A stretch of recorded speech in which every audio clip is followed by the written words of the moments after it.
including the Palestinian question. The agenda is adopted. The Security Council will now begin its consideration of item 2 of the agenda.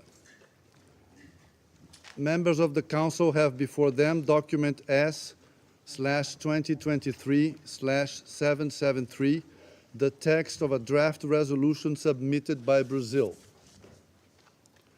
The Council is ready to proceed to the vote on the draft resolution before it.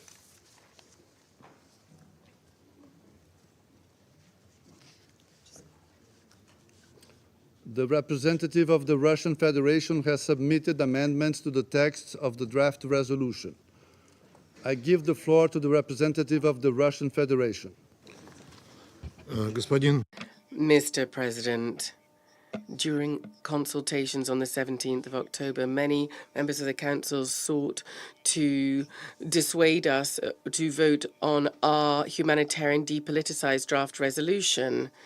We were asked to wait 24 hours in order to reach a consensus draft resolution. We did not agree with that, and we were right, because ultimately, after almost 2 days, the vote is on a resolution that is slightly changed but was not discussed by the members of the Council. We regret that the Council wasted a very precious 36 hours, during which time the number of casualties increased. The strike on the hospital in Gaza yesterday killed hundreds of people. Given this, the inaction from the Security Council looks appalling. Yesterday, we did warn colleagues that we just can't waste any time now. Distinguished colleagues, I will speak frankly. The time for diplomatic metaphors is long gone. Everybody who did not support our humanitarian resolution with a call for a swift ceasefire must understand that they bear some of the responsibility for what happened. The Brazil draft resolution, unfortunately, will not help to avoid such tragedies from occurring. There is no clear call in it for a ceasefire. This is a very important thing to de-escalate the situation on the ground. It's very important wording. That has been replaced with humanitarian pauses and giving unhindered access to UN workers. But that's not the same thing. Humanitarian pauses will not help to stop the bloodshed. It is only a ceasefire that will help to do this. Furthermore, the draft still has a number of political elements in it that push us to one side and do not talk about the absolute unacceptability of the attacks on civilians in the Gaza Strip, and also as on civilian objects. The importance of this is absolutely crystal clear for everyone right now. And so we have proposed 2 amendments to address these issues. The first is an unambiguous call for a stop on the indiscriminate attacks against civilians in the Gaza Strip and on civilian objects, including the attack on the Al Ali hospital, that airstrike, and also the strong condemnation of the imposition of the blockade. The second adds to the OP a new point on the call for an immediate, durable and fully respected humanitarian ceasefire. If these are not included in the text of the document, it will not help to address the tragic, devastating humanitarian situation in Gaza. Rather, it will just worsen the divide in between members of the committee and will polarize the positions of members of the international community. We would urge members of the Council to vote in support of the amendments proposed by Russia. Thank you. I thank the representative of the Russian Federation for their statement. Would any other member wish to take the floor? I see none. Members of the Council have before them proposed amendments submitted by the Russian Federation to the text of the draft resolution contained in document S/2023/773 submitted by Brazil. Rule 36 of the Council's Provisional Rules of Procedure states the following. If two or more amendments to a motion or draft resolution are proposed, the President shall rule on the order in which they are to be voted upon. Ordinarily, the Security Council shall first vote on the amendment furthest removed in substance from the original proposal, and then on the amendment next furthest removed until all amendments have been put to the vote. But when an amendment adds to or deletes from the text of a motion or draft resolution, that amendment shall be voted on first. Accordingly, I intend to put the proposed amendments to the vote first. I shall now put to the vote the proposed amendment to be inserted after operative paragraph 2 of the draft resolution.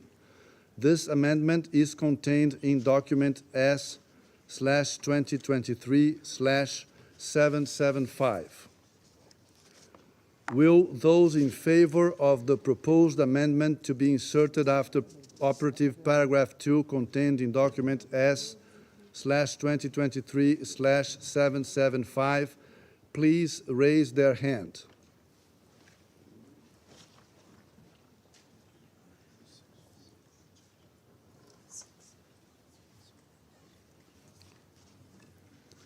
Against?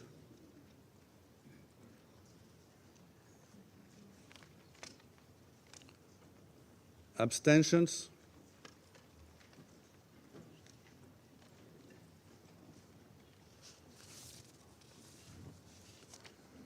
The result of the voting is as follows.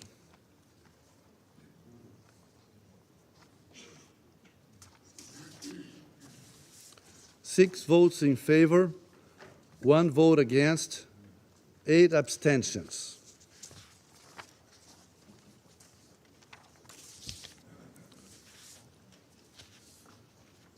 The proposed amendment has not been adopted, having failed to obtain the required number of votes.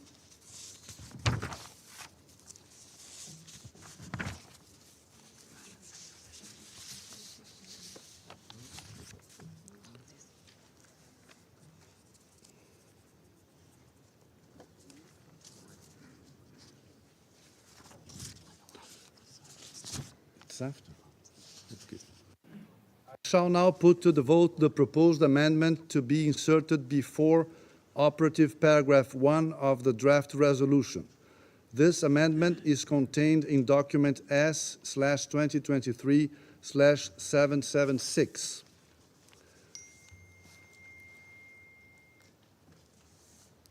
Will those in favor of the proposed amendment to be inserted before operative paragraph 1 contained in document S/2023/776 please raise their hand?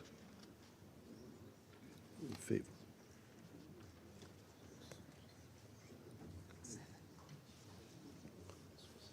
Against?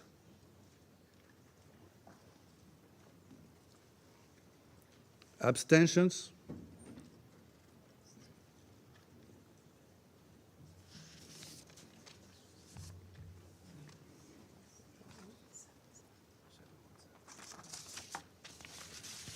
The result of the voting is as follows. 7 votes in favor, 1 vote against, 7 abstentions. The proposed amendment has not been adopted, having failed to obtain the required number of votes. The representative of the Russian Federation has asked for the floor. Господин председатель, уважаемые коллеги. Distinguished Mr. President, distinguished delegates, the vote on the immediate ceasefire and on an unequivocal condemnation of the indiscriminate attack did not get passed. Those delegations who either abstained or voted against essentially were against the cessation of a bloodshed in the Middle East. There can be no other explanations of it. Of course, the colleagues here saying, well, their justification was it was not balanced.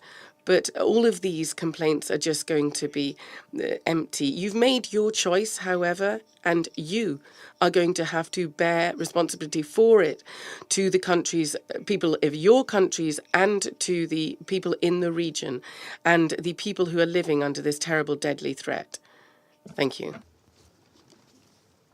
I thank the representative of the Russian Federation for their statement. It is my understanding that the Council is ready to proceed to the vote on the draft resolution contained in document S/2023/773 submitted by Brazil.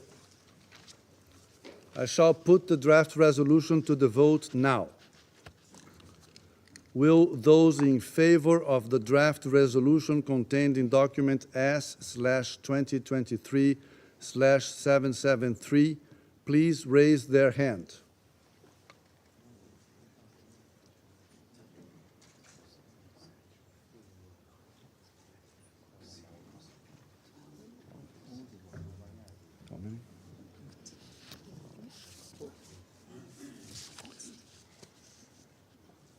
Will those against?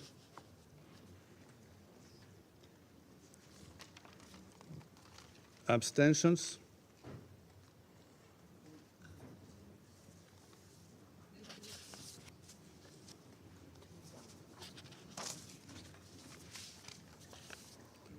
The result of the voting is as follows: 12 votes in favor, 1 vote against, 2 abstentions. The draft resolution has not been adopted owing to the negative vote of a permanent member of the Council.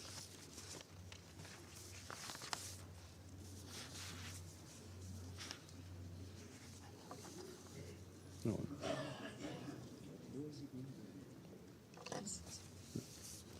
The draft resolution, no.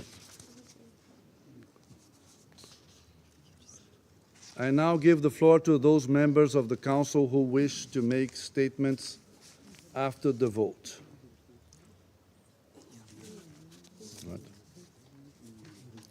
I shall now make a statement in my capacity as the representative of Brazil.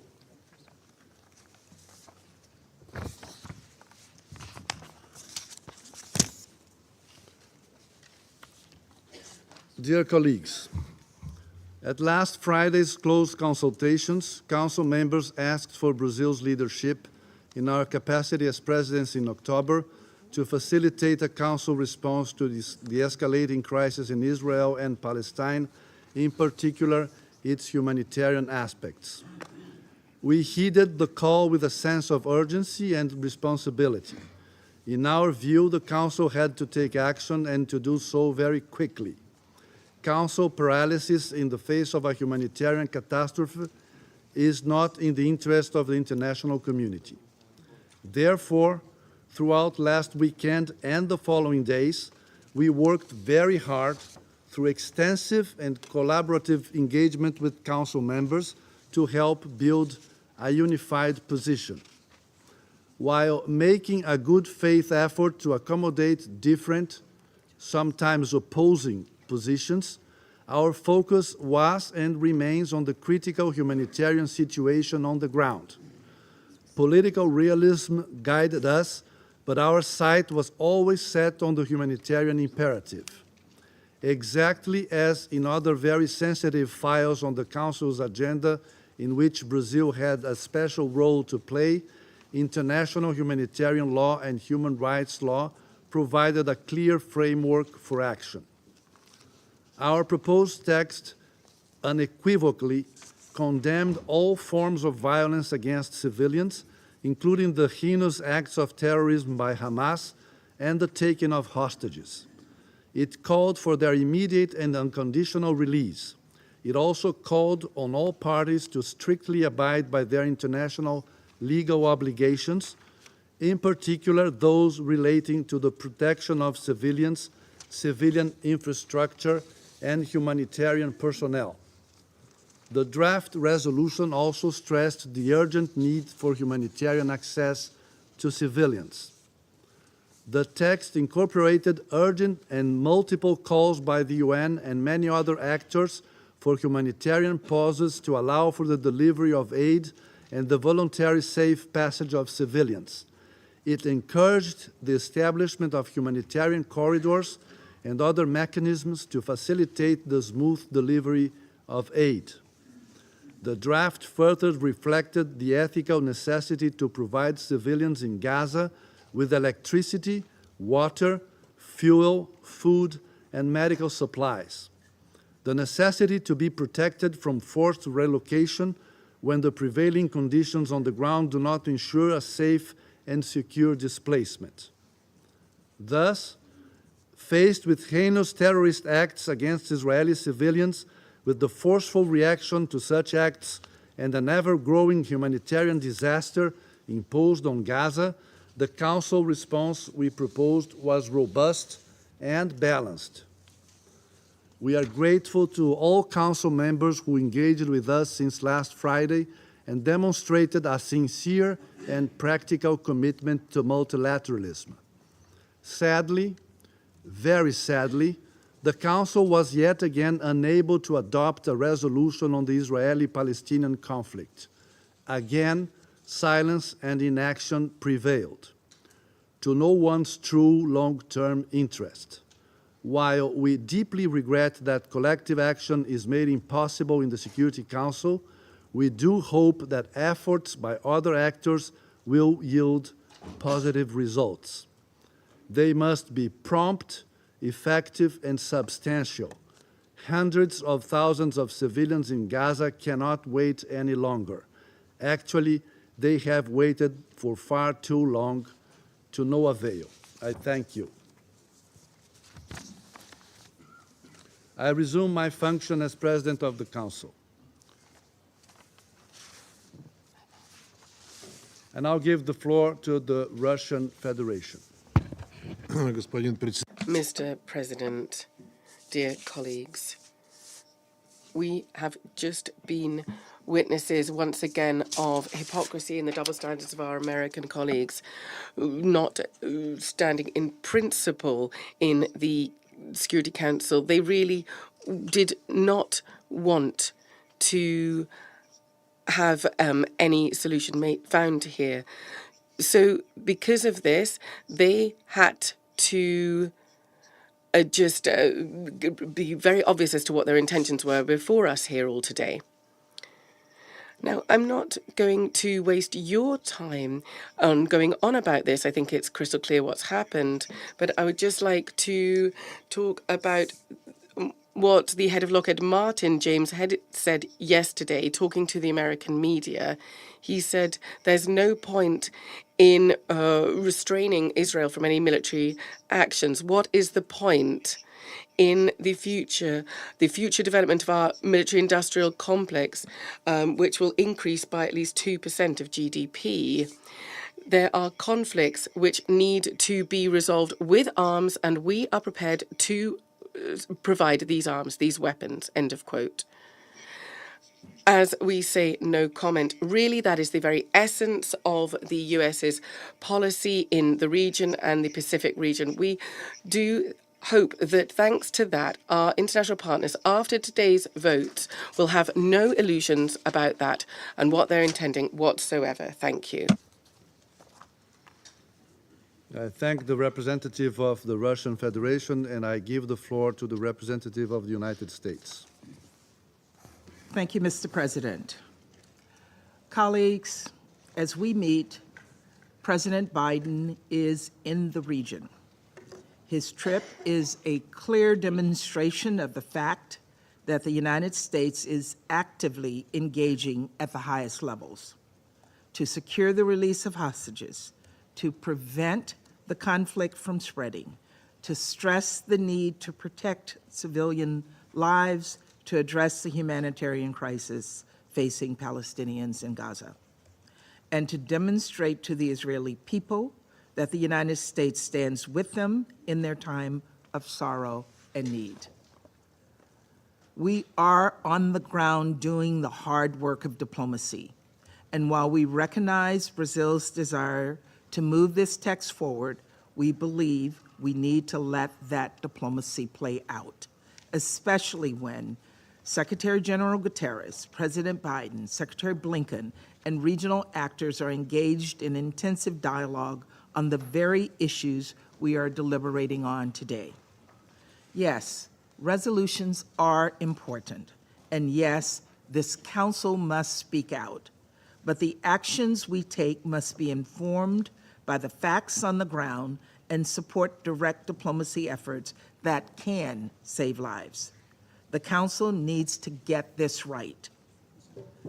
Colleagues, the United States is disappointed this resolution made no mention of Israel's rights of self-defense.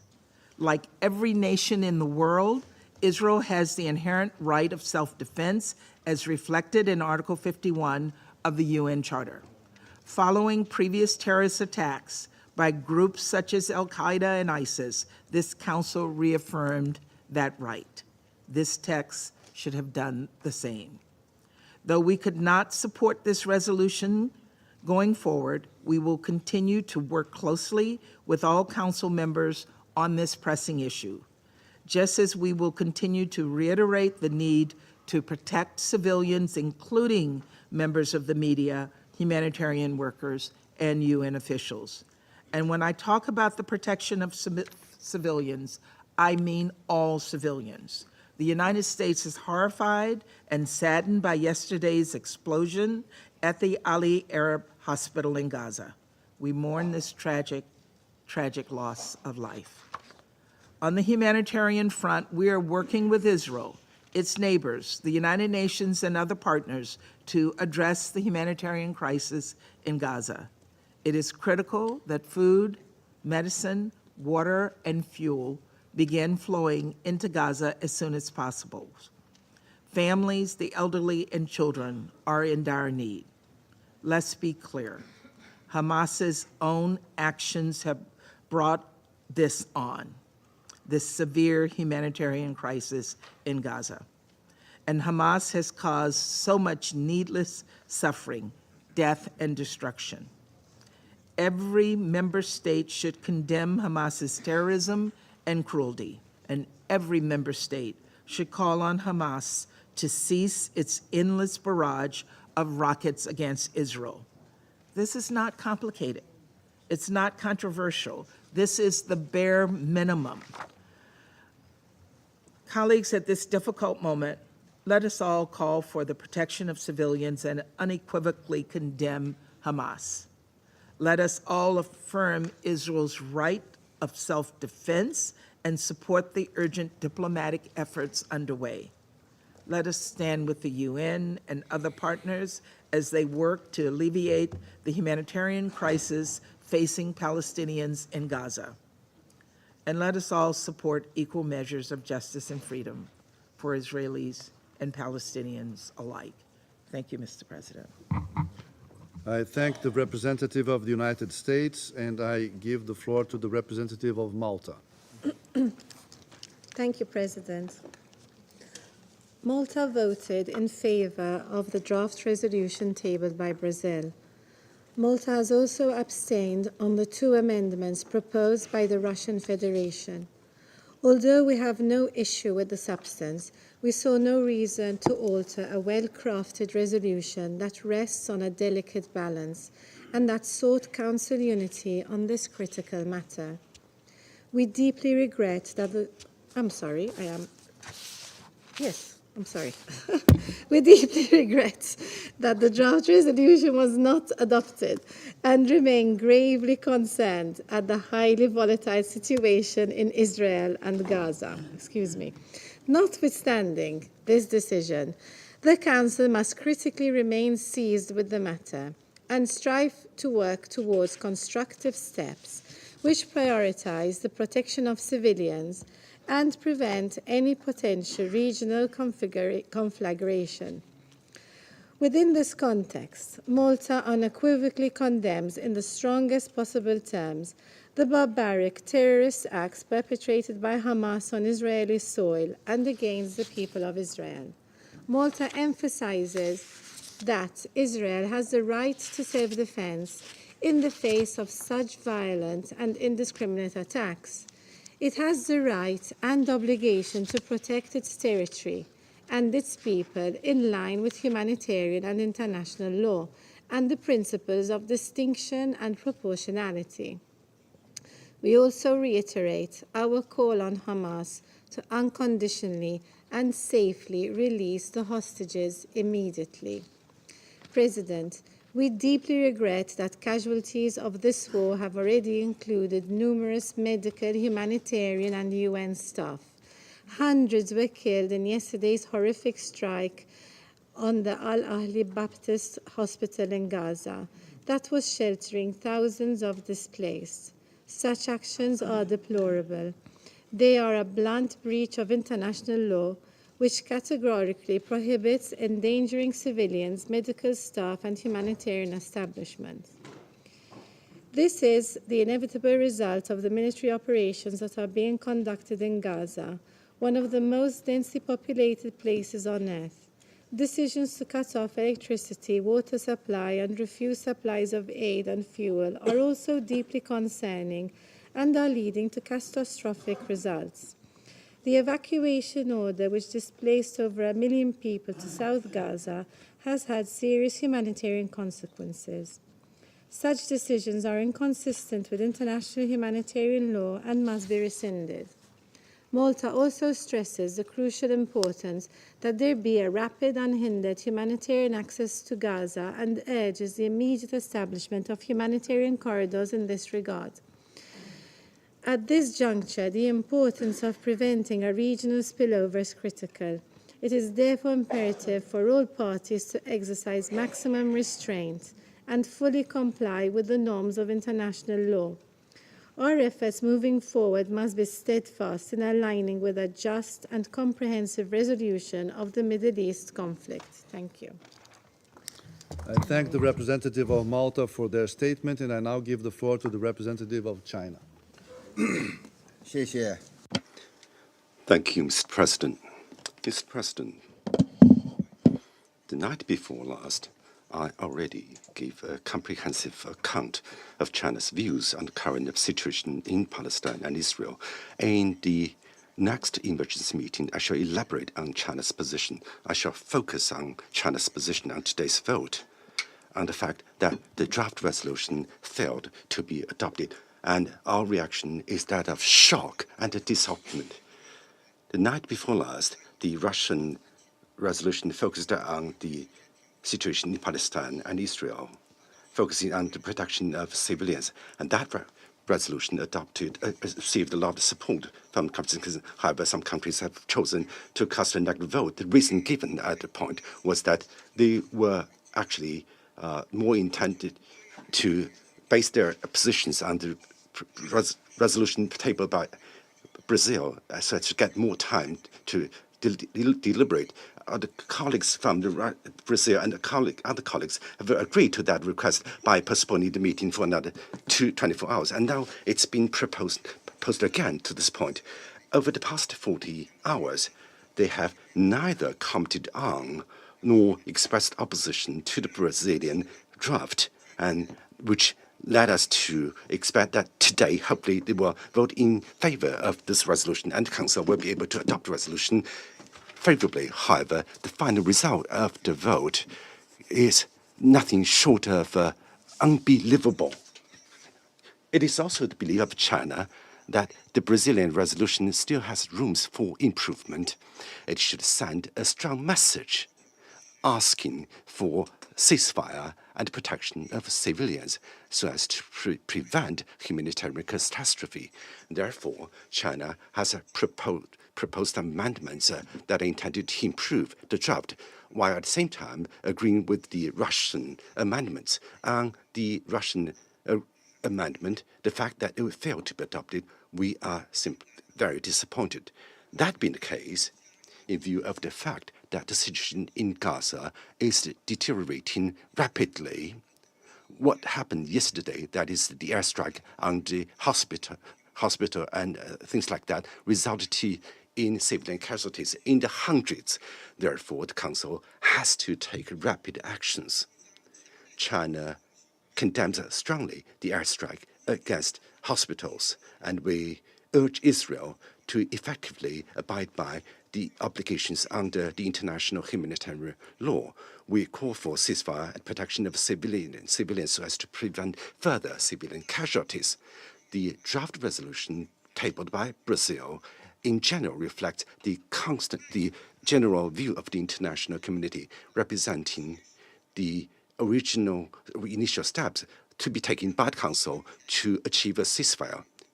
And they could be possibly the only possible draft that the Council can reach consensus on under the current circumstances. Some countries are already saying that the Council should take a correct action. However, the way they voted on the text in question makes us doubt their willingness for the Council to take real actions and their willingness to find a solution to the problem. In the final analysis, the Council should not stand on its hands.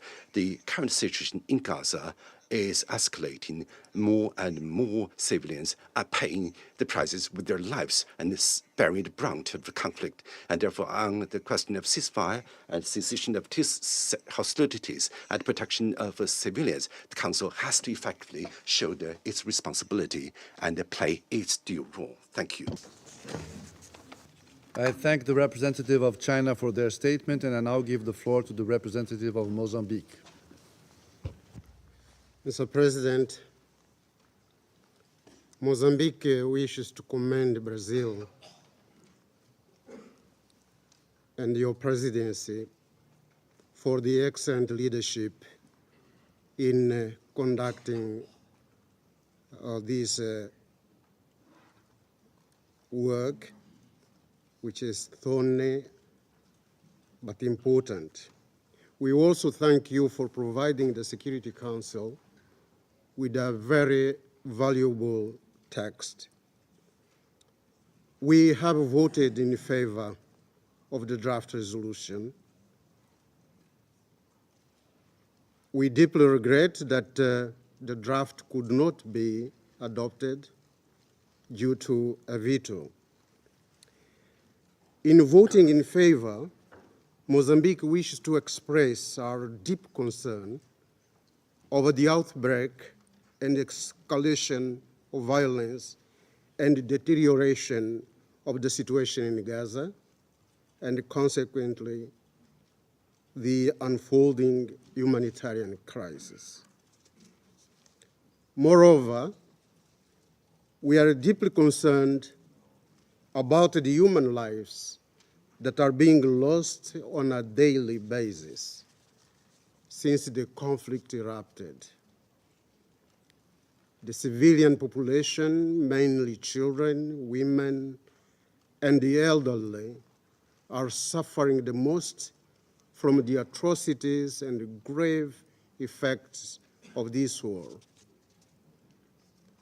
In supporting this resolution, Mozambique associates ourselves with the collective efforts of this Council aimed at ensuring the protection of civilians and the respect for international human rights law,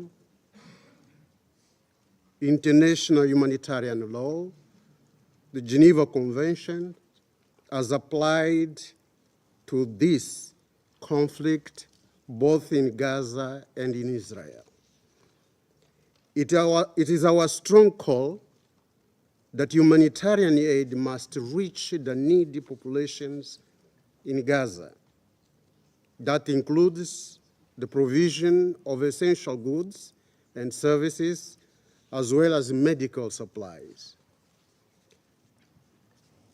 Mr. President, we are conscious of the fact that ultimately humanitarian problems need political solutions. This belief reflects our own experience, originated from our protracted struggle against colonialism, racism, and apartheid in the Southern African region. In this context, we urge all the parties to immediately stop attacks, refrain from further violence, and engage in constructive dialogue.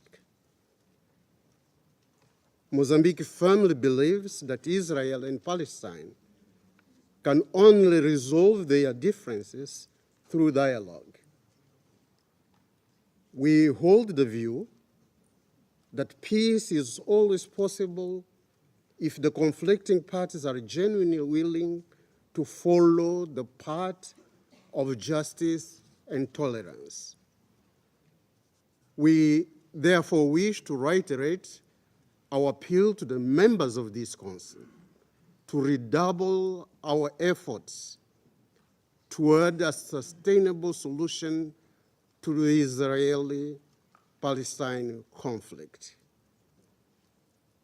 We believe the Palestinian people and the Israeli people have their inalienable right to statehood. They can live together, side by side, in peace and security as good neighbors. As a matter of fact, the Charter compels the parties, and indeed the entire international community, to practice tolerance and live together in peace with one another as good neighbors. I thank you, Mr. President. I thank the representative of Mozambique for their statement, and I now give the floor to the representative of Ghana. I thank you, Mr. President. And let me begin by thanking your presidency and all delegations for the efforts made to have a consensual resolution that could have helped support the efforts of this Council to de-escalate the rising tensions and respond to the tragic situation that we are all witnessing in the Gaza Strip and in southern Israel. We deeply regret that the resolution could not pass. For Ghana, we have always held that the Council should, as far as possible, speak in one voice on this important dispute, whose fault lines reach many distant parts of the world. We have therefore, from the very beginning, given priority to the efforts entrusted to the presidency to lead all of us in that direction. It was in this regard also that we voted in favor of the Brazilian draft resolution, but deemed it important to abstain from the draft resolution proposed on Monday night and the amendments to today's resolution to preserve the broadest possible agreement that was found to guide us in a common direction. Despite the high sensitivities of the decades-old Israeli-Palestinian conflict and the differences in approaches we may have in resolving it, what should be paramount is our historic responsibility as a Council to deliver the two-state solution and preserve the lives of the two nations whose destinies are bound by history and a common and shared area. The Council's inability to act on its responsibility today, however, should not break our resolve. We believe that a united Council voice and action on the matter is still required and critical in stabilizing the situation and assisting the parties to enter into dialogue, which is the only viable path to durable peace. We should therefore continue to ask the parties to de-escalate, seek consensus to support mediation efforts, and knock on the doors of all those that can have a moderating influence on the parties to open up the space for dialogue. I thank you. I thank the representative of Ghana for their statement, and I now give the floor to the representative of Japan. Thank you, Mr. President. Japan voted in favor of the resolution because it can support its main ideas, bearing in mind various perspectives, including the humanitarian situation in Gaza. Japan has unequivocally condemned the terror attacks by Hamas and others, and called for the immediate release of those who were kidnapped. We feel strong indignation at the tremendous damage and harm to innocent civilians brought by the attack on a hospital in Gaza City on the 17th. At the same time, we would like to point out that Japan had asked to delay the vote on this resolution proposed by Brazil, understanding that various countries, including the United States, have been continuing to make diplomatic efforts on the ground to improve the situation as soon as possible. Japan expresses its great regret at the fact that the resolution was voted to a vote today nevertheless. Japan has consistently and strongly supported and put the faith in diplomatic efforts by US President Biden and other relevant countries. All of us, including those who refer to hypocrisy in particular, should think twice if we are really faithful to human rights principles and if we are doing sufficient efforts to make difference on the ground in improving humanitarian situation. Actions are needed. Japan will continue to work together with other countries to ensure the safety of civilians and realize an early de-escalation of the situation. I thank you, Mr. President. I thank the representative of Japan, and I now give the floor to the representative of Switzerland. Merci, Monsieur le Président. Thank you, President. On the 7th of October already, Switzerland firmly condemned the terrorist acts, the indiscriminate attacks and hostage-taking perpetrated by Hamas against the Israeli people. We deplore the deaths of thousands of civilians, including hundreds of children in Israel and the occupied Palestinian territory, particularly Gaza. Switzerland echoes the Secretary-General in condemning unequivocally the strikes, particularly those which, according to United Nations figures, have led to hundreds of deaths and dozens of injured yesterday in the Al-Ahli Hospital, Anglican Episcopal Church. And we express our sincere condolences to the injured and the victims. We are concerned regarding the large-scale humanitarian crisis in Gaza and the dramatic situation faced by civilians. Almost 1 million people have been displaced, and it is urgent for humanitarian aid to be able to enter. Water, electricity and medical supplies are dwindling. We have all spoken around this table yesterday about the situation in the Middle East, which requires united, urgent action by the Council. De-escalation, protection of civilians, humane treatment for all hostages, and Switzerland calls for immediate release, as well as rapid, safe, unhindered humanitarian access are all priorities. The draft resolution tabled by Brazil met these priorities, with aiming for a common understanding by this Council, which is why we voted in favour of it and very much regret the failure to adopt the resolution put to the vote today. I wish to thank your delegation once again, President, for your sustained commitment. It is regrettable that we have not yet been able to reach consensus on a product showing our unity in the face of this situation. Independently of the adoption of a resolution, all the parties must uphold international humanitarian law, particularly the principles of distinction, proportionality and precaution, as well as human rights. International humanitarian law takes account of legitimate security and military needs. All of these rules must therefore be respected with no exception. President, Switzerland has deployed every effort to contribute to reaching consensus on a Council product in this urgent situation. Along these same lines, we remain at your disposal to support any new initiatives which could result in action by this Council. Thank you. I thank the representative of Switzerland for their statement, and I now give the floor to the representative of Gabon. Merci, Monsieur le Président. Thank you, President. This morning, this Council is seeing its credibility put to the test, given the scope of the deadly violence in Israel and Gaza and the extreme gravity of the crisis in the Middle East, whose shockwave is threatening peace and security in the whole of the region and beyond. As a Security Council, our mandate is to halt wars, or failing that, to prevent them and to alleviate the human suffering born of crises. This morning, the Security Council was not equal to this mandate. The rhetoric around this table provided no succor, no help to civilians in Gaza, who are falling in the face of indiscriminate strikes by missiles and rockets, and who are deprived of all means of survival. Once again, politics and geopolitics have paralyzed this Council's capacity for action. This Council is not reacting in the face of horror and the screams of distress of civilians, in the face of one of the most serious crises in the Middle East, and we are counting the deaths and the destruction whilst remaining powerless.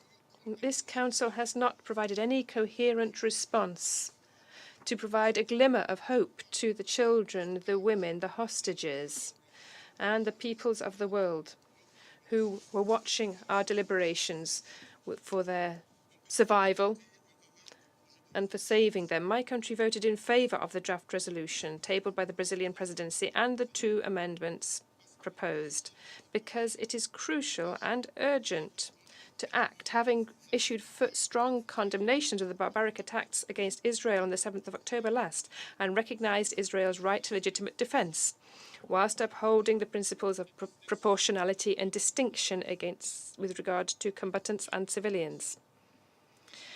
We firmly believe that given the magnitude of the deadly violence, which over a few days has caused thousands of deaths and immeasurable humanitarian distress, we must call for an immediate cessation of hostilities and the opening of humanitarian corridors to alleviate the suffering of civilians. Our position has been clear since the first Council meeting. Hostage-taking is unacceptable and unjustifiable and indefensible, and we reiterate the hostages must be released with no conditions, no blackmail. We regret the fact that the Council was unable to overcome its divisions. We must certainly show greater responsibility so as to find a solution to the crisis in the Middle East, whose chronic nature questions our credibility and tarnishes our reputation. For Gabon, the 2-state solution is the only credible alternative. We can and must achieve this through diplomacy, good faith negotiation, and overcoming fears and self-interest, which are distancing us from our collective responsibility of maintaining peace and security in the region and beyond. Thank you. I thank the representative of Gabon for their statement, and I now give the floor to the representative of the United Kingdom. Thank you, President. And let me start by thanking you for your good faith efforts to negotiate this resolution. The draft resolution on which we have just voted rightly condemns the appalling Hamas terrorist attacks on Israel on the 7th of October. It also makes clear that all actions need to be taken in line with international humanitarian law. It stresses the importance of ensuring humanitarian access and protecting civilians, and emphasises this Council's shared priority of preventing regional escalation of the conflict. We welcome and support the draft resolution's attempts to set out the Council's view on these critical points. But the draft resolution needed to be clearer on Israel's inherent right to self-defense in line with the UN Charter after Hamas attacks killed over 1,400 people and took almost 200 people hostage. The draft resolution also ignored the fact that Hamas are using innocent Palestinian civilians as human shields. They have embedded themselves in civilian communities and made the Palestinian people their victims too. For these reasons, the United Kingdom abstained on this resolution. My Prime Minister has been clear that the UK stands with Israel in the face of these atrocities. We support Israel's right to defend itself against Hamas, take back the hostages, deter further incursions, and strengthen its security for the long term. In so doing, we will continue to call on Israel to take all feasible precautions to avoid harming Palestinian civilians and to act in line with international humanitarian law. We will continue to work closely with Israel and our partners in the region to respond to the humanitarian crisis in Gaza, to ensure that civilians are protected and have access to food, water, medicine, and shelter, and to work towards the peace and stability promised by the two-state solution. I thank you, President. I thank the representative of the United Kingdom for their statement, and I now give the floor to the representative of Ecuador. Señor Presidente. President, we voted in favour of the draft tabled by the Brazilian presidency,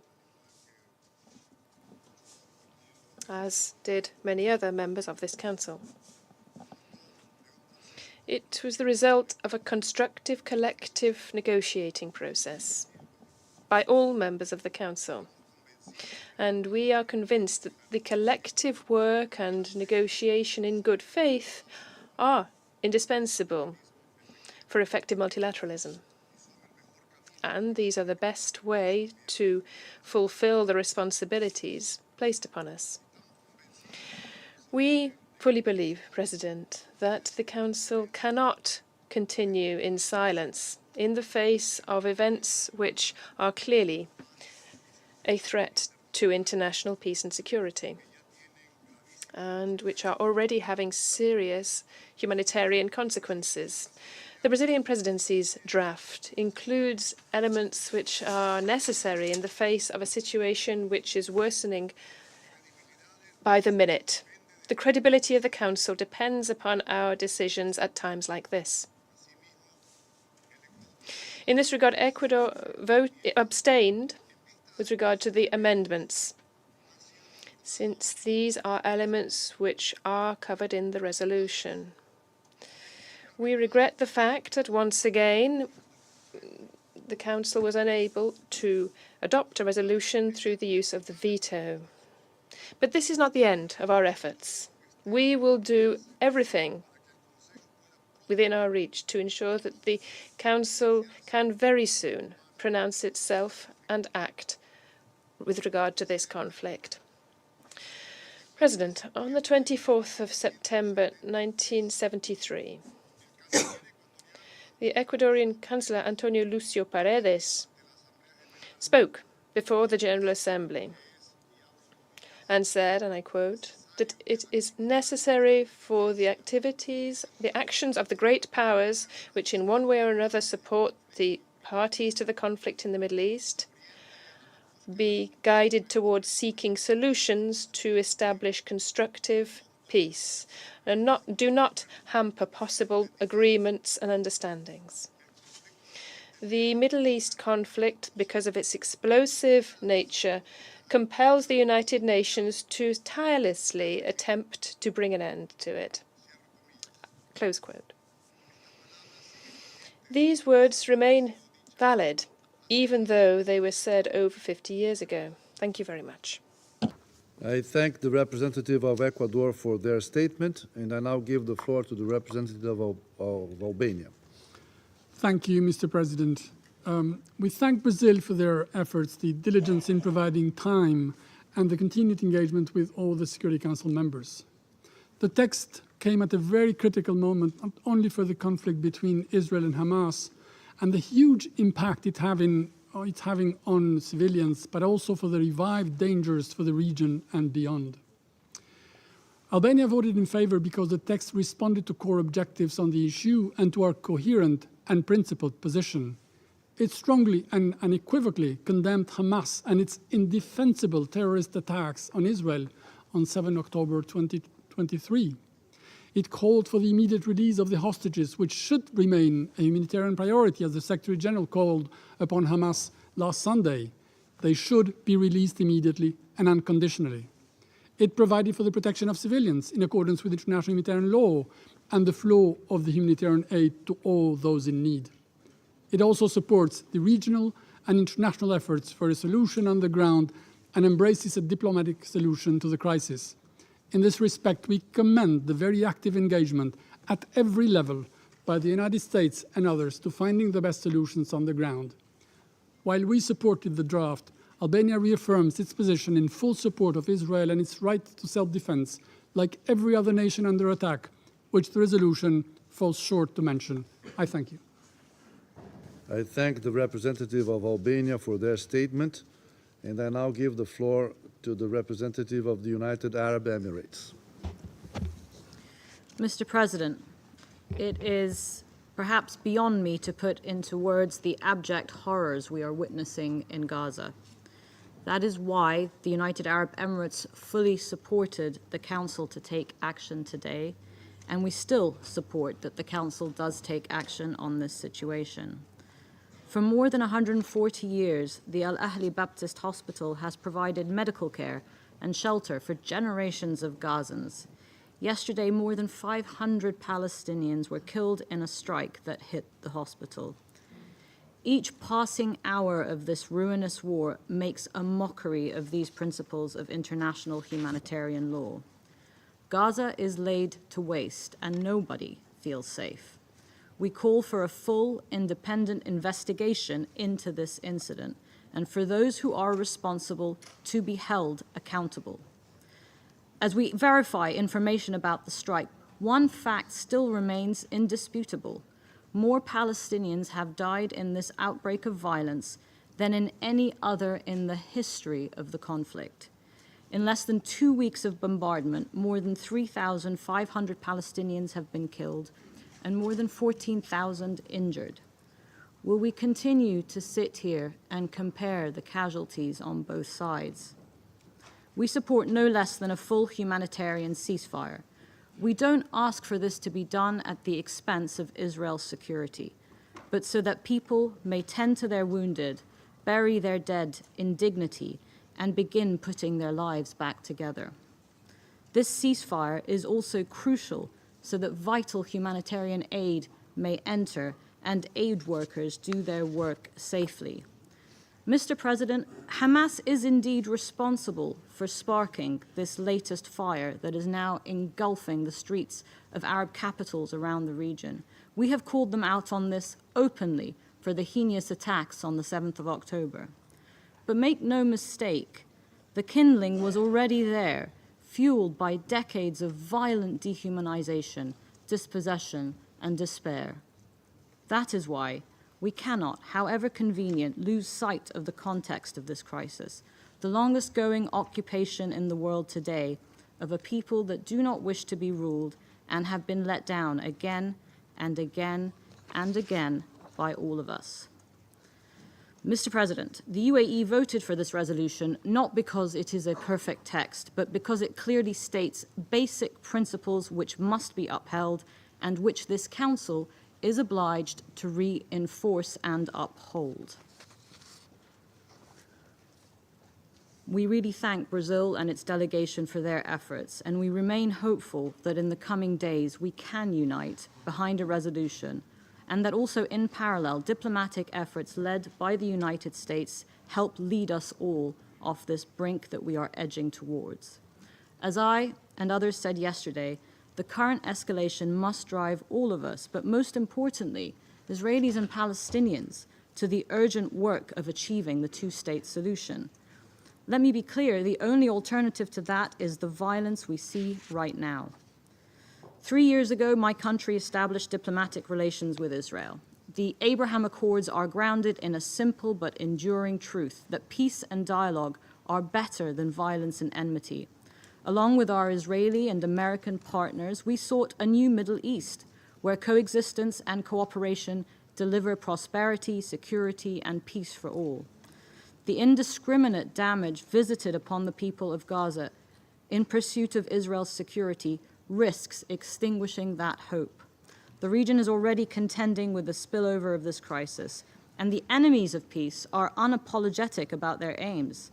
Let us not play into their hands. Mr. President, it has been said over the past few days that this crisis is a test for the international community and for the UN Security Council. That is true. Noah Argamani, a young Jewish woman abducted by Hamas, is in her second year of computer studies at Ben Gurion University. Her mother is undergoing cancer treatment, and she is their only child.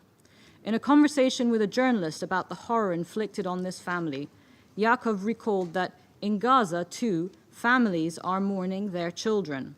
He described Israelis and Palestinians as two nations with one father, and added that we can reach true peace, and I'm praying for this to happen. Amen to the hostages' return. 22-year-old Dunya Abu Rahma, an architectural student in Gaza, is one of the thousands of civilians today fleeing south. Last night, she told CNN that up until recently, all she had been thinking about was her graduation project. Now all she thinks about is how to be safe. The test, colleagues, is whether or not we sustain that hope for peace that shines even through a parent's unspeakable anguish and a child's aspiration to just be normal like the rest of us. We cannot doom millions of people to misery because diplomacy is hard. We must keep trying again and again and again. We must recognize that by continuing to fail to respond to the Palestinian people's legitimate aspirations for a country in their homeland, we fuel this unrelenting cycle of violence and hatred. Let us not fail this test for the sake of Israelis, for the sake of Palestinians, and for the sake of all peoples of the Middle East. Thank you. I thank the representative of the United Arab Emirates for their statement. There are no more names inscribed on the list of speakers. The meeting is adjourned.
The 9,443rd meeting of the Security Council is called to order.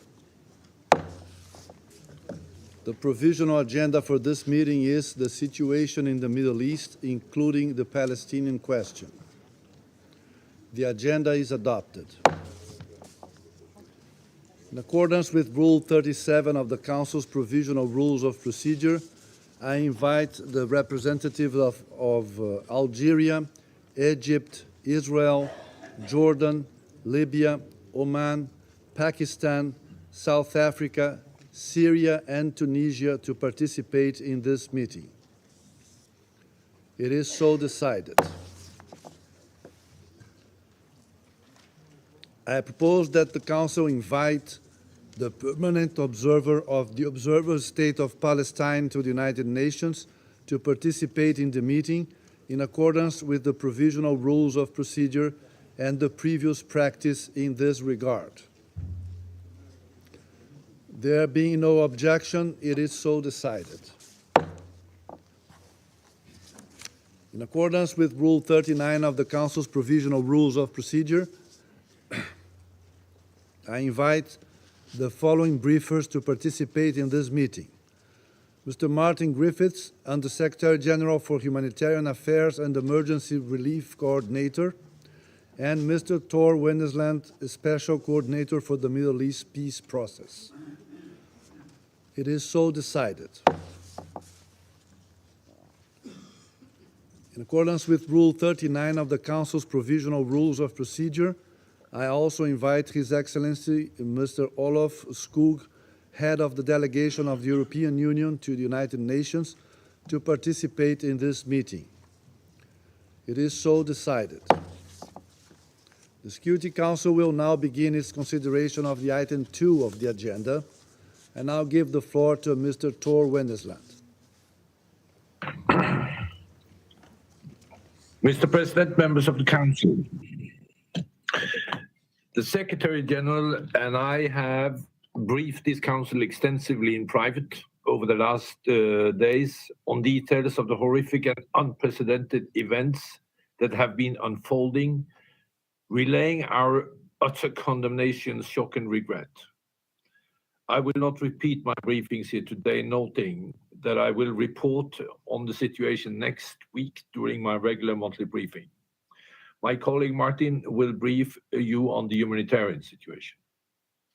Today, I want to update you on where we are on my efforts over the last days to find a way to bring the end to hostilities and spare lives of civilians. I have to be very honest here and now and say that this is one of the most difficult moments facing the Israeli and Palestinian people in the last 75 years.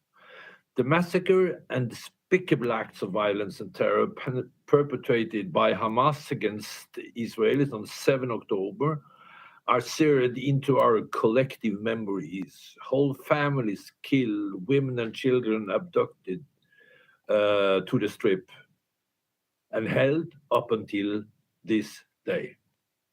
There is no justification or excuse of such an act of terror, and I condemn them unequivocally.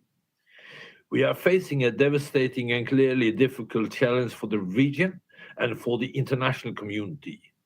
It comes at a moment when the global institutions will need to respond to such act and crisis. They are already overstretched. We are in a war, and wars are filled with horrific scenes of violence and tragedy. Last night I watched in horror and in real time, as I was sure we all did, as reports of mass casualties emerged from what should be a protected site, shielded from danger, a place of healing. Hundreds of Palestinians were killed, patients, and those seeking shelter when Al-Ahli hospital in Gaza City was struck by lethal fire. The circumstances of this catastrophe and responsibility still needs to be clarified, and we will need a fact-based fully investigation and broad investigation. But the result of all this is very clear, Mr. President. It is a terrible tragedy for those who were involved. I fear that we are at the brink of a deep and dangerous abyss that could change the trajectory of the Israeli-Palestinian conflict, if not of the Middle East as a whole. After more than a century of conflict and over half a century of occupation, we, the international community, have failed collectively to bring the parties to a just, sustained political resolution. The long-standing issues run deep and extend well beyond the confines of Israel and the occupied Palestinian territory. The events of the past 11 days have served to reignite grievances and reanimate alliances across the region. Based on my meetings and the dynamics I observe on the ground, I would say the following. The risk of an expansion of this conflict is real, very, very real, and extremely dangerous. Mr. President, since the outbreak of the current hostilities, it has been my absolute priority to work to diminish these existential threats. With the Secretary General, I have been in constant communication with a broader range of interlocutors, with the parties, with regional and international actors who have agencies and influence. I will continue to do so. Today, I speak to you from Doha, where the authorities have assured me of their continued commitment to the Palestinian people and their humanitarian needs, and the urgency to prevent any further loss of civilian lives. Meetings and ongoing discussions with leaders in Egypt have focused not only on the question of facilitating access to Rafah crossing on humanitarian assistance, but also our shared concern and efforts to rein in further regional hostilities. I will return to Cairo tomorrow to join the Secretary General to continue these political discussions. In this regard, we welcome President al-Sisi's swift call for a summit of world leaders to continue these discussions. I also had similar discussions with leaders in Lebanon and Jordan, as well as on repeated phone calls with the P5 and other key regional and international partners who are seized of an activity engaged and addressing this conflict. We are all seeking a common understanding and approach at this critical time. I welcome the visits of world leaders such as German Chancellor Scholz, the UK Foreign Minister Cleverly, and today, the visit by President Biden. With the parties on the ground in Jerusalem, Tel Aviv, and Ramallah, my message have remained steadfast that we must not let the dynamic of the current conflict take our eyes off what I will call the day after. The day after we need to start working on now, immediately. We know the way forward. These days, I can tell you, diplomacy is very hard. But here is what we need to do. We need the time and space to achieve two urgent objectives. Hamas' immediate, unconditional release of all hostages. Secondly, and fast, unrestricted access of humanitarian aid for Palestinians in Gaza. The third thing must be a collective effort to end the hostilities and prevent any further expansion of the conflict to the region. Regarding West Bank and Lebanon, there should be no miscalculation, no provocation, and no step that closes the door for our current efforts. The step beyond must be down the path towards the political solution. Ultimately, the only way to bring the end to the bloodletting and prevent any recurrence of the to pave a way forward, a long-term political solution is needed in line with UN resolutions, international law, and previous agreements. As I've stated many times to this Council, a patchwork of ad hoc and temporary fixes and perpetual management of conflict without addressing underlying issues is not sustainable. That has been proven over the last 11 days. What we are seeing on the ground now, all too tragically, proves that this is true. What we must do now is to work together as one to achieve these objectives. Thank you. I thank Mr. Winnesland for his briefing. I now give the floor to Mr. Martin Griffiths.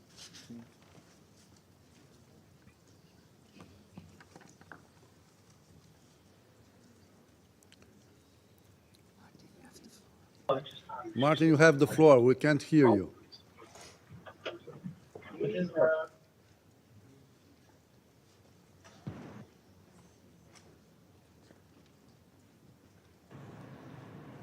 Can you hear me now? Yes. Yes. Okay, sorry, my technical knowledge, Sergio, is not brilliant. Thank you very much for inviting me. And what I was saying was what an honor it is for me to be on the same podium as Tor. And I associate myself profoundly with every single word that he said, which is born out of years of relevant experience, including not just looking at the horrors of the last 11 days, but anxiously looking ahead at the horrors to come. So all credit to Special Coordinator Tor Winnesland. But I also, of course, join him and all members of the Council in expressing my horror and despair at the explosion that he described watching, as so many of us did, at the Al-Ahli Anglican Episcopal Hospital in the northern Gaza Strip yesterday evening. My heartfelt condolences, of course, go out to the grieving families affected by this heart-wrenching tragedy. And I also extend my sincerest wishes for a swift and complete recovery to all those who've been injured. According to the World Health Organization, the hospital in question was one of 20 in northern Gaza, subject to the announcement by the Israeli authorities that civilians should leave for their safety. It's a terrible thought to think of that the morning after. However, evacuation for many had simply not been possible due to insecurity, as we have been discussing in this chamber this afternoon, the critical condition of many of the patients, and indeed the lack of ambulances, staff, and capacity in the rest of the health system, which, as you know, Mr. President, is on its knees in Gaza. When that hospital was hit, it was fully operational, and indeed it had breached its maximum capacity. It was therefore overflowing with patients, including women and children. Dozens of healthcare providers and caregivers demonstrating their extraordinary, frankly, extraordinary courage and commitment to remain sur place, remain there to do their duties and to remain steadfast by their patients' sides. And they were also in the building. And the hospital was also hosting numerous internally displaced people who either had nowhere else to go or were sheltering there in the expectation, or at least perhaps the hope, that it would provide safety.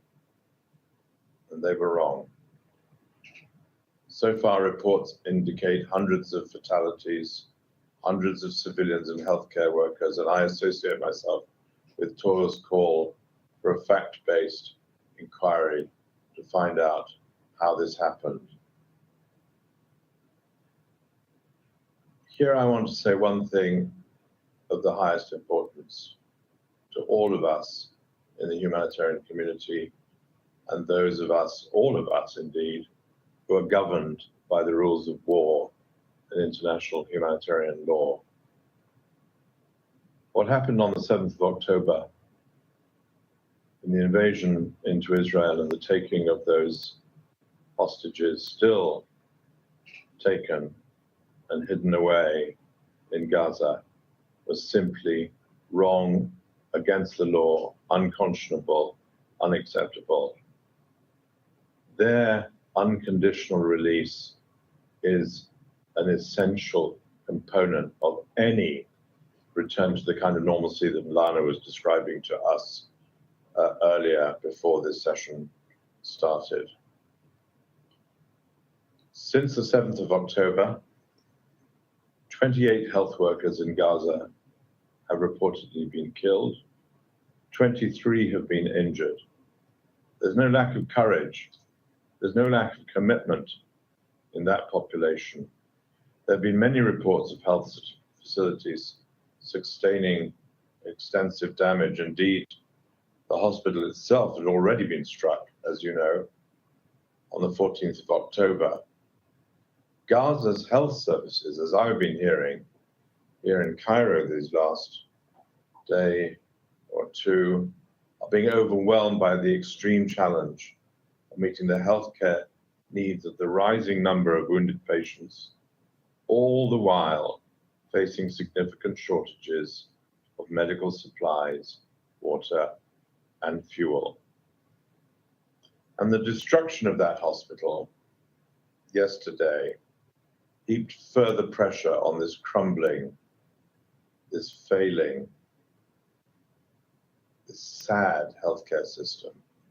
Not only were the victims rushed to Shifa Hospital, one of the many other hospitals in Gaza on the verge of collapse, but it also now deprives Gaza of a facility that cared for more than 45,000 patients a year before the current hostilities. So I am compelled to reiterate, and this will not surprise anybody, as everyone else has done on many occasions in this council, that under international humanitarian law, there are simple requirements. There are simple rules of war which are applied to all of us, whatever the provocation, and God knows there has been provocation. Parties to armed conflict must protect civilians and civilian objects, take constant care to spare them from any attack. We have discussed this in almost every other conflict in this chamber around the world. This one is no different. International law affords specific protection to medical personnel and facilities to ensure the wounded and sick receive the medical care they need. It was no coincidence that one of the first humanitarian leaders on the scene after those events of the 7th of October was our dear friend and leader, Dr. Tedros of WHO. It's imperative that the wounded and sick receive the medical care they need. It is imperative that the parties respect their obligations under international humanitarian law, and it is our collective responsibility. We are all involved in this. We are not observers. We are all involved in using all our influence to ensure that this is the case. This tragedy is characteristic of the crushing impact this conflict has had on civilians, and as Tor has been pointing out, and Lana earlier, the catastrophic consequences it will have if it continues to escalate as we fear. In just 11 days since that storming of Israel by Palestinian armed groups on 7th of October, The death toll, as has been mentioned, has already exceeded that of the 2014 hostilities, which lasted more than 7 weeks. The pace of death, of suffering, of destruction, of breaches of international law cannot be exaggerated. In Gaza, more than 3,000 people have been killed, more than 12,500 injured. Hundreds are unaccounted for under the rubble, and quite frankly, we do not know how many have moved from the north to the south to get out of harm's way. The death toll also, we all know this well, includes humanitarians. I want to pay tribute to the 15 UNRWA staff and Red Cross and Red Crescent personnel that I've been meeting these days, the families of those who have fallen. We estimate that maybe up to 1 million people have fled their homes to other parts of Gaza, but we don't really know. Many have done so in response indeed to Israel's announcement that civilians should leave northern Gaza for safety. But there is simply nowhere to go for civilians to escape the destruction and privation, both of which grow by the hour as missiles continue to fly, and essential supplies, including fuel, food, medical items, water, run low. Due to the scarcity of water, UNRWA in some locations, and I want to pay a special tribute to UNRWA for the way in which it's provided a buffer against suffering in these terrible times. And in UNRWA in some locations is being forced to ration down to providing 1 liter of water per person per day. Bear in mind that the minimum by international standards should be 15 liters, and they're getting 1, and they're the lucky ones. People have been increasingly forced to consume from unsafe sources. We're hearing many, many more reports of that through UNRWA and other agencies, placing the population at risk, of course, of the outbreak of waterborne diseases. And whether civilians move or stay, and that must be their decision, whether to move or stay, whether to move again or stay where they have moved to. Whether they move or stay, they must be protected. They must not be attacked in places of civilian infrastructures. They must be protected in places of deconfliction. And they must have access to the essentials of humanitarian assistance to survive, which are available and in which we have all spent many, many detailed hours in detailed negotiations with the parties, and I'm grateful to them, to all of them, for the commitment that they have shown to these negotiations.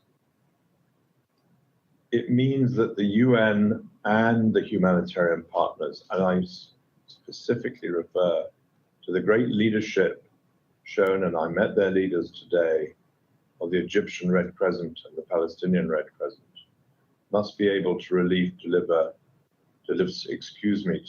relief to civilians in need throughout Gaza without impediment in places of their choice, in places where they consider safe themselves to be safe and where we can seek to ensure that safety.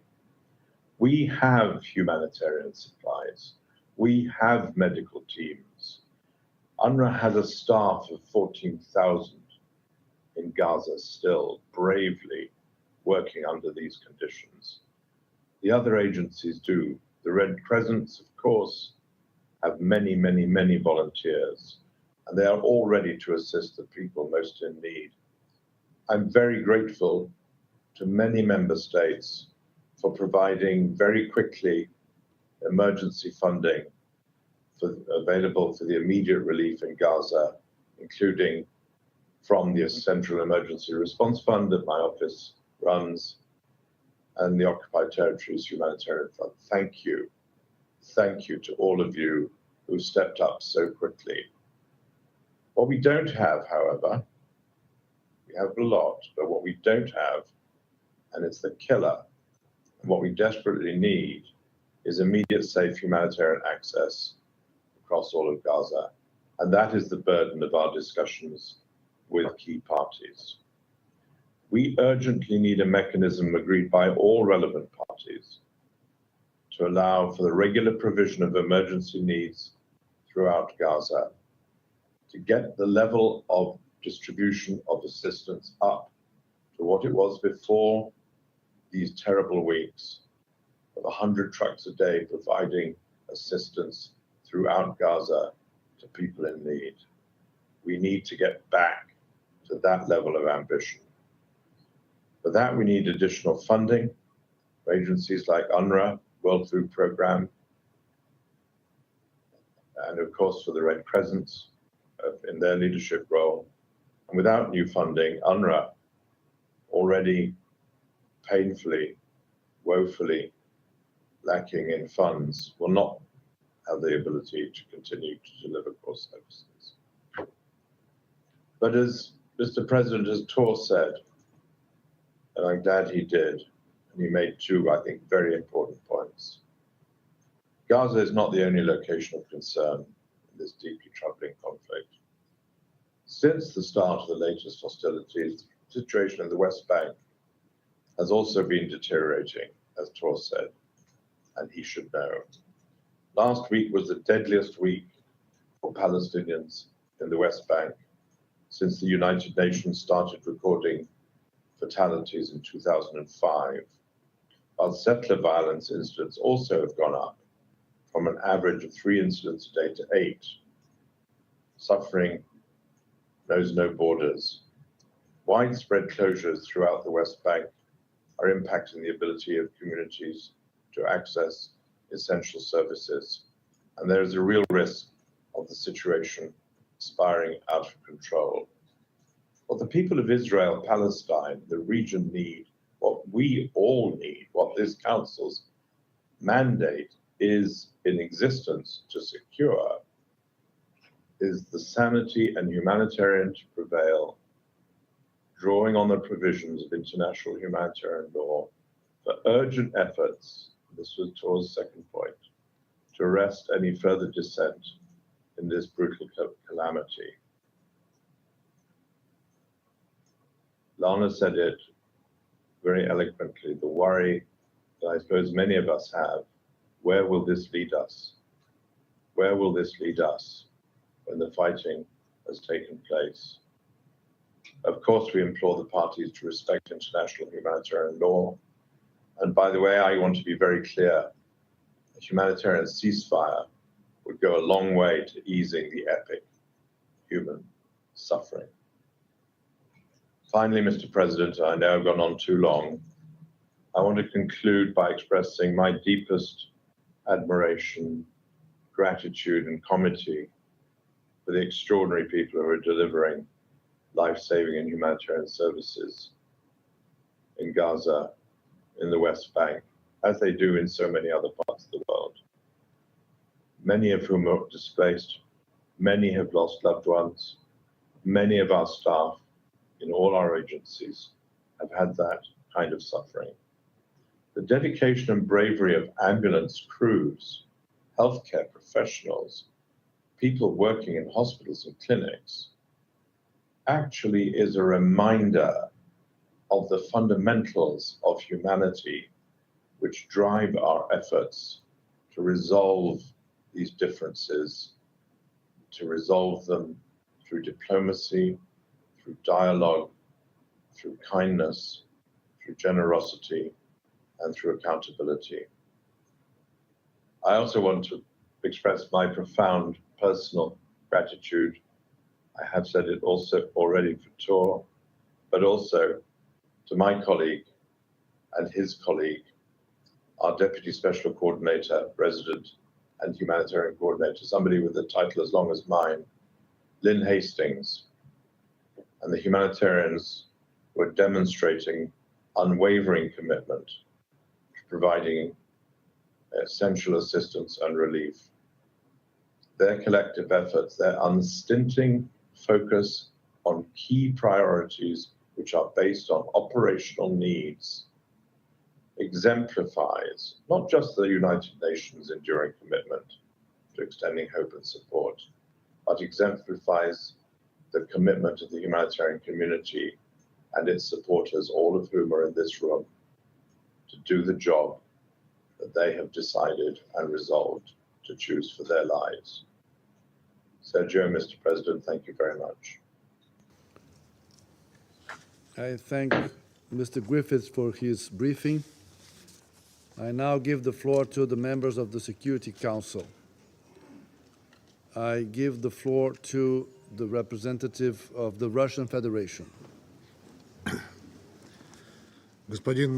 Mr. President, colleagues, along with the delegations of the UAE and China, we initiated today's Emergency Security Council meeting given the tragic events in the Gaza Strip.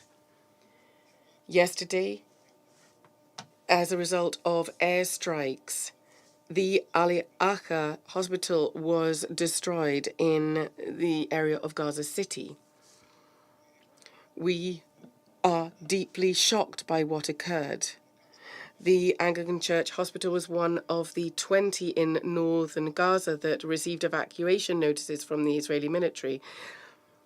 However, it was impossible to meet that requirement, and Martin Griffiths already said that, given the prevailing unstable situation, the critical condition of many patients, and also the shortage of ambulances, staff, stretchers, and alternative accommodation for the displaced persons.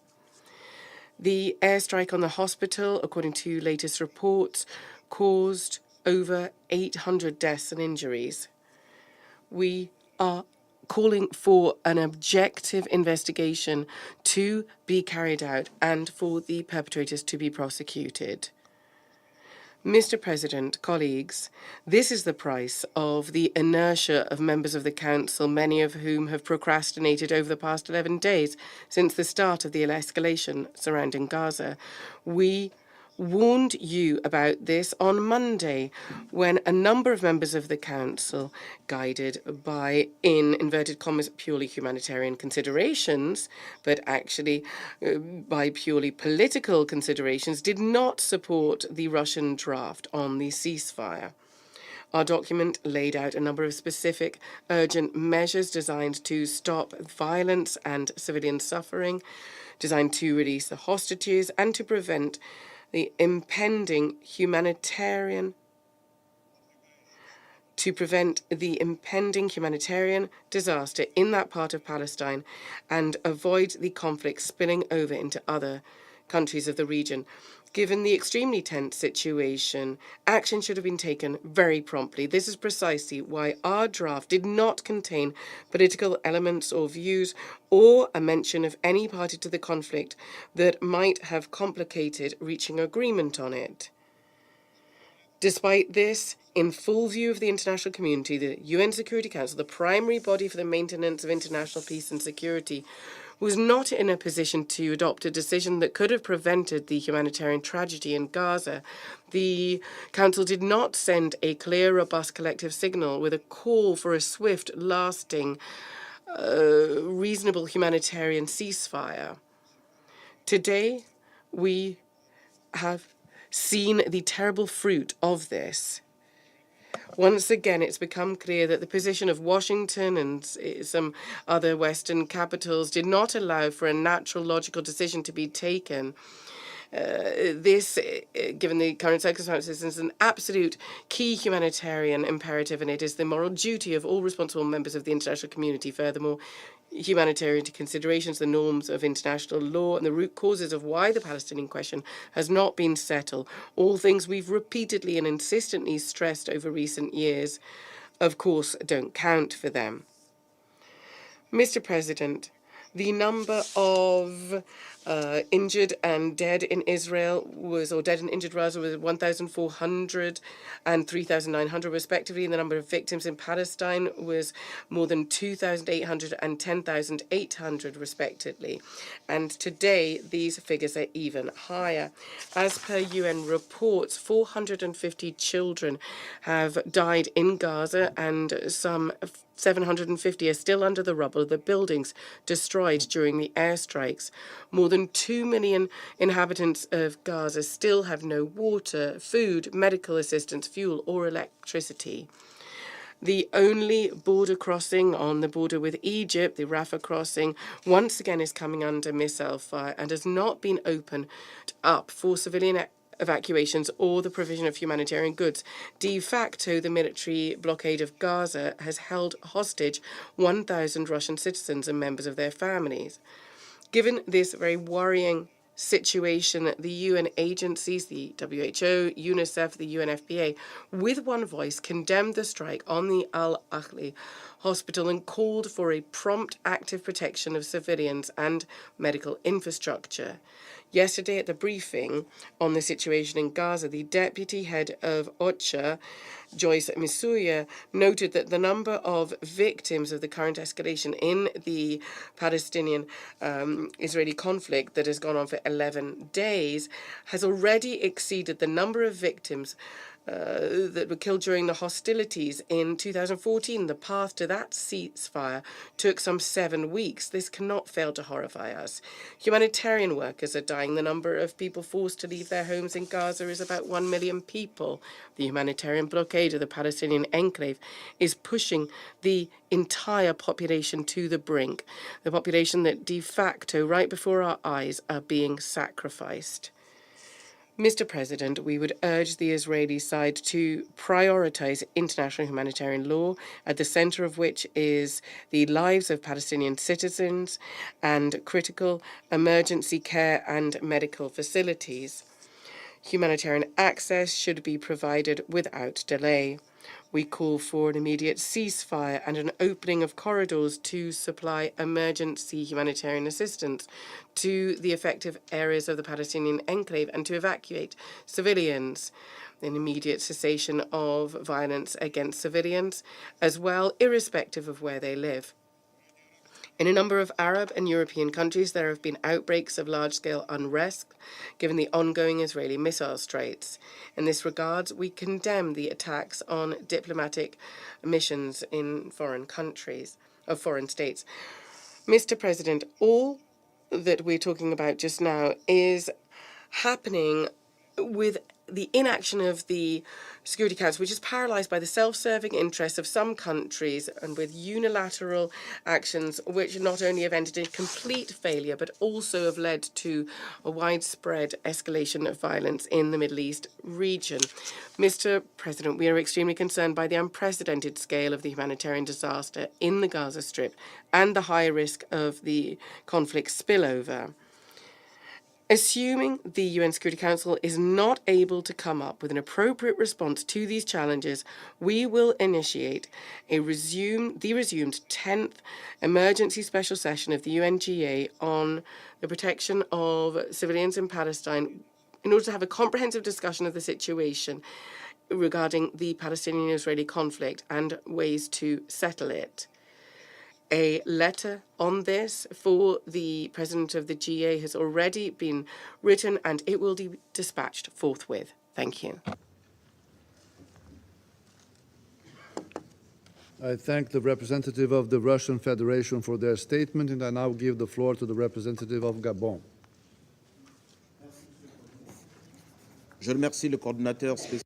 I thank the Special Coordinator Tor Wennesland and Under Secretary General Martin Griffiths for their briefings.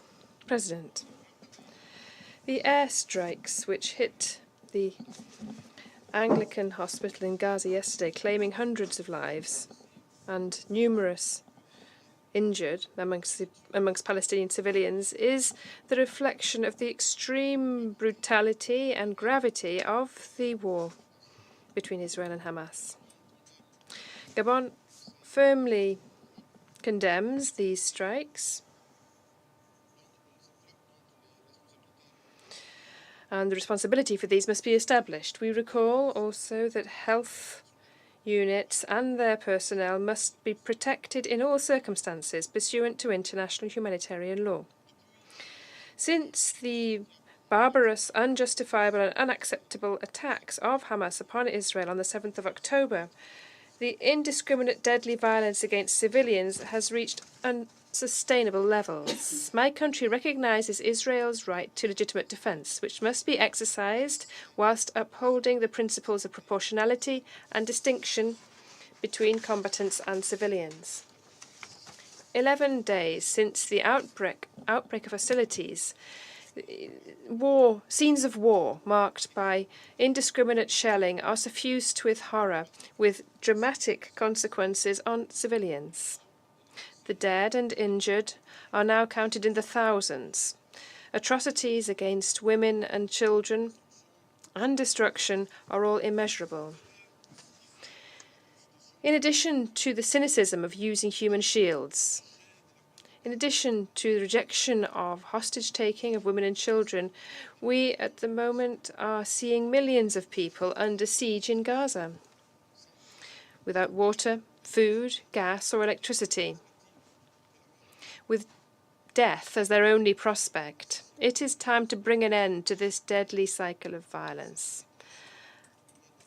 and this unbearable human distress. We call for an immediate cessation of hostilities and for the opening of humanitarian corridors to assist civilian populations in need in Gaza. All parties must abide by their obligations pursuant to international humanitarian law and allow for immediate, unhindered humanitarian access to those in need.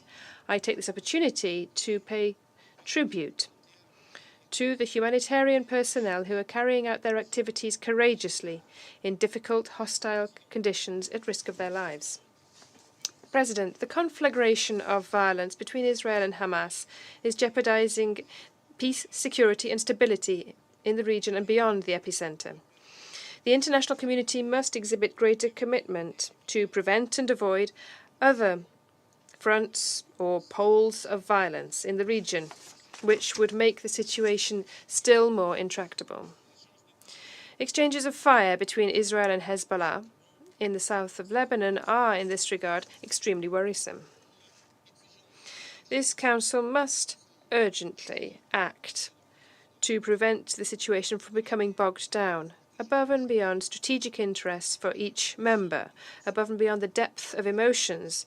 We must, without delay, achieve de-escalation and halt the fighting.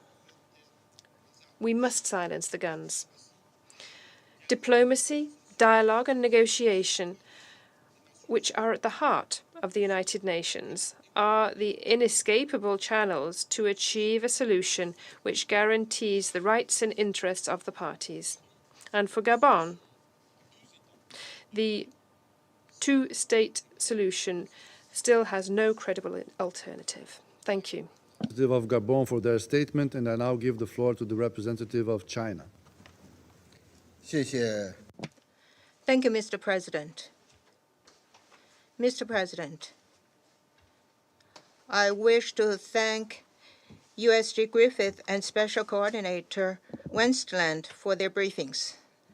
I wish to particularly commend Special Coordinator Westland for his tireless efforts in actively engaging with all parties for the de-escalation of the conflict to prevent a humanitarian crisis.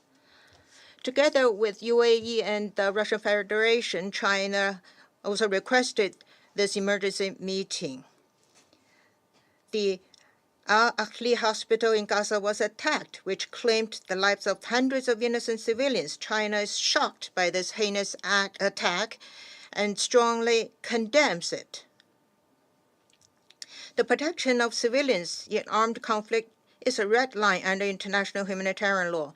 Civilians and civilian facilities such as hospitals and schools should not and must not be targeted in military operations. The indiscriminate use of force is not acceptable, and the safety of humanitarian medical workers must be guaranteed. We urge Israel to effectively fulfill its international humanitarian law obligations. Look around in Gaza right now. Tragedies like the one at Al-Ahli Hospital are unfolding all the time. As a result of the total blockade imposed by Israel, the supply of water, electricity, and fuel in the Gaza Strip has been cut off.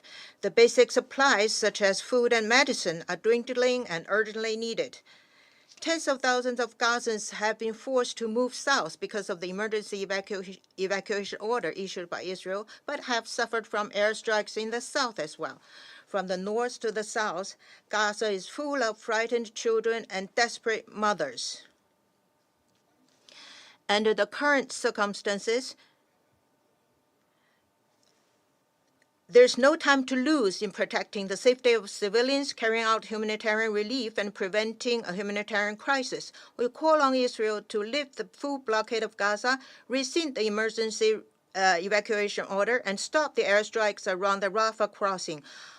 We welcome the international community's efforts to open a humanitarian corridor and look forward to substantive progress in the relevant communications and arrangements as soon as possible. We appreciate the important role played by Egypt and other regional countries.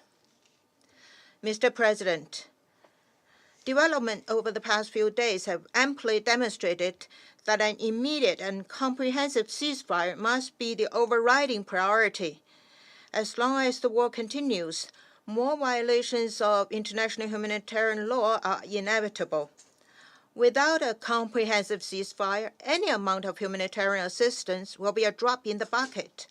If the current fight in Gaza is allowed to drag on, the end result will not be a complete victory, military victory for any side, but rather most likely will be a catastrophe that will engulf the entire region, that will probably completely end the prospect for a two-side solution, plunging the Palestinian and Israeli peoples into a vicious cycle of hatred and confrontation. Arab countries have issued a strong call for an immediate and comprehensive ceasefire. The international community should heed this just call of Arab countries and the Palestinian people.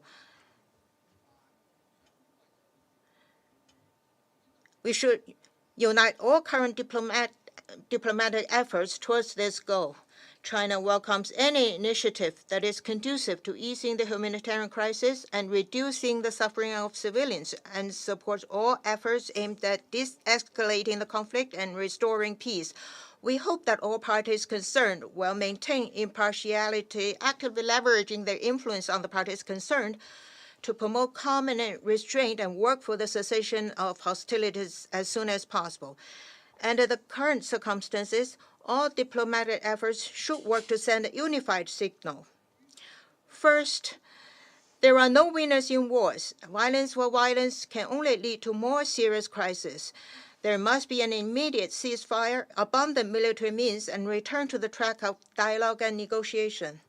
Second, any violence and attacks against civilians should be rejected.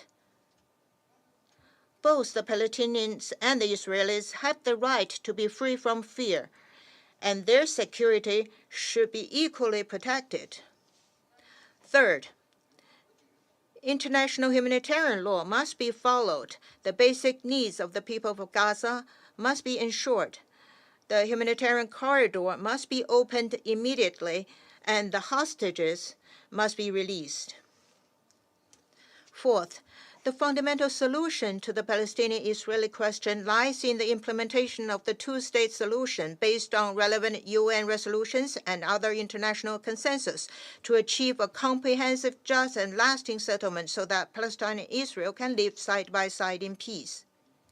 Mr. President, the Security Council bears the primary responsibility for maintaining international peace and security. In the face of the continuing spread of conflicts and the increasingly imminent humanitarian disaster, the Security Council has no reason to remain silent and no excuse to delay further. China does not agree with the claim that the Security Council actions will interfere with ongoing diplomatic efforts. Though the draft resolutions proposed by both Russia and Brazil have not been adopted, the Security Council cannot stop at this. China expects all members of the Security Council to face up to their responsibilities under the Charter, respond to the expectations of the Palestinians and the Israeli peoples and of the international community, move forward in unity and build consensus and make binding decisions on the current crisis situation, decisions that will stand the test of history and conscience. China has been making efforts all along. We will continue to work with the international community to play a constructive role for the ceasefire and the cessation of hostilities, the protection of civilians, and the prevention of further humanitarian crisis in order to realize a comprehensive, just, and lasting solution to the question of Palestine. Thank you, Mr. President. I thank the representative of China for their statement, and I now give the floor to the representative of Ghana.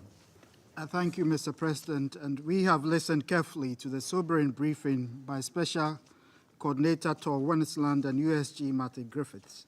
We remain deeply concerned by the unfolding developments in the Gaza Strip and Israel.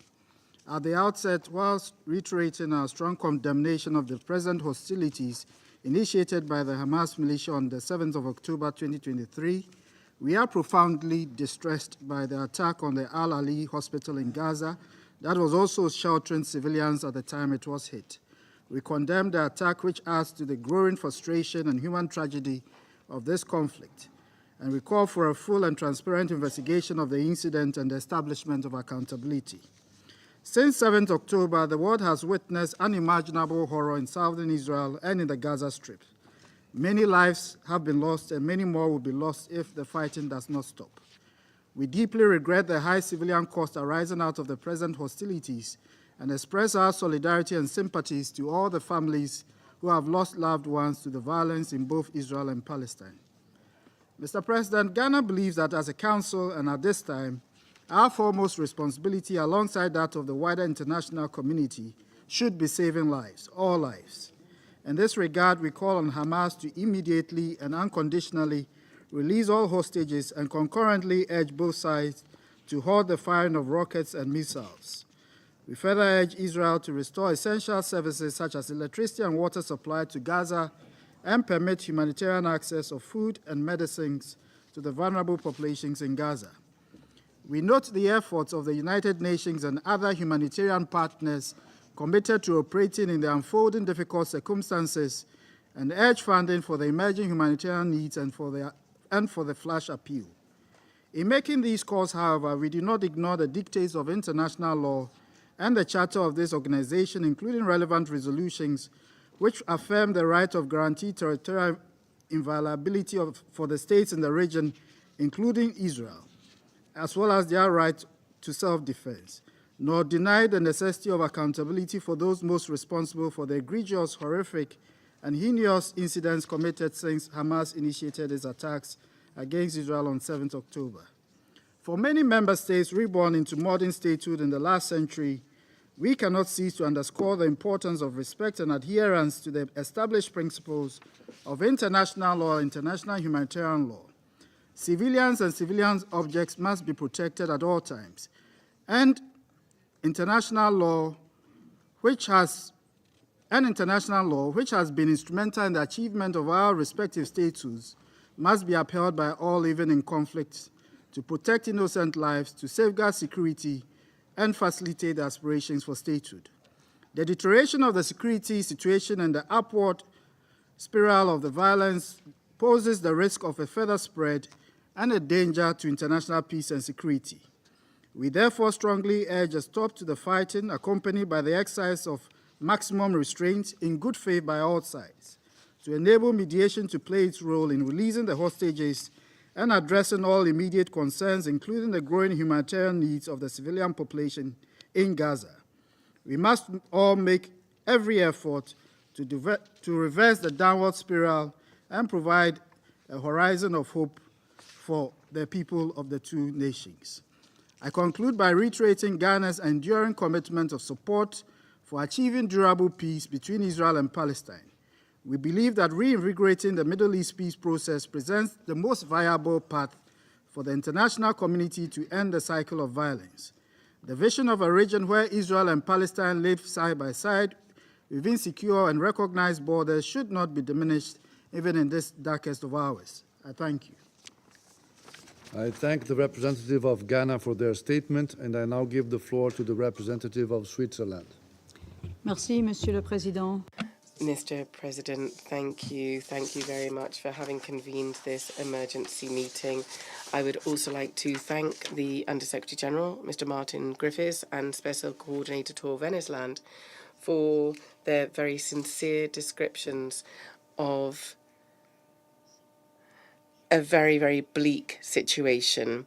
I'd like to thank them and in particular their teams for their efforts, their work, their courage in the most difficult of circumstances. I would like to express my condolences to the families of the victims of those humanitarian workers who have died.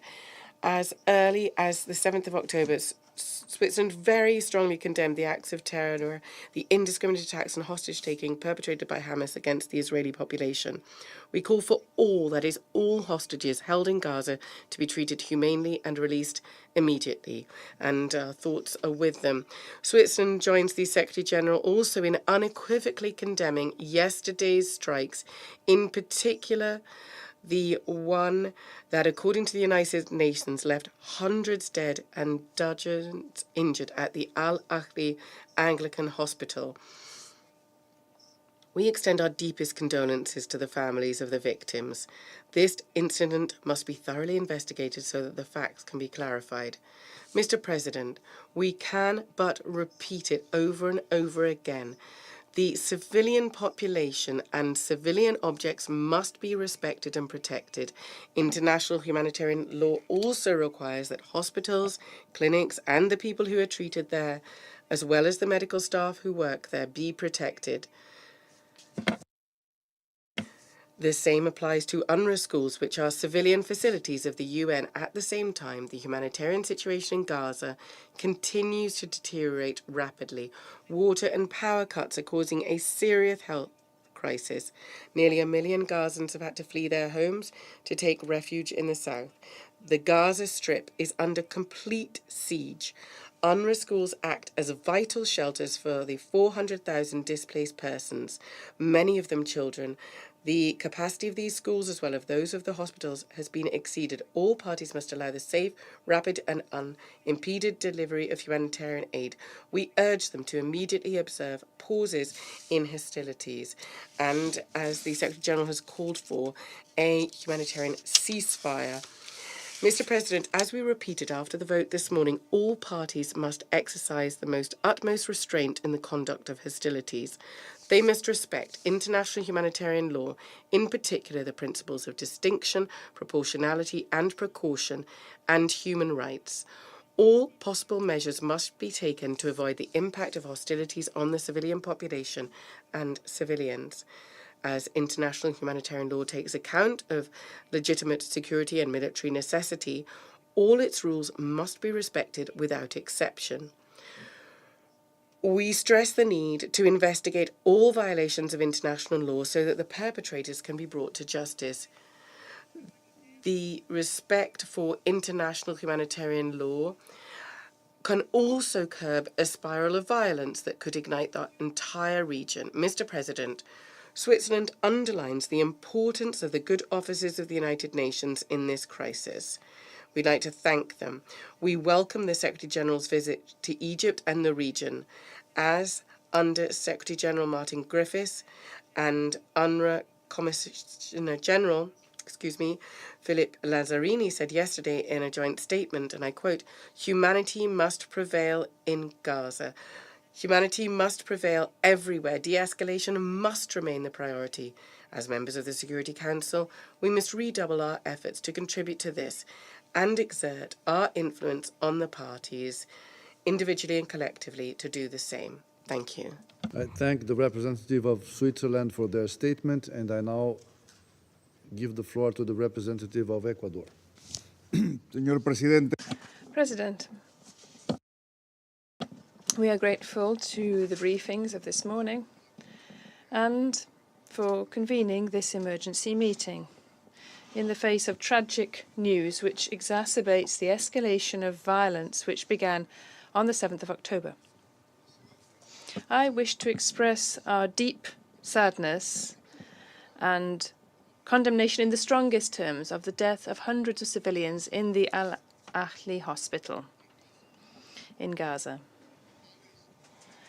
Hospitals cannot be the target of attacks in any circumstances or for any pretext. There is no justification at all for what happened yesterday. Likewise, we deplore the deaths of UNRWA personnel, teachers, doctors, engineers, psychologists and support staff.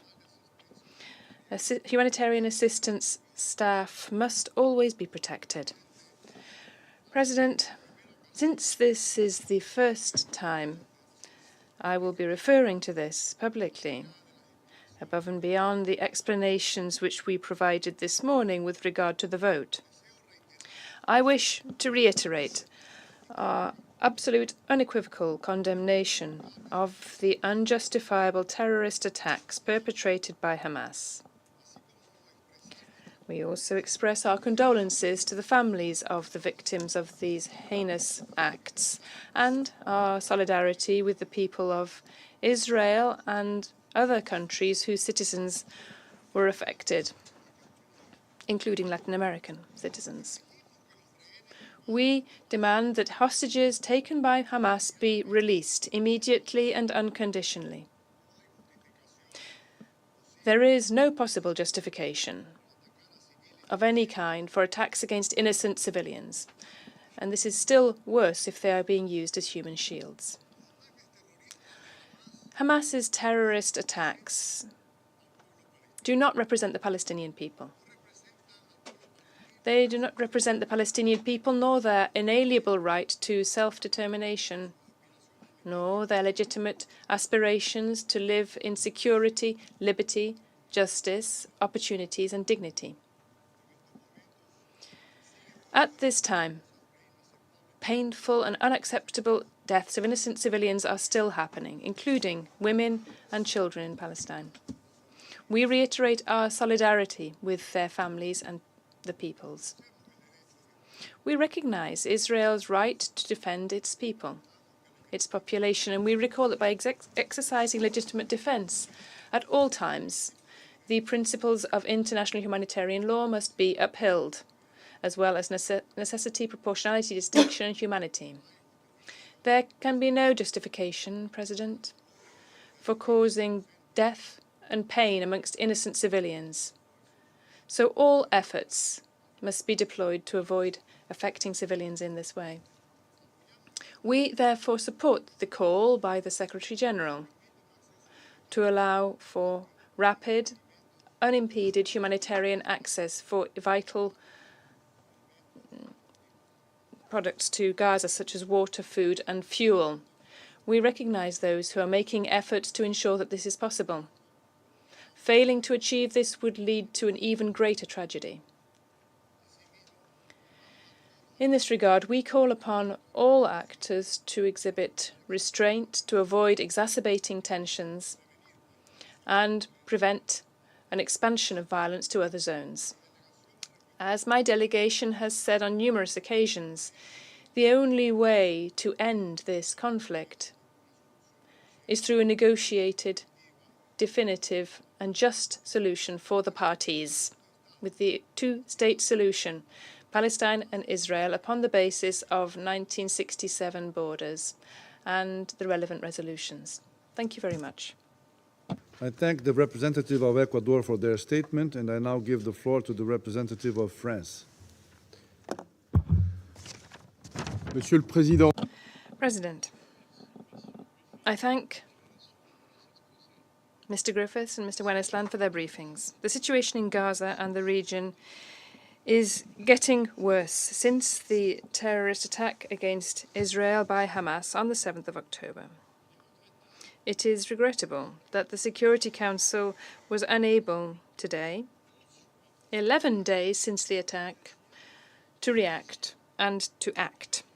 It would have been high time for this Council to call for sparing the lives of all civilians. France condemns in the strongest terms the strike against the Al-Ahli hospital in Gaza City, which claimed a large number of Palestinian civilian victims. Nothing can justify a strike upon a hospital, and full light must be shed on this.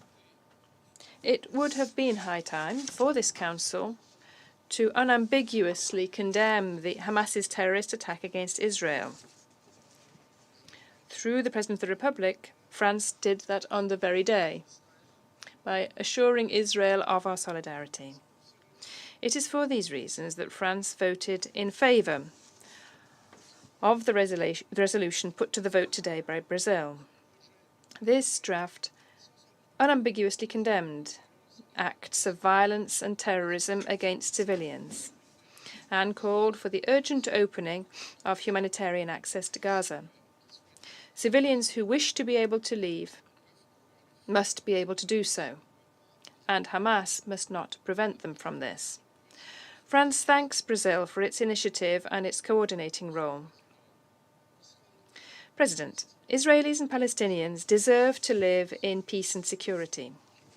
I wish to recall France's unwavering solidarity with Israel in these testing times and our deepest condolences to all those families who have lost loved ones, including a significant number of French nationals. France reiterates its unswerving attachment to Israel's security and recalls Israel's right to defend itself whilst fully upholding international humanitarian law and preserving civilian populations in the face of the cowardly terrorist attacks targeting them. France also recalls that international humanitarian law is an obligation for everyone.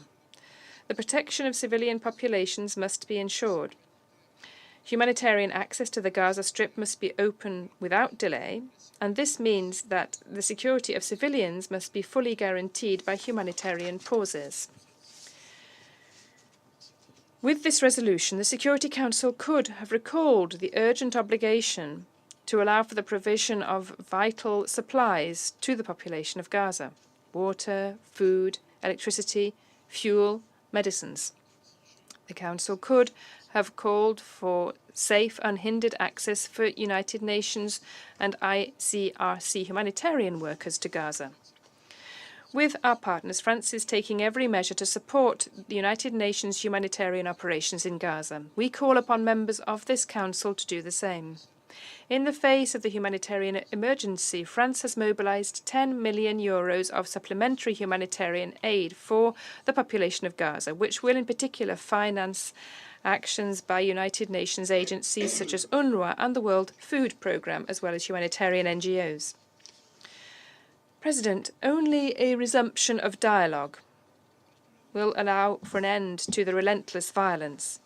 The emergency is a humanitarian one, but it is also a diplomatic one. We must do our utmost to avoid a regional conflagration. Those protagonists who could benefit from the situation must abstain from joining the conflict. President, the events of recent days confirm the fact, although it was hardly necessary to do so, that a political resolution to the Israeli conflict is urgent. The conditions for lasting peace are well known. They are indispensable guarantees for the security of Israel and a state for the Palestinians. The legitimate aspirations of the Palestinian people and the security of Israel are an indissociable whole. This is a line which France has always defended and will continue to follow. We must collectively mobilize in order to achieve this. Thank you. I thank the representative of France for their statement, and I now give the floor to the representative of Japan. Thank you, Mr. President. I thank Special Coordinator Tor Wensland and USG Griffiths for their updates. The past 2 weeks have been painful, tumultuous, and devastating. The situation in the Middle East is at a dangerous point where the risk of escalation is extremely high. We unequivocally condemn the terror attacks by Hamas and other Palestinian militants in Israel on October the 7th, where more than 1,300 were killed, 3,600 wounded, and nearly 200 taken hostage, overwhelmingly civilians. Japan demands the immediate release of the hostages without conditions. We are particularly appalled by the destruction of Al-Ahari Arab Hospital yesterday, where hundreds died. We feel strong indignation at the tremendous damage and harm done to innocent civilians. Attacks against hospitals or civilians cannot be justified on any grounds. Japan expresses its heartfelt sympathy to the victims and injured and others, and offers its condolences to the bereaved families. It is vital that humanitarian aid reach the people of Gaza. Humanitarian corridors must be established so humanitarian actors can safely deliver food, water, fuel, and medicine to the population. We echo the Secretary General's call on Israel to ensure rapid and unimpeded access for humanitarian aid to reach those relying on this assistance for their survival. The risk of spillover, both regionally and globally, is real. We must choose a path that will bring us closer to peace, security, and stability. And in this vein, Japan welcomes President Biden's visit to Israel, as well as engagement by other players, including Secretary General and UN agencies, that could urgently address the dire humanitarian situation in Gaza. We also encourage regional and other players to continue their efforts in negotiating the release of the hostages. For our part, Japan is engaging with other Council members to find common ground and take actions toward alleviating the plight of people in Gaza and preventing further escalation. Whatever the position of respective member states toward the peace process in the Middle East, one thing remains clear. No one wants to witness further loss of lives of the innocent. We must act without further delay. I thank you. I thank the representative of Japan for their statement, and I now give the floor to the representative of the United Kingdom. Thank you, President. And I'd like to start by thanking Under Secretary General Griffiths and Special Coordinator Wennesland for their sobering briefings. And through you, may I also thank your teams who are working tirelessly in the region, including in the face of considerable personal risk. And again, we extend our condolences to those who have lost their lives. President, the UK is shocked and deeply saddened by the destruction and the hundreds of lives that were lost and people who were killed at the Al-Ahli hospital in Gaza yesterday evening. This is a devastating loss of life, and our thoughts and prayers are with those who were impacted. The UK is working intensively to establish the facts.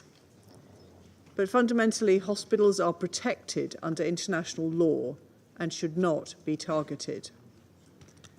President, as I've said, Israel has the right under the UN Charter to defend itself against Hamas' appalling terror attacks. We have also emphasised that every feasible precaution must be taken to minimise harm to civilians, and we continue to call for immediate, unimpeded humanitarian access to enable essential aid, water, food and medicines to reach civilians. Israel has itself acknowledged that it must act in accordance with international humanitarian law. President, the UK is clear that Hamas does not speak for the Palestinian people. Humanitarian support and access must be maintained into Gaza. To support that effort, we have announced a further £10 million in UK humanitarian support. And we call for the opening of the Rafah crossing and guarantees of security for any foreign nationals who wish to cross, as well as for vital humanitarian aid entering.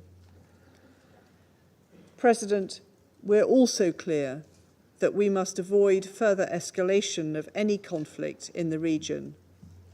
That is why the Prime Minister and the Foreign Secretary have been working urgently to engage Israeli, Palestinian and regional leaders. President, The UK will continue to work with partners in the international community to break the cycle of violence across Israel and the occupied Palestinian territories and work towards the peace and security of Israelis and Palestinians. Thank you. I thank the representative of the United Kingdom for their statement, and I now give the floor to the representative of Albania. Thank you, Mr. President. I thank Special Coordinator Westland and USG Griffiths for their sobering briefings. The Middle East is in danger, one that we have not witnessed for decades. The dire humanitarian situation, as we heard, needs no explanation. The world is still in shock by the heinous and indefensible terrorist attack of Hamas and its consequences, including some 200 hostages. Given the brutality of attacks everyone has witnessed, there is reason to believe that the innocent people abducted, if still alive, are kept somewhere in Gaza under conditions hard to imagine and describe. We strongly condemn such acts and reiterate our call for their immediate and unconditional release. Albania strongly condemns the terrorist attacks of Hamas and reiterates the call for a global condemnation of terror anywhere, by anyone, anytime. Terror cannot be justified. It cannot be excused. It should not be condoned. It should not be applauded, and it should not be glorified. It must only be condemned, and by all, it must be fought. It must be eradicated. We have said it many, many times. Violence breeds violence. But let's not forget, Hamas is not only harming Israelis, it is harming in the very same way innocent Palestinians. Hamas is responsible for what is happening in Gaza. It wants and works to destroy Israel, but by doing so, it also destroying the future of Palestine, and it's shattering the dreams of Palestinians for self-determination, obstructing the hopes of Palestinian statehood that Palestinian people deserve and that the international community rightly supports. Albania has always stood by any state to defend themselves, and in this case, it supports the right of Israel for self-defense and its legitimate right to provide security for its people in a proportional manner, in line with the principles of the UN Charter, while taking every precaution not to harm innocent civilians. Mr. President, the war against terror should not harm civilians. The innocent people in Gaza are fully entitled to care and protection. Human lives have the same value, be they Israeli or Palestinian. They both deserve to live in peace and security. The explosion of the hospital in Gaza is a tragedy. We extend our condolences to all those affected, and we mourn the patients, medical staff, and other innocent killed or wounded in this tragedy. Nothing can justify striking a hospital, and nothing can justify targeting civilians. Everything must be done to allow the humanitarian assistance to reach everyone in need. We call for the opening of humanitarian routes and the assistance to flow unhindered for anyone in need. Colleagues, as in every conflict, in the absence of independently verified facts, guilt shifts sides, amplified nowadays like never before by social media. We must stick to facts, not judged by emotions. Therefore, all the light must be shed on the hospital attack. Facts have to be established and perpetrators must be held to account. Colleagues, in less than 2 weeks, thousands of Israelis and Palestinians have been killed. Innocent people are taken hostage. Thousands of rockets have been launched indiscriminately in Israel, and Gaza is being destroyed. Peace and security in the entire Middle East are under threat, and the risk of larger conflagration is real. Words of peace and calls for calm and reason may not be heard because of the noise of the war. But we should never, ever resign from efforts to bring the peace process back on track whenever this is possible. The regional and international actors must continue their efforts in order to respond quickly and wisely to the new reality and avoid the crisis spillover in the region and beyond. For us, there is no alternative. There can be no other possible solution than the one we have always supported and embraced. 2 democratic states, Israel and Palestine, for 2 people, Israelis and Palestinians living side by side in peace, security, and dignity. And I thank you. I thank the representative of Albania for their statement, and I now give the floor to the representative of Malta. Thank you, President, for convening this emergency session. I also thank Special Coordinator Wennesland and USG Griffiths for their sobering briefings.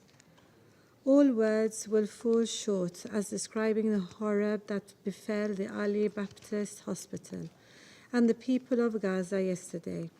One missile strike ended the lives of hundreds of people, all of whom were already acutely vulnerable. Malta condemns this action in the harshest terms. It tragically illustrates that there are no safe zones in Gaza. The Gazan population has nowhere to go.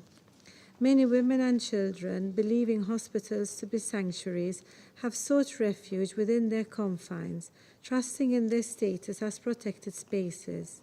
While we recall the terror perpetrated by Hamas, as we speak, countless civilians in Gaza are devoid of basic amenities like running water or electricity.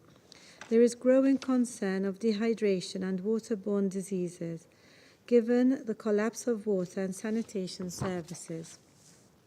People are turning to UNRWA schools and hospitals throughout the area, seeking assurances of safety.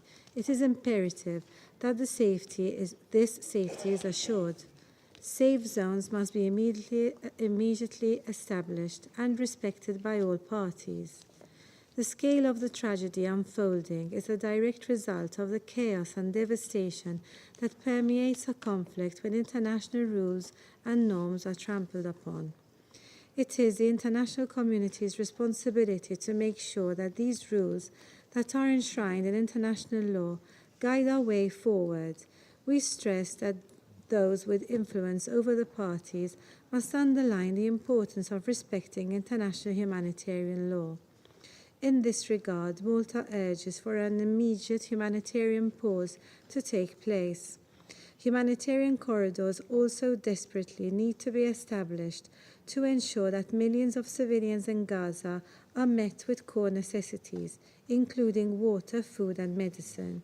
It is an obligation of all parties to conflict to facilitate the delivery of humanitarian assistance. Parties must ensure that UN, ICRC, and humanitarian personnel are heeded full protection in their priceless work.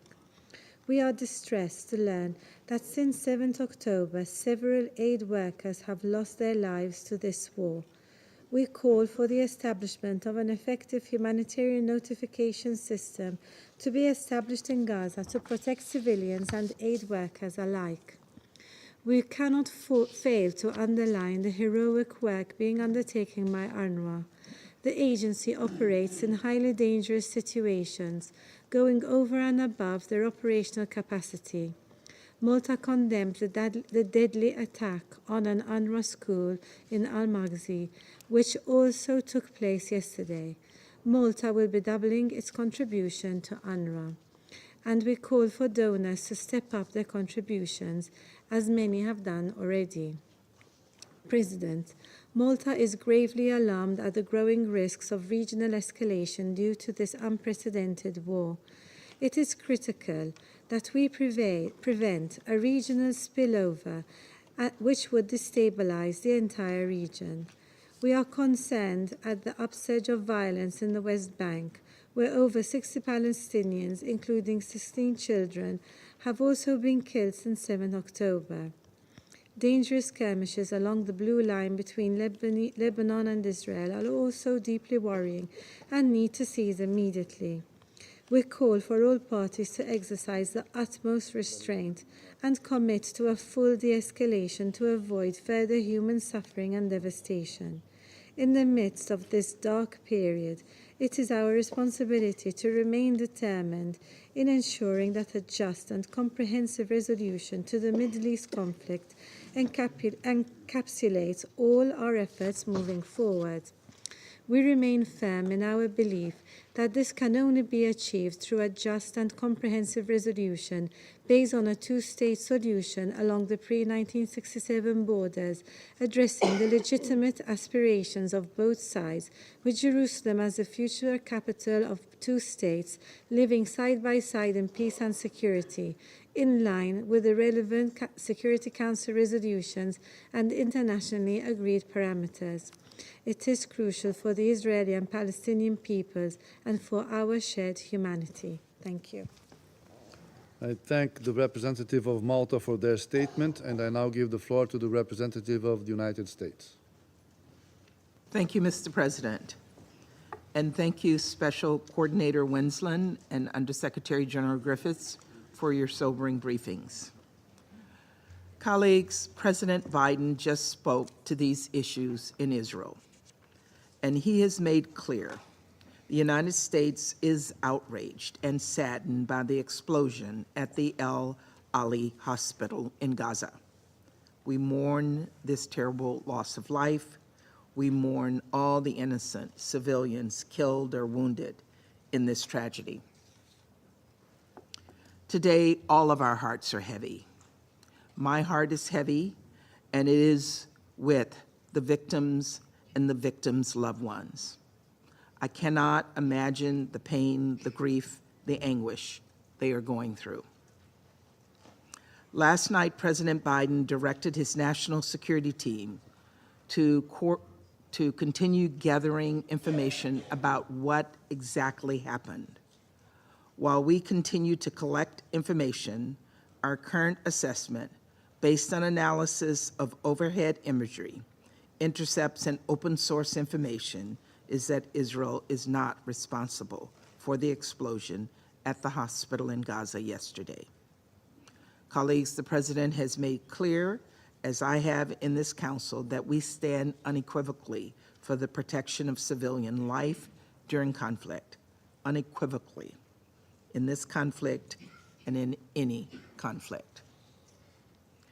We have communicated at the highest levels that every step must be taken to protect civilian lives, every step.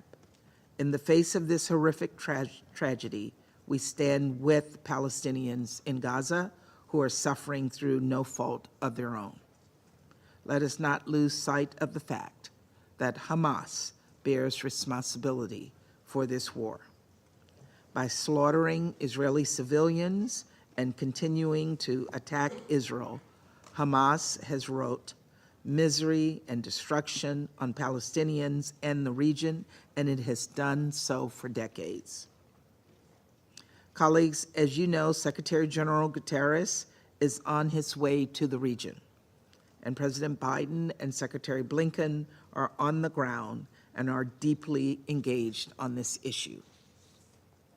Just today, President Biden announced that the United States is providing $100 million in humanitarian assistance for Palestinian people in Gaza and the West Bank. This money will support over 1 million displaced and conflict-affected Palestinians. Colleagues, the United States will continue to work closely with the Israeli government, other countries in the region, the United Nations, and other partners to minimize the risk of civilian casualties. The loss of any innocent life is heartbreaking and unacceptable, and we must all do everything possible to protect civilians. Thank you, Mr. President. I thank the representative of the United States for their statement. Then I'll give the floor to the representative of Mozambique. Thank you, Mr. President. Mr. President, Mozambique thanks Russia and the United Arab Emirates for convening this meeting. We also appreciate your readiness to schedule it. We thank both Mr. Tor Wensley, Special Coordinator for Middle East Peace Process, and Mr. Martin Griffiths, Undersecretary General for Humanitarian Affairs and Emergency Relief Coordinator, for their briefings on the latest developments in the region, particularly in Gaza Strip, and we convey our profound appreciation and solidarity for their dedication in these difficult moments. Mr. President, in just 11 days, the conflict between Israel and Hamas has caused significant damage to public infrastructure, including hospitals and schools, and has resulted in the displacement of thousands of people. We could not be more than horrified by the airstrike on the hospital in Gaza City on Tuesday night, where hundreds of people are reportedly killed and thousands of civilians were reportedly sheltering.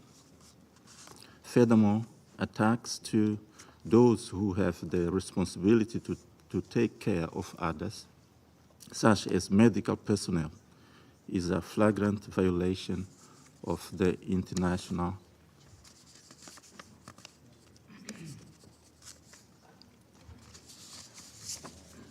humanitarian law, and it can be perceived as war crimes.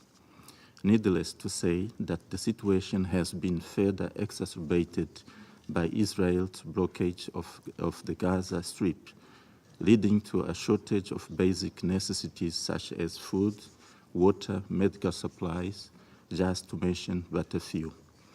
We strongly condemn the attacks to the civilian population, mainly children, women, and the elderly who suffer the most from the atrocities and grave effect of this war. In this regard, we reiterate our call loudly and clearly to the parties to de-escalate the tension, stop the bloodshed, halt the attacks, and stop the human suffering in the occupied territories in Gaza Strip. We should ensure that humanitarian assistance reaches desperate citizens immediately and unconditionally. As it is being described, the humanitarian situation is indeed dire, and it is reaching unprecedented levels of alarm. We fear that the humanitarian catastrophe will continue to unfold in Gaza. We therefore call on the international community to ensure respect for the fundamentals of international law and the protection of civilians. Mr. President, we all know that the Israel-Palestinian conflict has been ongoing for decades, and it is a complex issue that requires a multifaceted approach to resolve.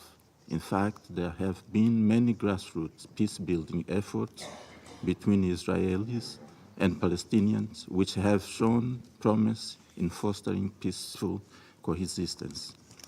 It is therefore our firm belief that Israel and Palestine can only resolve their difference through peace and dialogue. We hold the view that peace is always possible if the conflicting parties are genuinely willing to follow the path of justice and tolerance. Concurrently, we resolutely reiterate our appeal to the members of this Council to redouble their role of influence toward a sustainable solution to the Palestinian situation in full compliance with the relevant resolutions, decisions, and other instruments of the United Nations. To conclude, Mr. President, we urge the parties to pursue the path of dialogue and constructively together towards a lasting peace, respecting the rights of self-determination of the Palestinian people and the two-state solution in accordance with the Security Council resolutions 242 and 2334 of 2016. I thank you, Mr. President. I thank the representative of Mozambique for their statement, and I now give the floor to the representative of the United Arab Emirates. Thank you, Mr. President, and I'd also like to thank our briefers, Martin and Tor, for their invaluable remarks and insights today, and to thank them for all the fantastic work they are doing in very difficult circumstances. This morning's explanation of vote of the United Arab Emirates outlined our overall position on the matter in front of us. But in this briefing, which we called for with China and the Russian Federation, we really just wanted to focus concretely on the humanitarian situation, which is getting worse by the day. Because for nearly 2 weeks, we have borne witness to the relentless and indiscriminate bombardment of Gaza following the heinous attack on Israel on the 7th of October. In Gaza, as a result, 1 million people are now displaced and more than 500,000 people are sheltering in UN facilities, and the UN system is not equipped for this response. There are reports of bombs being dropped on UN schools and buildings where people are running to seeking safety. And as USG Undersecretary General Martin made clear in his statement, the humanitarian situation on the ground is now catastrophic. The evacuation order for over 1 million people to try to move to safety is, in these circumstances, an impossible demand that fails to comply with international law. And yesterday, the situation got worse. The world watched the unthinkable happen, an attack targeted against the Al-Ahli Baptist Hospital, resulting in the death of more than 500 people. There's no ambiguity under international law in providing care to the wounded and sick. Hospitals and medical personnel must at all times be protected, and they must never, never be the target of an attack. Nothing can justify yesterday's attack, and we condemn it and call for an impartial and independent and transparent investigation into this tragedy and for those responsible to be held accountable. Gaza has been under siege for 10 days, during which a stranglehold has been placed around the necks of the civilians there. The descriptions of the humanitarian situation on the ground from both Martin and Tor give us a sense of what hell on earth might look like. The steps that need to be taken are clear and practical. This morning, the President of the United Arab Emirates, His Highness Sheikh Mohammed bin Zayed Al Nahyan, discussed some of those steps with the United Nations Secretary General. We need an immediate cessation of hostilities, as called for in the resolution that failed to be adopted today. We need the unconditional release of all hostages being held, and their humane treatment. This must happen now. We need safe and unhindered access for all humanitarian aid workers, including medical aid, food, water and fuel, and humanitarian workers. I'm sure many of you are disturbed by the images of civilians in Gaza boiling toilet water to give to their families. The reconnection of electricity, water, and telecommunications must happen, and the protection of all civilians must be our priority. At Egypt's border with Gaza, life-saving humanitarian aid is piling up. The United Arab Emirates has opened an air bridge to transport the much-needed supplies, but without firm guarantees from all the parties that the trucks and civilians gathering to receive aid will not be targeted, they remain out of the hands of those who so desperately need them. The UAE's government has announced an additional $70 million in aid for Gaza. These protections must be put into place. Mr. President, the humanitarian situation in Gaza is deteriorating by the hour, and we must be under no illusions. We are staring into the abyss, not only in Gaza, but of what is now a widening regional conflagration. So we call today for a regional and international focus of this Council, of the international community, as well as renewed efforts around securing the de-escalation and cessation of hostilities on the ground. We really appreciate the diplomatic efforts of Egypt in this regard, as well as of the United States. In particular, Egypt's efforts to ensure safe humanitarian access in Gaza through the Rafah crossing and their convening of a summit of world leaders to address the deteriorating situation. We hope that today's announcement by the United States and by President Biden that Israel has agreed to allow humanitarian access via Rafah will result in the rapid and safe delivery of aid. There is no time to waste. Leaders across the region and the international community should focus all possible efforts to secure a cessation of hostilities. And as Tor said, the only way we can end these cycles of conflict is to rededicate all efforts towards a long-term political solution. The past 10 days cannot be undone, but our future remains before us to determine. How we act now to preserve our shared humanity, ensure respect for international humanitarian law, and alleviate the dire suffering of the people of Gaza will determine that course. Thank you. I thank the representative of the United Arab Emirates for their statement. I shall now make a statement in my capacity as the representative of Brazil. I thank our dear briefers for their comments and commend them for their extraordinary work in a very difficult situation. I also ask them to please convey our thanks to their people on the ground. Brazil is appalled by the catastrophic strike on the Al-Ahli Arab hospital in Gaza City that killed hundreds of civilians. It is simply abominable. Hospitals and medical personnel are and must be effectively protected under international humanitarian law. Yesterday's attack shows again that the civilians are the ones paying the ultimate price for this conflict. We stand in solidarity with the grieving families of the victims and offer our deepest condolences. Brazil unequivocally condemns the terrorist attacks and hostage taken by Hamas in Israel on October 7th. Acts of terrorism are unjustifiable regardless of their motivation, whenever and by whomever they are committed. We all call in the strongest terms for the immediate and unconditional release of all hostages and demand their safety, well-being, and humane treatment in accordance with international law. Any military response to terrorist acts or acts of aggression must be conducted strictly in accordance with the UN Charter, international humanitarian law, and international human rights law. The presence among the civilian population of individuals who may not qualify as civilians under international humanitarian law does not deprive the broader population of its civilian status.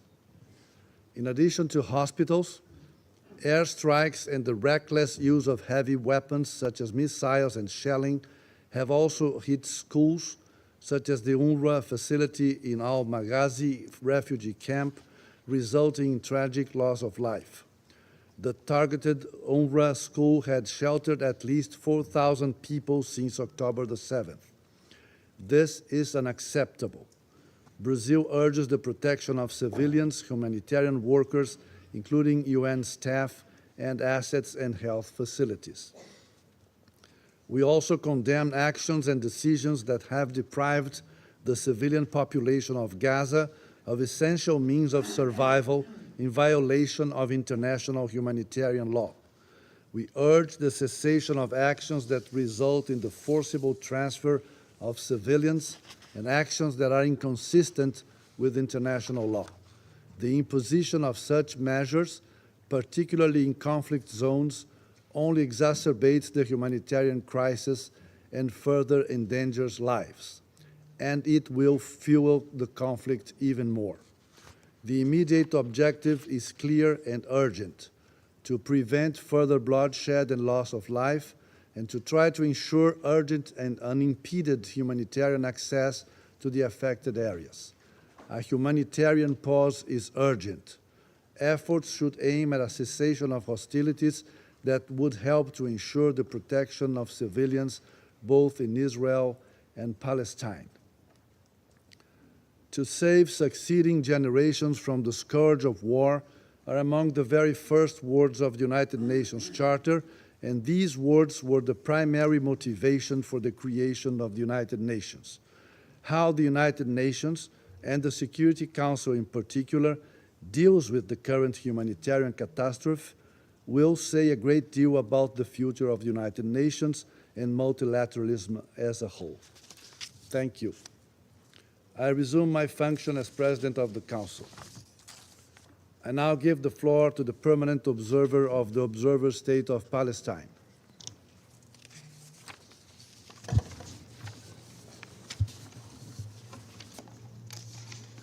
Mr. President, there is no right to commit massacres in international law. Israel is perpetrating massacres in Gaza every single day. For over 10 days now, you have witnessed it killing entire families, bomb shelters, schools, hospitals, residential buildings, convoys. You have heard it telling people to head south of Gaza and then bomb the south. You have heard and seen it telling people they had a choice between forced displacement and death, and then subject them to both. It is beyond belief that some still speak of a right to self-defense of an occupying power that has made clear it is seeking blind vengeance, forced transfer, and annihilation of our people. You will all say civilian lives should be protected, and yet some of you, until now, continue being unable to call for a stop to the assault, to call for an immediate ceasefire. Those who cannot or will not call for a ceasefire will lose any credibility, any authority, and share some of the responsibility for the devastation that is occurring now. And what will occur next? And no one should want to be seen as complicit in these mass killings or their continuation. Had this council called for a ceasefire 2 days ago and acted accordingly, it would have saved hundreds of lives. Maybe, for some, saving hundreds of Palestinian lives is not such an important objective to pursue. But are you sure that Palestinian lives are the only ones you would be saving if you act? We told this council months ago, act to save lives, all lives. You did not hear us then. Don't make the same mistake now. Mr. President, people are being killed as we speak. A humanitarian catastrophe of unprecedented proportion is unfolding in Gaza live on TV screens. And we heard what Mr. Griffith said. A political disaster is underway, and yet the Security Council of the United Nations is unable to say the only thing that truly matters. Stop the bloodshed. I repeat, stop the bloodshed. For those who think they can avert a humanitarian catastrophe and a regional spillover while Israel continues bombing and killing Palestinians, think again. The region is united in telling you it is not possible. Listen to them. The only way to prevent both is to stop this criminal aggression against our people. Mr. President, there is no speech, no legal contortion, no political cover that can clear Israel of its responsibility for the Palestinian civilians it is killing. For 75 years now, Israel has explained, brazenly justified, how it had to dispossess us, how it had to occupy our land, how it had to kill our people, all in full impunity. Killing more Palestinians will never make Israel more secure. 75 years of experience should have been proof enough for those who want to learn. There is no logic in this world, no moral in this world, and no law in this world that can justify the killing of a people. Innocent children, women and men, as a pretext to make another one secure. The whole world is watching. They're watching us. The events of the last 10 days may shape the next 10 years in our region and beyond. What happens next is decisive. If anyone thinks this is a situation under control for which you can plan and implement, they are making false and irresponsible assumptions. This is the kind of war where you know how it starts and have no clue how it ends. Until now, it can be stopped, and it should be stopped immediately. Any further delay is a risk no one should take. The Council should have met today to heed the call of the Secretary General, of religious leaders around the world, including the Pope, of the Arab states, of the Muslim countries, of the Global South, of the overwhelming number of states around the world, of billions of people, including the millions who marched in your streets. Stop the bloodshed, stop it now. Stop the bloodshed, stop it now. Listen to them. But it has not heeded these calls. It has not upheld international law unequivocally, equally, and responsibly. And in the next few hours, more Palestinians will be killed. Tensions in the region will rise to new dangerous levels. Anger and resentment will explode. Each one of us will be asked what we did when all of this was happening. All will be asked what they did to prevent what will happen next. The Council's failure to shoulder its responsibilities after 10 days of Israeli massacres against the Palestinian people, and after the killing of hundreds of people gathered in a hospital to find shelter and care, will mark public opinions in our region and the world for a very long time, and affect belief in the protections of the law for all people, as well as their perceptions and reactions. This was not a moment to foster more despair and more impunity. This was not a moment to make the same mistakes that got us here in the first place. Finally, Israel does not deny that it killed entire families, infants, children, their parents, uncles and aunts and cousins, their grandparents, with sometimes up to 45 members of the same family being slaughtered. It has done so repeatedly through the years and is doing it again this time in the Gaza Strip. It has now killed 3,500 Palestinians, almost all civilians, including more than 1,000 children. It admitted it was killing all of them, but urged it could not do otherwise. Their deaths were not its fault, even though it killed them. But the hospital massacre had such an impact on global public opinion that it had to change tactics and change its original story into a new one.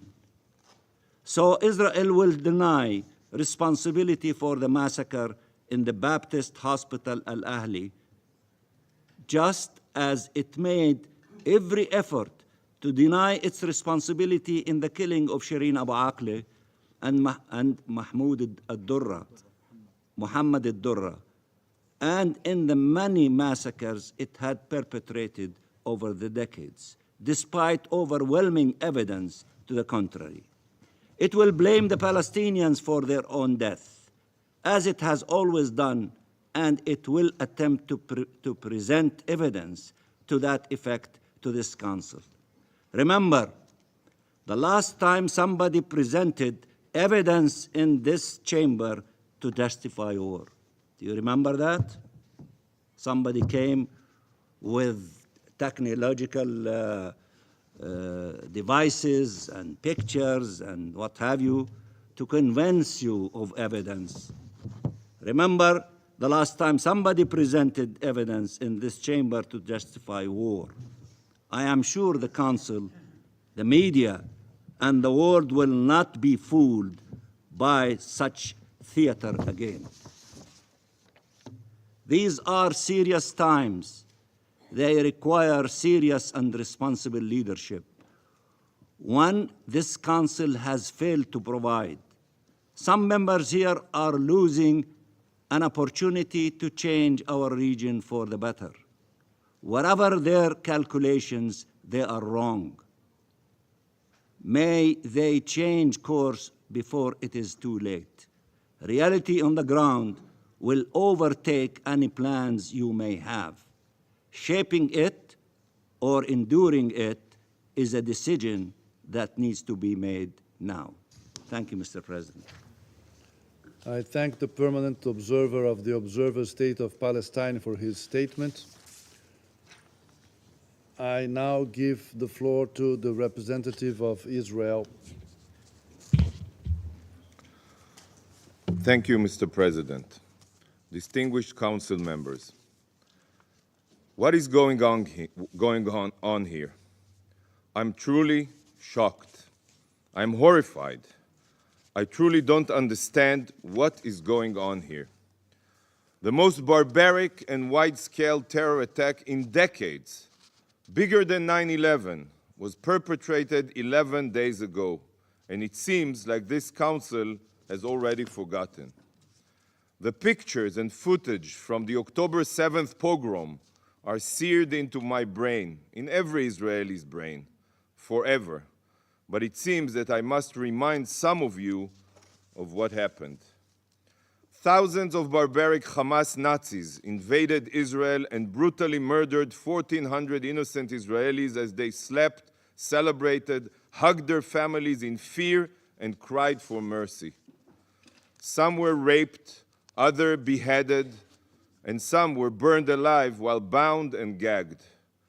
Many were children, and hundreds were young people at a music festival.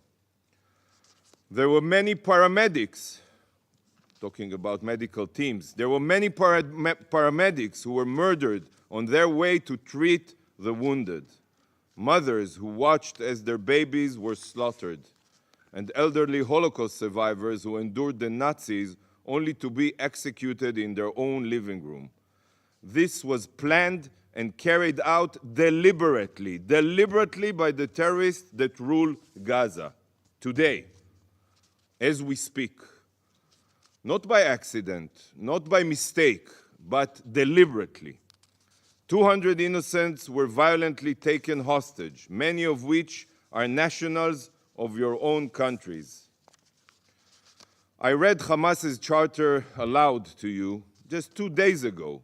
Hamas's words were not empty threats. Hamas's charter is their action plan. Their goal is the annihilation of Israel. And if Hamas has the opportunity to commit these atrocities again, they will, and you know it. Although there are some here that choose not to designate Hamas as a terror organization for political reasons, it still doesn't change the facts. Hamas deliberately targets civilians and massacres children when given the chance. This makes Hamas a terror organization, no different than ISIS. They do not believe in dialogue, they don't want a dialogue, not in political solutions. They only believe in exterminating Jews and annihilating the Jewish state. And nothing can change their genocidal ideology. They don't even recognize the existence of international law. To all those who are talking about two-state solution and international law. There is only one solution to curing a cancer, and it is the evisceration of every cancerous cell, just as was done with ISIS and Al-Qaeda, complete obliteration. This is the only way to ensure such atrocities will never be repeated. Nevertheless, look at what is going on here.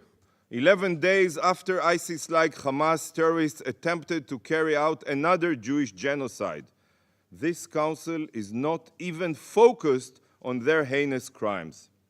Up until today, you have not even done the most basic thing. You have not condemned, as a council, Hamas's brutal terror attack. It is really unfathomable. You cannot unite even on that basic thing. You are not focused on what needs to be done to free Gaza from Hamas and ensure that the oppression of the Gazan people by their tyrants ends. Instead, the Council is fixated only on humanitarian corridors and aid.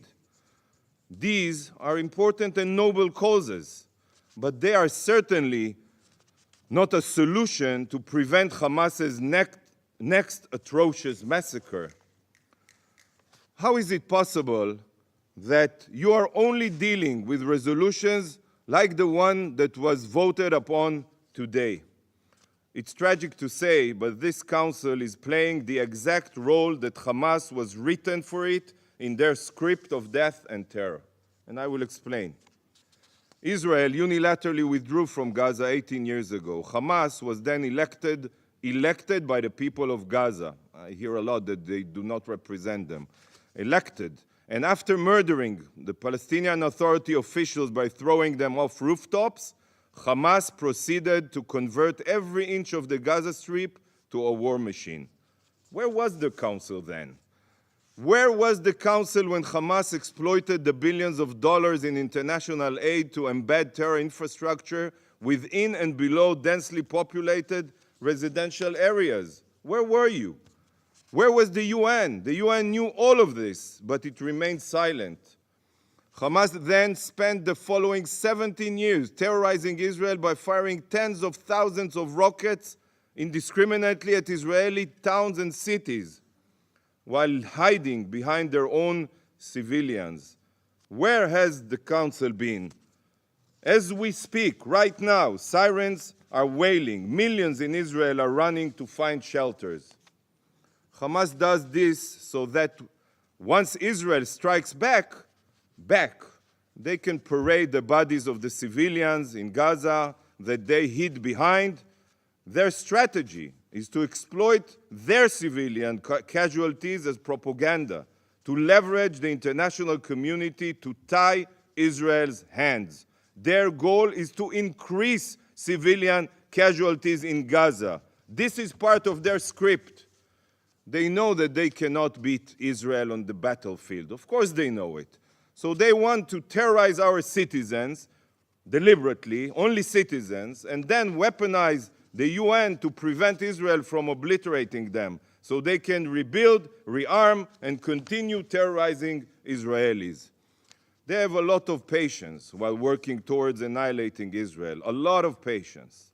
This is Hamas's script. This is their playbook. And shockingly, even after the recent slaughter, it's still working for them. Do you not understand that just by holding this session with its focus, the Council is showing Hamas that they can fool everyone again and again and again? I reiterate, so far this Council has not even condemned Hamas for the atrocity it perpetrated, let alone held Hamas fully responsible for the situation in Gaza. But here we are, discussing humanitarian corridors. Does nobody else see how ludicrous this is? Calling for calm, restraint, and ceasefires is like putting a Band-Aid on a bullet wound. Such steps will not eradicate the cancer that is Hamas. Humanitarian corridors will not prevent the next atrocity. The only thing that will is the utter obliteration of this satanic entity. What are you doing to prevent this evil? Perhaps if for once the Council condemned Hamas, the people of Gaza would begin to comprehend the absolute destruction their leaders have brought upon them.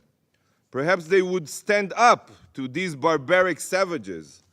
Yet every time the international community pressures Israel and attempts to tie our hands, it only serves to embolden these genocidal terrorists, increases their popularity, and ensure that this evil lives to see another day.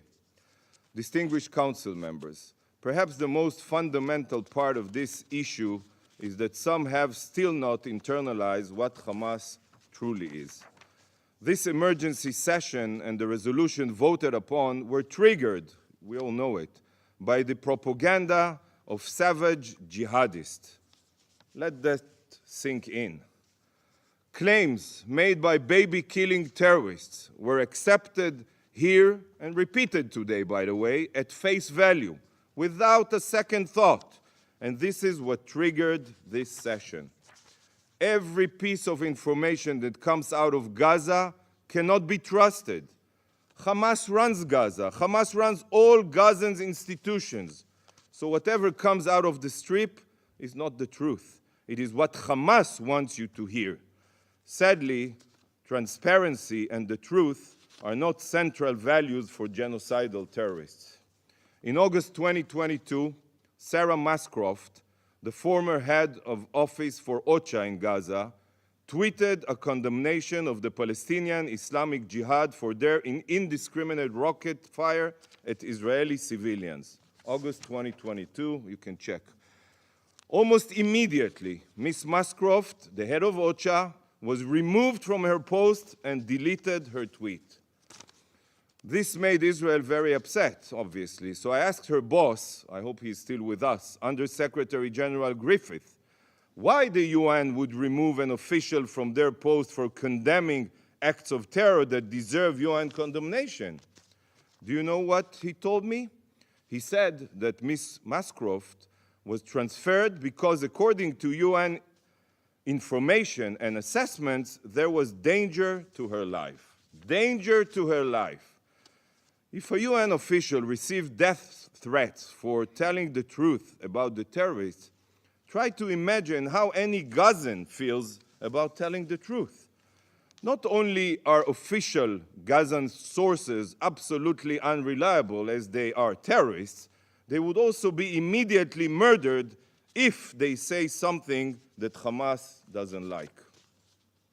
So, distinguished council member, I have to ask you a question. What does this say about whoever decides to believe the claims of a terror organization without any fact-checking? The Al-Ahli hospital was hit by, and only by, a Palestinian Islamic Jihad rocket. What happened yesterday, including the tragic loss of life of civilians, was the sole fault of Hamas. Israel has lots of footage and even an audio recording from Palestinian Islamic Jihad terrorists to prove this beyond a fraction of a doubt. Nevertheless, the Secretary General and numerous UN officials immediately accepted the claims of baby-killing terrorists. What a disgrace. And today, some of you repeated these lies. How can the Secretary General forget that he has the obligation to verify the facts before issuing a condemnation? I guess it's easy when it comes to Israel. Mere months ago, the Secretary General himself signed off on a report detailing how the misfired rockets of Gazan terrorists killed and maimed dozens of Gazan children and medical personnel. We demand an apology. An apology. The UN and some on this council rushed to adopt the lies of ISIS-like terrorists and refused to accept the hard evidence of a law-abiding democracy. You should apologize. Apologize for never convening the council when Hamas rockets are fired deliberately at Israeli hospitals. Barzilai Hospital in Ashkelon was directly hit by a Hamas rockets just last week. Where was the council? Apologize for years of putting your heads in the ground while Hamas ceaselessly built up its war machine in Gaza. Distinguished council members, stop following Hamas's script. Stop playing by Hamas's rules. The time has come for this council to hold Hamas fully and solely accountable for the war crimes committed. This council should be purely focused on condemning the Hamas terrorists, supporting Israel's right to defend itself, and demanding from Hamas to immediately and unconditionally return our hostages. Israel's rescue mission can end very quickly if Hamas terrorists turn themselves in and release all of the hostages. But this rescue mission will not end until Israel ensures that Hamas atrocities can never be repeated again. And there is no way to ensure this other than the obliteration of Hamas's capabilities. Thank you, Mr. President. I thank the representative of Israel for their statement. Before giving the floor to the next speaker, I would like to say the following. To ensure that all speakers enjoy the same sizable audience, I strongly recommend that statements do not exceed 5 minutes, if possible. I now give the floor to the representative of Jordan.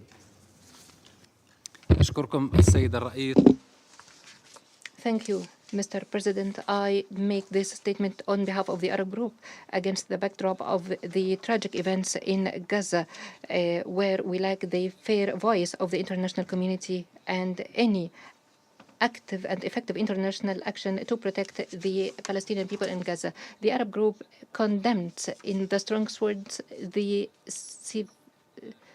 the heinous massacre by the IDF, the criminal IDF, yesterday against the innocent civilians who were receiving care in Al-Ahli Baptist Hospital in Gaza. The Arab group holds Israel, the occupying power, the sole responsibility for this heinous war crime, that we cannot remain silent about it. We call on the Security Council to take immediate action for immediate ceasefire and the Israeli aggression on Gaza. We call to ensure that humanitarian and medical aid enters the Strip and provide the protection to medical staff and relief staff and medical education and UN facilities.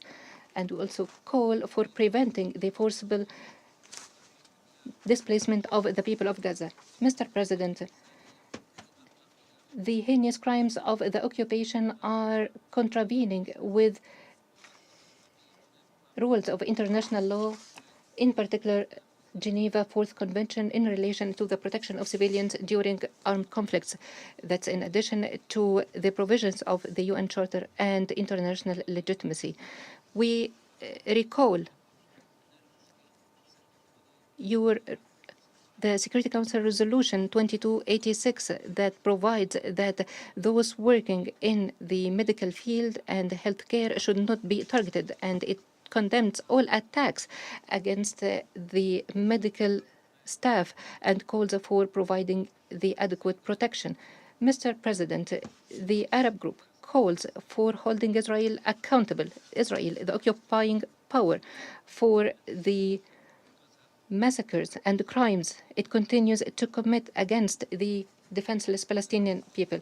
The targeting by Israel of the Baptist Ahli Hospital is not coming out of vacuum. As we mentioned before, the pronouncements from the Israeli officials was clear. It indicated that Israel will not respect the humanitarian and moral values which sees that hospitals should be evicted. That triggered the response from the WHO and different UN entities. They confirmed that the forced eviction and targeting of medical facilities and staff are severe violations to international humanitarian law. In relation to what was said by Martin Griffith a short while ago, a warning has been issued by Israeli authorities to 20 medical institutions, including the Baptist Hospital. That is shortly before the attack on the hospital. In this connection, we stress that the heinous crimes against the people of Gaza are crimes against the humanity of all of us. Condemning this attack is a humanitarian call, purely humanitarian call, that makes it incumbent upon us to unify to put an end to this war and to provide the necessary international protection to the Palestinian people immediately. The Arab group warns that this war against the innocent civilians has entered a serious phase that will take the region to a disaster. The international community and the Security Council should assume its responsibility in maintaining international peace and security by putting an end to the bloodshed and the killing of children, women, and elderly. We stress that we will be the advocate defenders of the rights of Palestinians and their just cause, and we stress that the reason behind the conflict is this occupation. If we want peace and security, the Palestinian cause should be resolved with the establishment of the independent Palestinian state along the borders of June 1967 with its Jerusalem as its capital and according to international resolutions and the Arab peace initiatives. In conclusion, we express our heartfelt condolences to the families of the martyrs, and we call God to have mercy on them and to grant recovery to those who are wounded and injured. Thank you, Mr. President. I thank the representative of Jordan for their statement, and I now give the floor to the representative of Egypt. شكرا سيد الرئيس وهنئكم على تولي رئاسة المجلس وأشكر مارتن جريفيث. Thank you, President. I should like to congratulate you upon assuming the presidency of the Security Council. I'd like to thank Martin. I'd like to thank Tormensland. Thank you for your briefings.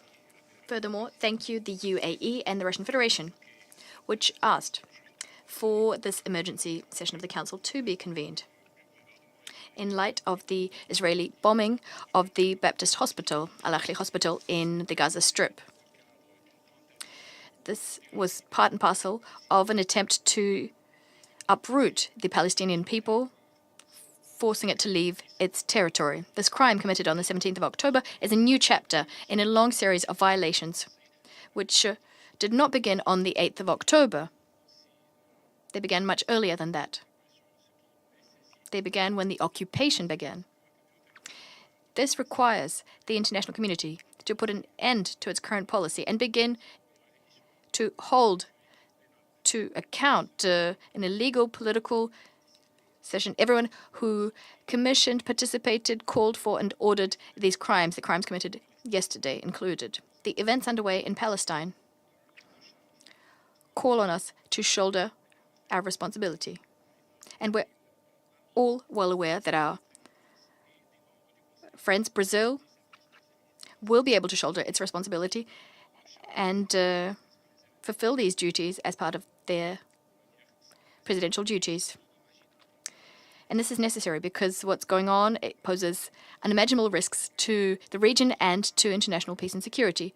These risks cannot be ruled out. Therefore, we warned against and took action to avoid these risks on numerous occasions. The occupation cannot go on.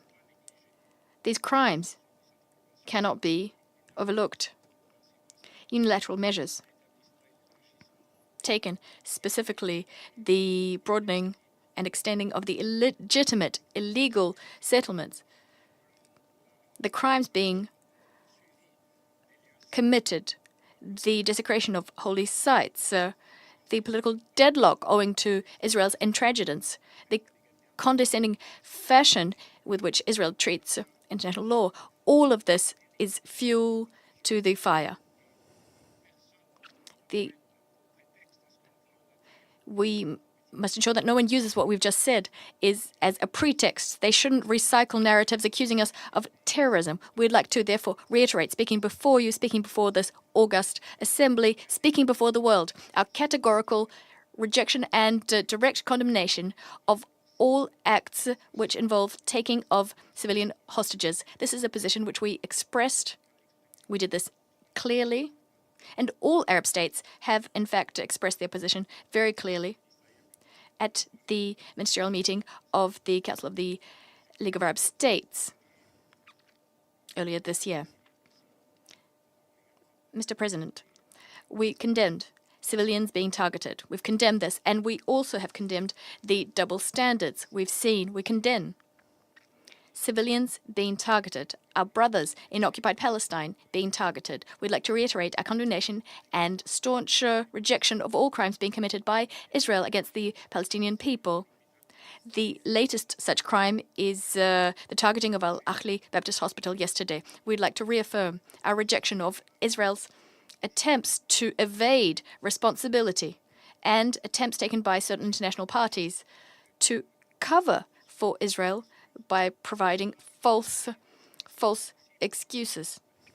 And this is what resulted in the impossible situation we have on our hands in Palestinian territory in the Gaza Strip.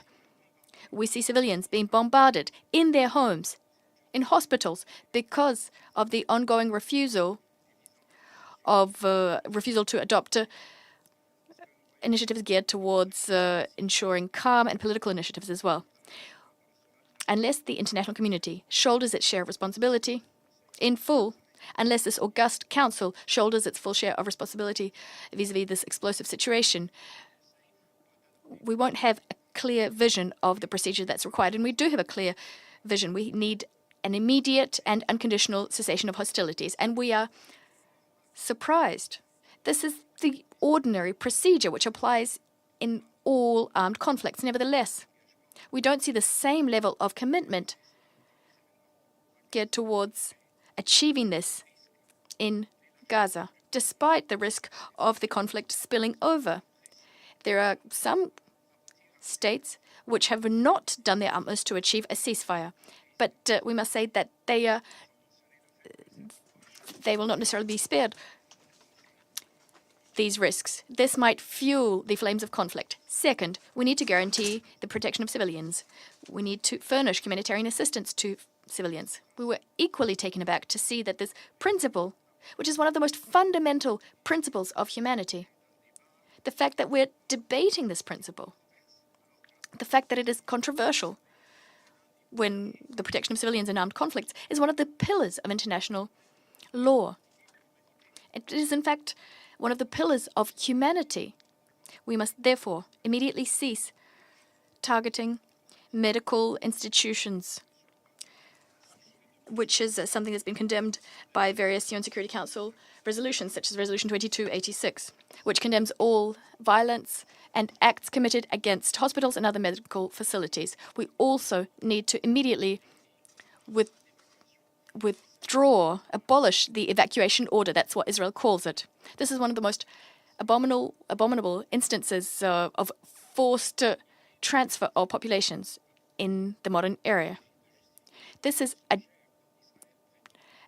fallacious justification which Israel claims to be a means of protecting civilians. Third, we must put an end to hate speech, to justification of crimes committed against the Palestinian people, to their demonization. Animals. This is a term that was used by an official of a country which claims to be democratic. This description, these words,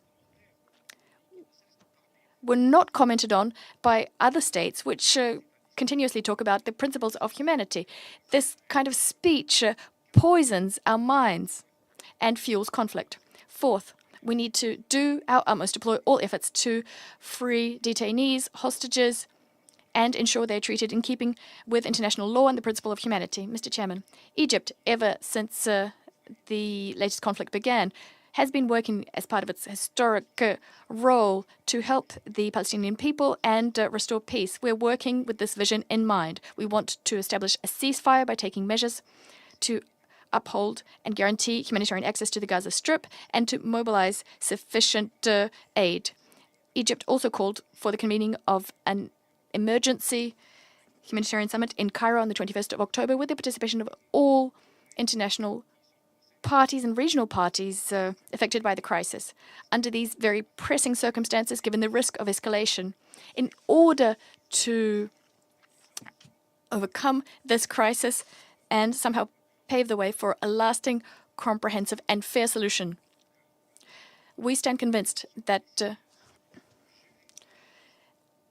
simply managing the crisis, circumscribing the aspirations of the Palestinian people, is an approach which should be consigned to history.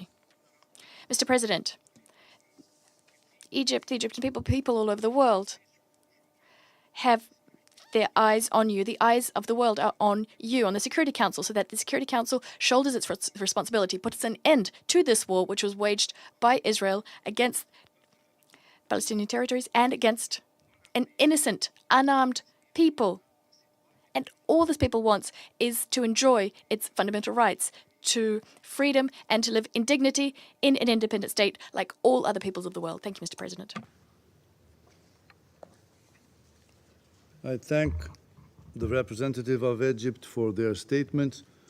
I insist that to ensure that all speakers enjoy the same sizable audience, we strongly recommend that statements do not exceed 5 minutes. And also for the sake of a good communication, that speakers speak in a tone of, in a rhythm that will allow a good translation and a good performance of our translators. Thank you. I now give the floor to the representative of Oman. السلام عليكم ورحمة الله وبركاته. أدلي بهذا البيان نيابة عن الدول الأعضاء في مجلس التعاون لدول الخليج العربية وهي I'm making this statement on behalf of the members of the Operational Council, that is the Kingdom of Saudi Arabia, Bahrain, Oman, the State of Qatar, Kuwait, the UAE, and the Sultanate of Oman, as I already said. Allow me at the outset to align myself with the statement that's just been delivered by the representative of the Hashemite Kingdom of Jordan on behalf of the Arab Group. I wish to congratulate you and your friendly country, Brazil, for the presidency of the Security Council this month. I wish you every success in your leadership of the work of this council in order to maintain international peace and security and to strengthen the status of international law and the credibility of this council. In parallel with the noble principles and the august aims of the United Nations Charter, Mr. President, ladies and gentlemen, the council held a meeting a few days ago to review the developments in the situation in the Middle East, and particularly in the occupied Palestinian territories and the Gaza Strip, and to undertake measures and tangible, practical steps to maintain peace, security, and to avoid an escalation and blood flowing. Unfortunately, this council wasn't able to take a resolution. The result is more murders, more destruction, increasing collective punishment, and innocent souls who have been killed. It is not a new situation, particularly with regard to Israel. For 75 years, this council, which is mandated by the international community, has been unable to find a solution, a lasting, comprehensive, fair solution to this situation on the basis of legal international law resolutions, on the basis of international law, including the resolutions adopted by this council itself, including Resolution 2243 and 2334. What we're seeing today is nothing new. It is the outcome of victims on both sides. The result is victims on both sides and a full lack of security. The cause of all of this is two double standards, which has led Israel to rely on this council and its resolution, to defy this council and its resolutions. Once, time and again, it has perpetrated massacres against the Palestinian people. This people that have put their confidence, their trust in the international community. They put their trust in this council to provide necessary protection. The massacre of the Al-Ahli Baptist Hospital in Gaza, which to now counts 500 martyrs, most of whom are women, children, and older persons, as well as medical staff, not to mention the hundreds of wounded, is a dangerous escalation.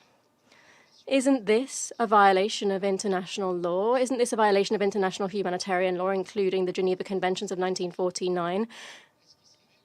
Isn't Israel here an occupying state in the Palestinian territory which has a responsibility to protect civilians in the time of war?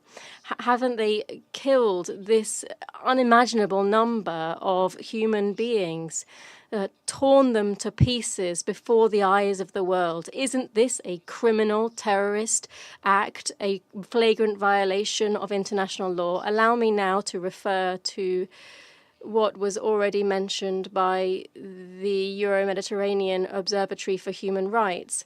They said that the Israeli army launched missiles on the Gaza Strip over the last few days. This is similar in scale to a quarter of a nuclear bomb.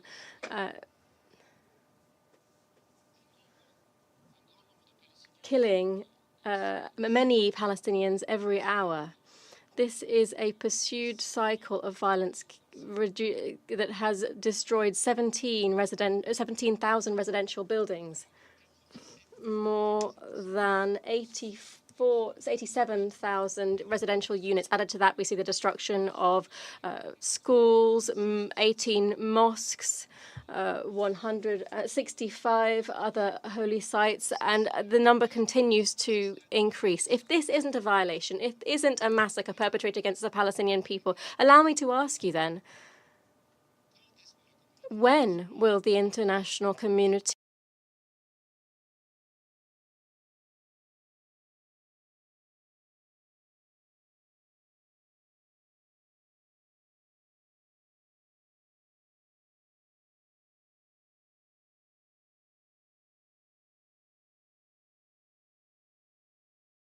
committed them will be brought to justice? We will ask them to be held to account for collective punishment, famine. These are criminal acts that are rejected, that have been practiced, but they were practiced by Nazis during the Second World War, and have no place today in today's world. The international community placed its trust in this August Council to guarantee non-repetition of what happened, to protect future generations from the scourge of war. We ask you, the international community asks you, as does the Palestinian people, to shoulder the responsibility that falls to you, this council. This council must act responsibly to maintain international peace and security, to protect civilians. We must bring an immediate end to any act of violence, to any illegal, random, blind bombing of residential Palestinian neighborhoods. We categorically, as Gulf countries, reject any plan for the forced transfer of Palestinians from the Gaza Strip, and we convey to Israel, as the occupying power, the full responsibility. We ask this council to pay heed to that and to pay heed to the potential repercussions to peace and security. The countries of the Gulf Cooperation Council insist on the importance of the immediate cessation of fire and for the enabling of immediate access for relief teams to the Gaza Strip. We need to take a decisive position against famine, water shortages, cutting off water and power, this which is used as a weapon of war. We would allow you to stand on the side of we'll ask you to stand on the side of international law, to ask for the lifting of the siege on the Gaza Strip, open crossing points, allow humanitarian workers and UN workers, particularly UNRWA, to have access. What are we expecting as the international community? What are we expecting to act far from double standards, from selectivity? Are we just waiting for more massacres, more torture? What are we waiting for? The measures that we need to take will be immortalized in this room, in history. And we would like to draw your attention to the fact that overlooking the path of reason and justice will not lend itself to the credibility of this Council and will never mean that we are able to ensure stability within the Middle East. Indeed, the contrary will be true. We call on you to apply international law. Prove to us that there are no states that are above the law, even if this state is Israel. We ask you to send a clear message, a loud, clear, direct message, citing the inevitable nature of peace for all parties. By way of conclusion, I would like to refer to the emergency meeting in Muscat, the capital of Oman, the ministerial meeting that was held yesterday to discuss the developments in occupied Palestinian territories. And I would like to refer to the communique calling for the stop of the escalation, respect for international law, protection of civilians, confirming the importance to bring an end to the illegal Israeli occupation of Palestinian territories, as well as the establishment of an independent Palestinian within the 1967 borders with East Jerusalem as its capital. The communique called on the international community to take immediate, effective steps to ensure that this becomes a reality pursuant to international law, and urge the international community to support the resilience of the Palestinian people on its land, while warning off any attempt to displace this people from its territory, and to guarantee a comprehensive solution under international law and the Arab Peace Initiative and the Security Council and General Assembly resolutions. We also asked for collective opposition to any attempt for the displacement of this crisis that has been worsened to neighboring countries. Thank you very much. I thank the representative of Oman for their statement, and I now give the floor to the representative of Libya. السيد الرئيس في البداية ليبيا President, at the outset, Libya would like to align itself with the statement delivered by the ambassador of Jordan on behalf of the Arab group, as well as the statement delivered on behalf of the GCC by Oman.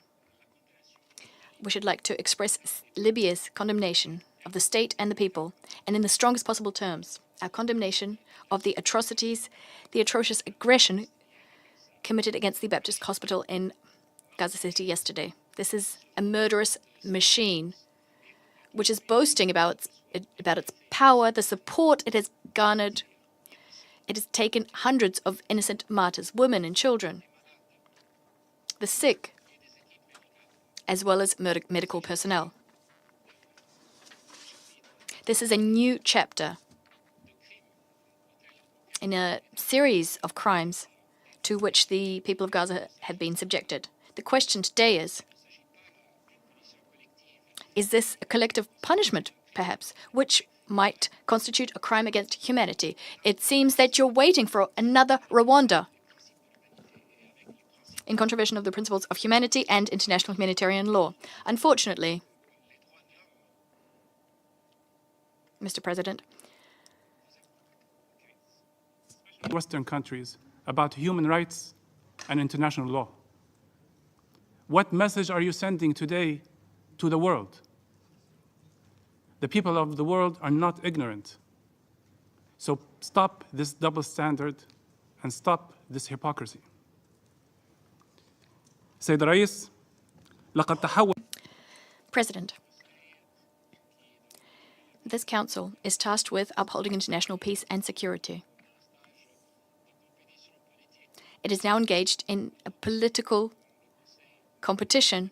We regret that the Council was unable to adopt any resolution to put an end to this dangerous situation, because some states have been listening to silence, but actually they don't want to continue hearing the cries of women and innocent children in the Gaza Strip. They're being murdered, bombarded, besieged. They're seeing electricity cuts. They're not being furnished with humanitarian assistance. And they're also now being forcibly displaced. There are attempts to do this. These are war crimes, crimes against humanity. There are various attempts which have been taken to punish an entire people. Where is international law? Where is the international law? Libya had comments which it wanted to make on the resolutions tabled by the various members, by Russia, by Brazil. However, if we are to take serious steps within the Council, if we were to do this, had we adopted the Russian resolution 2 days ago, maybe we would have saved lives, the lives of children, the lives of innocent civilians who were put to death yesterday in the Baptist hospital. The unfortunate events unfolding before us are the logical product of a policy of racial discrimination being waged as part of the occupation of the Palestinian people. This policy denies them all of their rights as enshrined in international law and relevant resolutions. The same goes for the attacks on holy sites in Palestinian territory. The bloodbath has been happening for decades. Thousands of civilians have perished. This must end. Killing civilians, killing unarmed persons, this is something that is rejected and condemned under all international laws. The double standards policy, which has been adopted by many countries, especially the Western countries, must stop. You cannot be both judge and jury. You cannot boil the Palestinian issue down to what happened on the 7th of October. You have to see the broader context, the injustice, the colonization policies, the colonial policies which put to death the dream for peace. Over the last 75 years, colonies were planted in the occupied territories, and the international community knew full well about these. The unfair siege on this Gaza Strip. Well, the Gaza Strip became an open-air prison, the biggest prison in all humanity.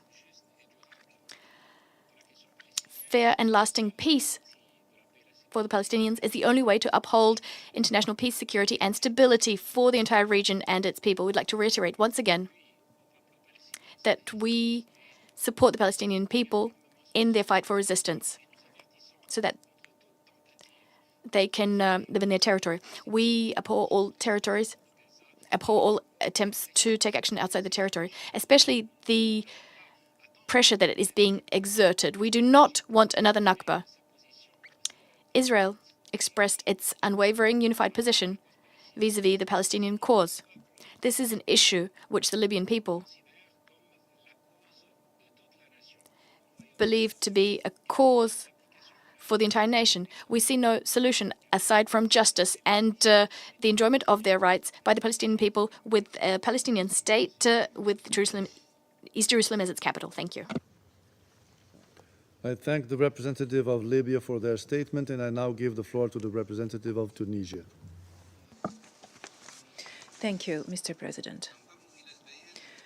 We align ourselves with the statement of Jordan on behalf of the Arab group. I would like to thank Mr. Tor Wensland and Martin Griffiths for their briefings. Also, we express our wholehearted condolences to the fraternal Palestinian people in the aftermath of the brutal aggression perpetrated by the occupying forces, which violated all international instruments. This is a new link in a chain of atrocities and massacres that are perpetrated every single day against the Palestinian people amidst a deafening silence of the international community.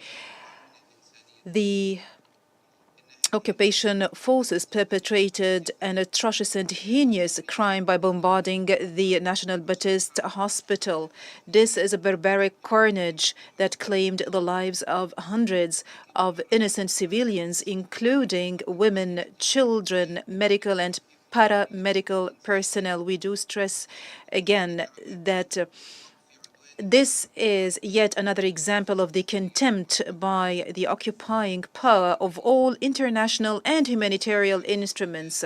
Tunisia expresses its condemnation in the strongest terms of this cowardly aggression against Palestinian civilians, and we call for putting an end to impunity in the case of war crimes and genocide, those crimes that are assiduously and presumptuously perpetrated by Israel against the Palestinian people. We call upon all the countries of the international community to shoulder their moral and legal responsibility to put an end to the policies of aggression and to hold the occupying forces accountable for the forcible displacement and killing of Palestinians and the massive and collective punishment exacted thereby against Palestinians for decades.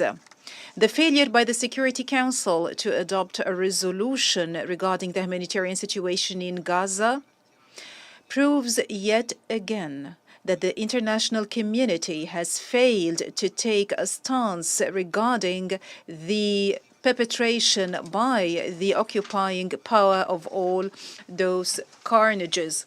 We call upon the Security Council to shoulder its responsibilities to put an end to the current Israeli practices and to adopt a ceasefire to put an end to this brutal aggression against the people of Gaza and to prevent the forcible displacement thereof and to guarantee the access of humanitarian aid to the people in Gaza. And we do want to recall and to remind you that every single minute of delay of shouldering this responsibility is equal to hundreds of casualties and destabilization. Tunisia holds fast to its position, namely the right of Palestinian people to establish their independent state on the entire land of Palestine with Jerusalem as its capital. And we do stress that security in the region should be based on comprehensive and just peace. Meanwhile, the right of the Palestinian people is not subject to the statute of limitations, and it could not lapse by way of killing and displacement on the part of the occupation and cutting off the most basic services, including water, medicine, food, electricity, and targeting innocent men, women, elderly, hospitals, relief, and first aid personnel. And we reiterate that justice should be served to the Palestinian people. This justice that is overdue by putting an end to the occupation and the restoration of the rights of the Palestinian people represented in the sovereign, independent Palestinian state and put an end to this humanitarian injustice that has lasted for decades. Thank you, Mr. President. I thank the representative of Tunisia for their statement, and I give the floor now to the representative of Algeria. Merci, Monsieur le Président. Thank you, Mr. President. President, I want to congratulate you on assuming the presidency of the Security Council for this month. In recent months and years, we have consistently warned against the potential deterioration of the situation in the occupied Palestinian territory. This ongoing cycle of violence results from the absence of a political solution to the Palestinian question and the dire conditions in which generation of Palestinians are forced to leave. We must put an end to this ongoing tragedy in Gaza. During these last 10 days, the civilian population in the Gaza Strip is under airstrikes with no area can be a safe shelter. This is not a war against Hamas, but a war against Palestinian civilians, children, women, and elderly. More than 60% of the casualties are among children and women. Mr. President, first, Algeria strongly condemned the deliberate attack on civilians in the Gaza Strip by the occupying forces, resulting in thousands of casualties. We condemn also, in the strongest word, the airstrike against the Ahli Anglican Hospital that resulted on the death of nearly 500 civilians. There can be no justification for targeting hospitals, clinics, medical personnel, and UN facilities. International law protects this critical infrastructure. We should strongly condemn any violation of these rules. No one is above the law. Attempts to absolve the occupying power of responsibility for such acts are unacceptable. Secondly, it is imperative to adequately address the humanitarian needs of the affected population. We must ensure unimpeded humanitarian access to the Gaza Strip. The occupying power should lift its siege and collaborate with UN humanitarian agencies. It must also rescind its order to evacuate the northern area of Gaza. Third, any attempt to equate the Palestinian people and the occupying power is unacceptable. What we are witnessing today is an assault on the defenseless Palestinian population, a crime against humanity. Mr. President, in conclusion, I want to reiterate the solidarity and support of the Algerian people to the Palestinian people. Faced to the rapid deterioration of the humanitarian on the ground, the Council should not remain silent. We regret that the Security Council once again, and for the 7th consecutive year, has failed to shoulder its responsibilities and to adopt a substantive resolution on the Palestinian question. Therefore, we will call upon the international community to take swift action to halt this heinous act, which violate international law and human dignity. Also, let me be unequivocal. There can be no lasting peace in the Middle East without a just resolution of the Palestinian question. The time has come to unite our effort toward establishing a sovereign Palestinian state with Al-Quds Sharif as its capital. Thank you, Mr. President. I thank the representative of Algeria for their statement, and I now give the floor to the representative of Pakistan. Thank you. Thank you, Mr. President. And I'd like to first congratulate Brazil for its very successful and active presidency, and also thank China, Russia, and UAE for convening this meeting, and the Special Coordinator, as well as Under-Secretary General Martin Griffiths for their briefing. Mr. President, today is the 11th day of relentless and catastrophic Israeli attacks on Gaza. All of Gaza is under a military siege, and electricity, water, and all humanitarian aid channels have been cut off. The entire population of Gaza, women, children, and the elderly, are being collectively punished by the indiscriminate Israeli attacks. Pakistan strongly condemns Israeli airstrikes and military incursions into Gaza, the killing of civilians, and the large-scale displacement of an already occupied and battered people. Mr. President, the laws of war and international humanitarian law, especially the Geneva Conventions, must be strictly observed. Pakistan strongly and unequivocally condemns Israel's cowardly and criminal attack on the Al-Ahli hospital yesterday, killing hundreds, mostly sick and wounded Palestinian children, women, and men.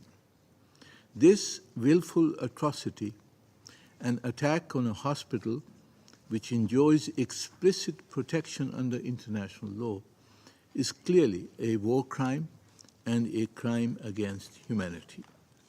Those responsible for this crime must be held accountable through a full international inquiry and accountability process and on this incident and other crimes which are being committed in this conflict. Mr. President, Pakistan supports an immediate ceasefire.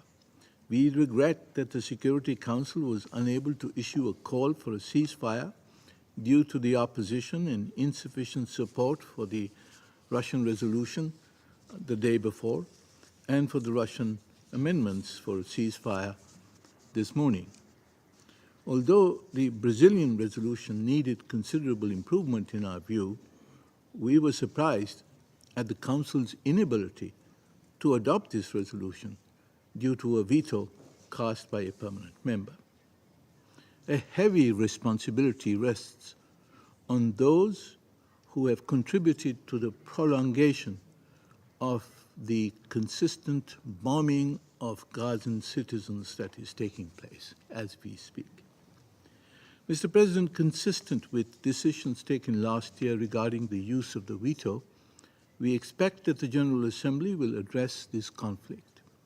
Despite the paralysis in the Security Council today, we hope that the General Assembly and the UN Secretary General and UN agencies will be able to halt the conflict, secure the opening of humanitarian corridors to ensure food, water and medicines, fuel and other essential supplies to the Palestinians in Gaza, and prevent the displacement of the Palestinian population of Gaza.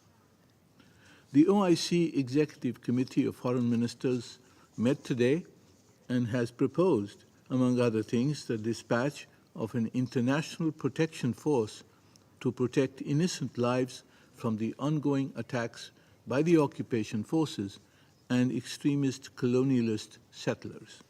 The UN should give urgent consideration to this proposal.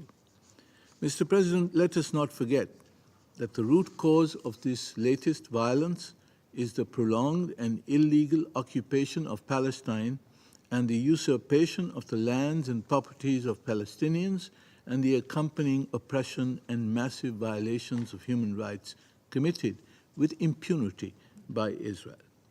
The illegality of Israel's occupation has been reaffirmed by the advisory opinion of the ICJ. Any attempt to create a false equivalence between Israel, the aggressor, and the Palestinians, the victims, is untenable legally, morally, and politically. Let us also recall that the struggle of peoples under foreign and alien occupation for self-determination and national liberation is legitimate under international law, and they have the right to use all possible means in this struggle to achieve freedom. It is the suppression of this struggle for freedom which is illegal. Under the UN Charter, states have the right of self-defense against attacks on their sovereignty and territorial integrity. Yet, a state which is in forcible occupation of a foreign territory cannot invoke the right of self-defense against those whose territory it has illegally occupied.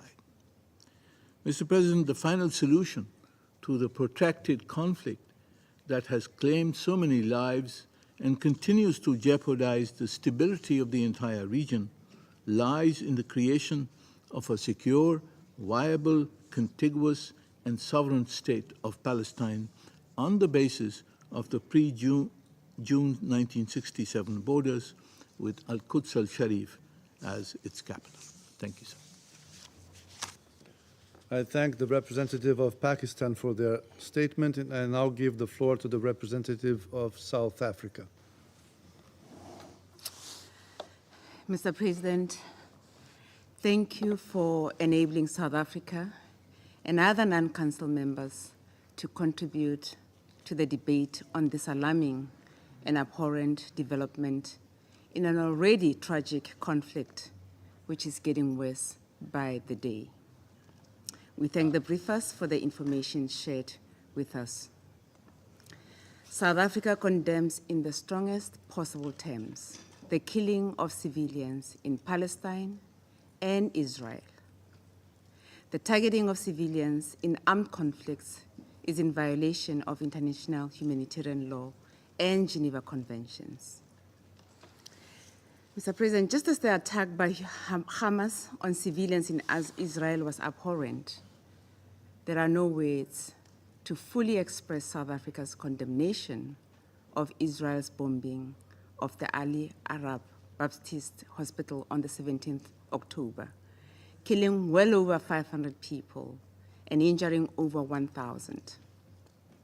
The targeting of a hospital considered a safe haven under international humanitarian law is a war crime.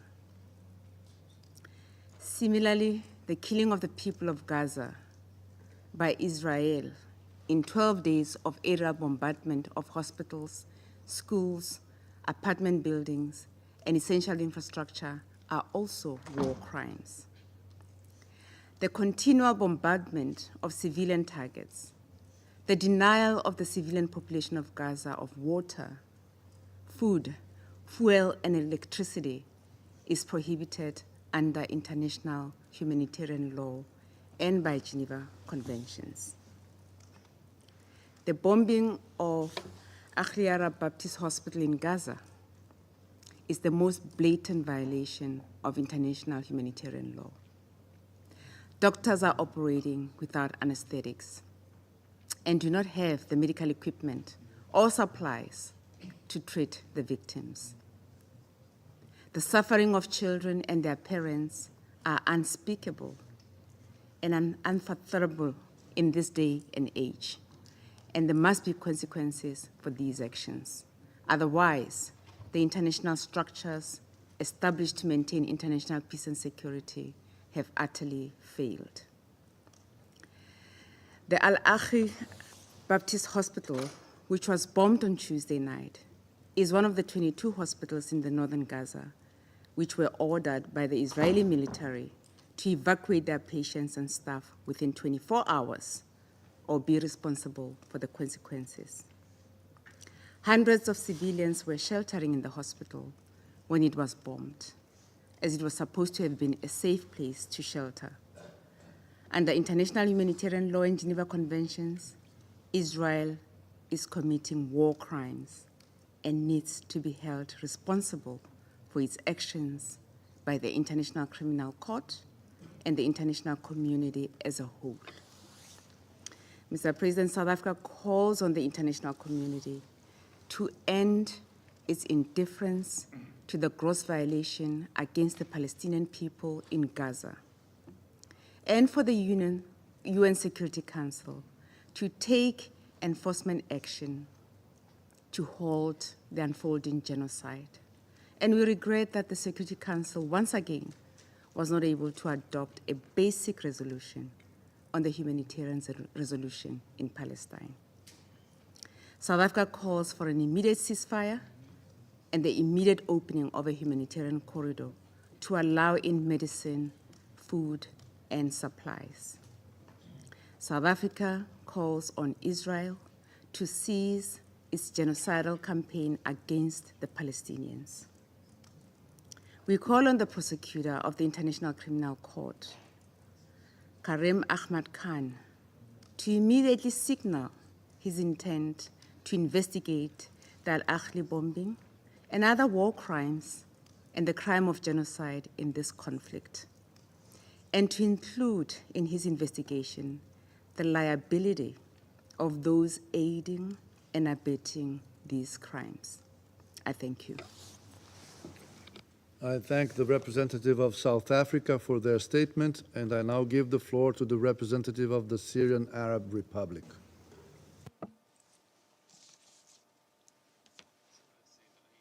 Thank you, Mr. President.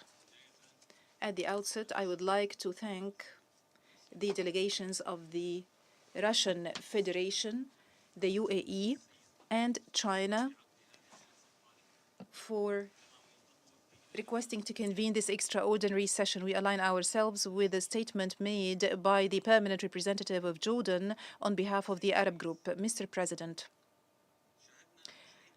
yesterday, we witnessed one of the most heinous and bloodiest crimes against humanity, one of the bloodiest crimes that have been witnessed by humanity in the modern age. Within the context of the persistent Israeli aggression against Palestinians, the Syrian Arab Republic strongly condemns the abominable carnage that was perpetrated by the Zionist criminal forces against hundreds of innocent people in the Al-Ahli Baptist Hospital in Gaza. This carnage, this massacre, is a brutal act which expresses the venom and feud harbored by Israeli authorities against Palestinians. It only reminds us of the crimes that laid the foundation of this entity, and it blatantly reflects the approach of gangs that established this entity. This crime and this massacre could have been averted if not for the obstruction by certain Western states of the draft resolution that was tabled 2 days ago by Russia. It has become obvious that the persistent silence by the international community and its indifference to this criminal approach by Israel has emboldened Israel, as it in total contempt of the international law and the IHL, and it continues in its ethnic cleansing policy of Palestinians and their expulsion from their land and reinstating Israeli settlers in lieu of the original people. And this also was exacerbated by the forcible displacement, which reminds us of the Nakba of 1948. This entity deliberately damages and destroys infrastructure, and it continues its inhumane blockade and siege by cutting off water, food, medicine, and electricity. Also, it obstructs humanitarian aid and uses internationally prohibited weapons and employs the policy of scorched earth against Palestinians, including women and children. This entity is as barbaric and as savage to threaten the obliteration of Gaza from the face of earth, as they assaulted vulnerable people in the hospital, those people who were compelled by Israeli threats to seek refuge in this hospital because they thought that they are protected by the international humanitarian law. How low has the Israeli contempt of humanity reached? The extremist ideologies of Israel and the scaremongering strategy of Israel is the other side of the terrorist Daesh. Mr. President, the events unfolding in the Palestinian-occupied territories did not start on the 7th of October.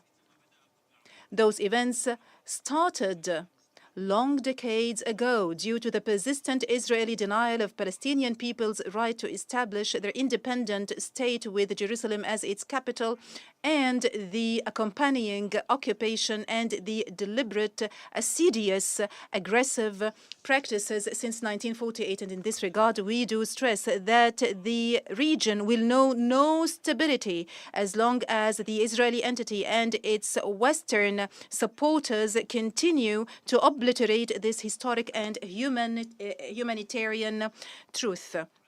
We do reiterate and reaffirm our position of supporting the Palestinian cause as the Central Arab cause, and we will spare no effort in supporting the Palestinian people in their legitimate struggle to restore their robbed rights for more than 7 decades, including the inalienable and legitimate right to defend themselves and liberate their land. And it is incumbent on all of us to support the resisting Palestinian people. Mr. President, contemporaneously, the Israeli occupation forces continue the recurrent aggression against the sovereignty of Syria and its territorial integrity, as 3 assaults were launched against the airports of Damascus and Aleppo within 48 hours, the most recent of which was on 14th of October. This led to physical damage to both airports and it put them out of service. And this is a frenzy and a frantic pursuit by the Israeli terrorist authorities to rage war in the whole region. And we will not be hapless before those aggressions on the part of Israel, especially against our people in the Syrian-occupied Golan. And we warn Israel against the presumptuous perpetration of those violations. And we will equally repudiate those practices or the the support thereof and the aiding and abetting thereof by certain countries that pay lip service to the protection of the international humanitarian law. In conclusion, Mr. President, the Syrian Arab Republic holds Israel backing Western states' responsibility, especially the United States of America, for the carnage perpetrated by Israel. By the way, holding those states accountable is not any more elusive, as by supporting Israel, those states are accessories to Israel in all the systematic killing perpetrated by Israel against Palestinians. Also, we denounce the approach adopted by those countries as they distort humanitarian values by confusing or by putting the perpetrator and the victim in one basket. How can we hold the Israeli occupier and the Palestinian people who are languishing under the yoke of occupation on equal footing? The Security Council has to stop its silence, and it has to shoulder its responsibility in order to achieve a ceasefire and to work towards the flow of humanitarian aid to Gaza and to prevent the forcible displacement of the people of Gaza. Thank you, Mr. President. I thank the representative of the Syrian Arab Republic for their statement, and I now give the floor to the representative of Iraq. Thank you, Mr. President, for your efforts convening this meeting. We commend the efforts and positions aiming at putting an end to the serious violations being committed by the Israeli occupation forces. We thank the USG and humanitarian coordinator for their comprehensive briefings. We align ourselves to the statement delivered by Jordan on behalf of the Arab group. Mr. President, in this chamber, over a decade, the Security Council held meetings, tens of meetings, to discuss the situation in the occupied Palestinian territory and to discuss the repeated crimes committed against the Palestinian people. Yet, all these meetings either has not led to binding measures being taken in relation to these crimes in line with the UN Charter, or those crimes are being ignored as Israel turns a deaf ear to the resolutions of the Council. This encouraged and emboldened Israel to continue the commission of these crimes undeterred under baseless pretexts in violation to international law and the UN Charter. The government of Iraq condemns in the strongest words the bombardment and the strike by Israel of Al-Ahli Hospital, the heinous crime that claimed the lives of hundreds of martyrs and wounded innocent Palestinian civilians. These crimes are an extension of the crimes and violations committed by Israel over decades. Iraq calls on the international community and the Security Council in particular to assume its legal and moral responsibility in maintaining international peace and security by putting an end to these violations, the massacres and genocide, as those practices are serious violation to international law, international humanitarian law, UN Charter, and all humanitarian instruments and norms on the protection of civilians. We also call for holding perpetrators accountable. The Security Council, the Iraq also calls on the Security Council to stop applying selectivity and to take immediate measures to lift the blockade and end the forced displacement and to open the crossings to ensure the access of humanitarian assistance and the basic necessities like fuel, medicine, water, and food. We express our heartfelt condolences with the families of the victims. Currently, the government of Iraq is dispatching humanitarian and medical aid to Gaza. In conclusion, Mr. President, Iraq reiterates its firm position in support of the Palestinian cause and the Palestinian people to attain its legitimate inalienable rights in line with international legitimacy resolution, its right to establish its independent state with East Jerusalem as its capital. Thank you, Mr. President. I thank the representative of Iraq for their statement.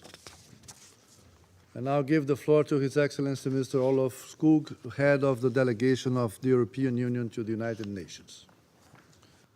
Thank you very much, Mr. President. And first of all, let me thank Brazil for all your efforts to enable the Security Council to address the severe situation unfolding in the Middle East. We are horrified and appalled by the destruction and the death toll at the Al-Ahli hospital in Gaza. This latest event illustrates how dramatic the situation is. Our thoughts are with all victims since the start of the crisis. We also deplore the deaths of the UNRWA staff in Gaza, and our thoughts go to all the humanitarian staff who tirelessly work in support of people in Gaza at this moment. Let me recall the basic principles of international humanitarian law. The protection of all civilians must be ensured at all times, everywhere. Attacks against civilian infrastructure are illegal. Mr. President, the European Union has been clear. We condemn Hamas and its brutal and indiscriminate terrorist attacks against Israel. We call for the immediate release of all hostages without any preconditions. But there is no justification for terrorism. We support Israel's right to defend itself in line with humanitarian and international law in the face of such violent and indiscriminate attacks. Mr. President, the people of Gaza are now facing a disastrous humanitarian situation. It is vitally important to provide urgent humanitarian aid to all those civilians who are in dire need of water, electricity, food, and medicine. The EU is taking action. We have stepped up our emergency assistance to the Palestinian people. We have tripled our humanitarian assistance to 75 million euros to support civilians in need in Gaza at this moment. We have launched an EU humanitarian air bridge operation with several flights to Egypt to bring life-saving supplies to humanitarian organizations on the ground in Gaza, including shelter items, medicines, and hygiene kits. Additional emergency items from the EU emergency stockpiles are available and ready to be deployed to our humanitarian partners as soon as requested. Unimpeded access must be granted throughout Gaza to deliver humanitarian aid. Mr. President, the EU remains committed to a lasting and sustainable peace based on the two-state solution through reinvigorated efforts in the Middle East peace process. We underline the need to engage broadly with the legitimate Palestinian authorities, as well as regional and international partners who could have a positive role to play in preventing further escalation. I thank you very much, Mr. President. I thank His Excellency Mr. Skog for his statement. There are no more names inscribed on the list of speakers. The meeting is adjourned.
Where we are in Dale, we have a climate smart water supply system. There is a bowl which is powered by solar system, and it pumps water to an elevated tank whereby the water now is distributed to the community, to the school, and also to the health facility. So this actually improves access to water to the community. marka hore waxaan ka soo dhaansan jirnay webiga waqtii hore marka waxaan ku qaadan jirnay 30 daqiiqo daqiiqan ku qaadan jirnay hadda laakiin 5 daqiiqo wax saas ku qaadan barigi hore oo aan dhaansan jirnay biyaha ilmaha aad bay u xanuunsan jireen xaarij marka xaar iyo maxaan jirtay mataq hadda laakiin ilmihii xanuunku ay ka reesteen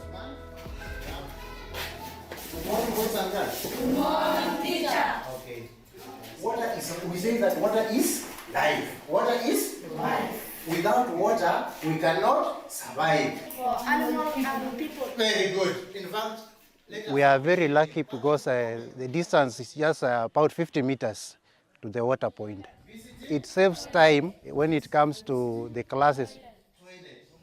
In our areas, it's very dry and it's very hot. So we allow pupils to access to water after 30 minutes. Instead of going home, it saves the time of them being at school.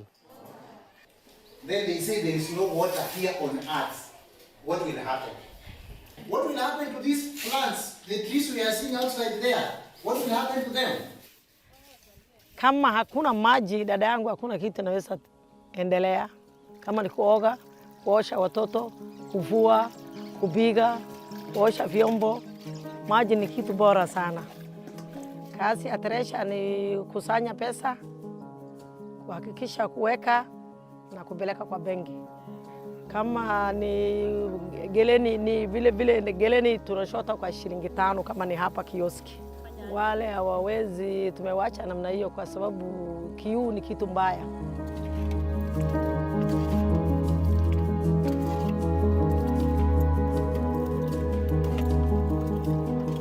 ilmahan waxay ila joogan tanay way jirada habartana naasa ma qabto waa tan weyn iyadoo marka hore waxa la dhahay nafaqada ka yar waxa la soo siiyay bahalkan had ilmaha kan tan iyadana kan u baa la soo siiyay way bogsan tanay iyad way ka baxday laba hal araar ka dhixi qaadato maalintii labaad eega celiyo waxa la dhahay way fiican. It feels good when you treat a sick child, although nobody wants his or her child sick. When you give hope to an innocent kid, it feels good.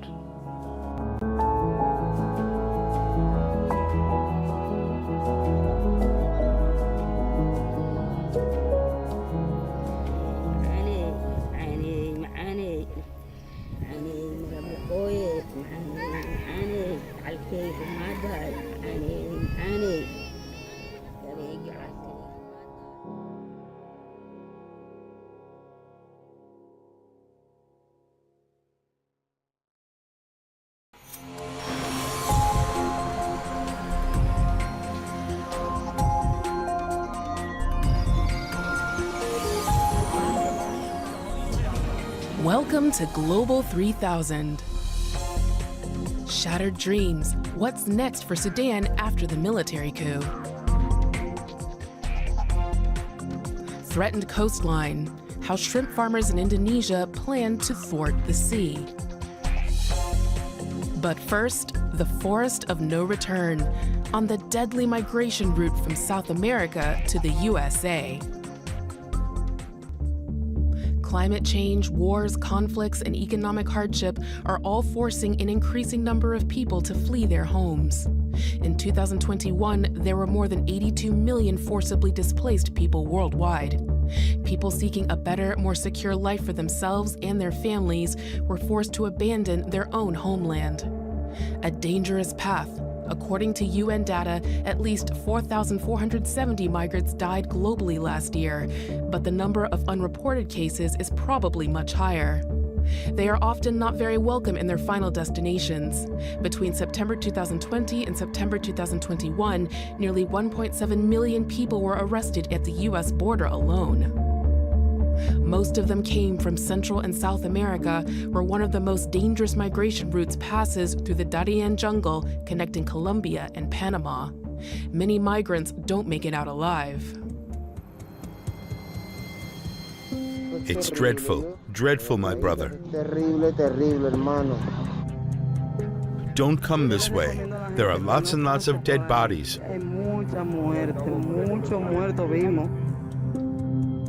There were people with machine guns. They robbed and kidnapped us.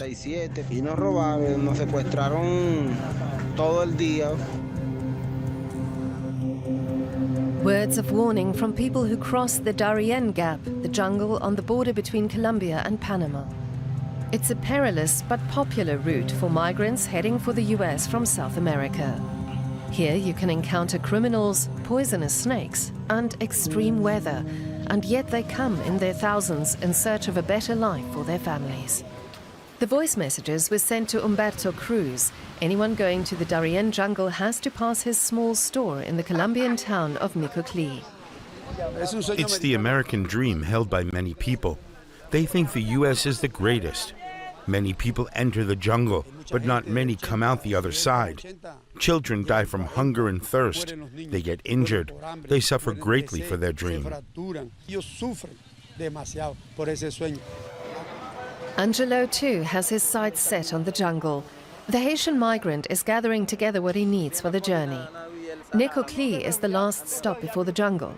It's a tourist resort, really, but for months, hiking equipment has been flying off the shelves rather than souvenirs.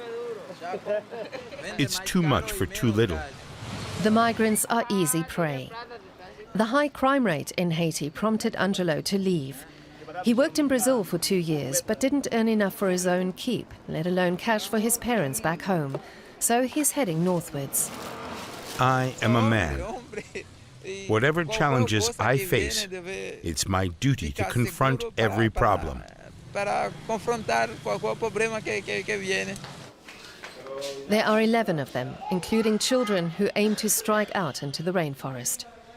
They need provisions to last for the 5-day hike. Angelo is constantly trying to find out how others have fared en route. We know that there are lots of muggers. You always have to have something in your pocket. If you're ambushed and you don't have any money, then there's a very high probability that you will get killed. More than 100,000 people, mainly Haitians, have risked taking this route in the last few months alone. Many return sick or are already ailing when they arrive in Nicoclí. Communicating is difficult. Minason is determined to keep going. Despite suffering from stomach pain and headaches, he wants to reach the US. I think that Biden treats migrants better. That's what Haitians believe.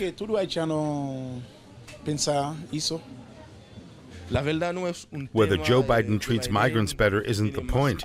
Trump's government deported migrants, and that's exactly what Biden's government is doing too.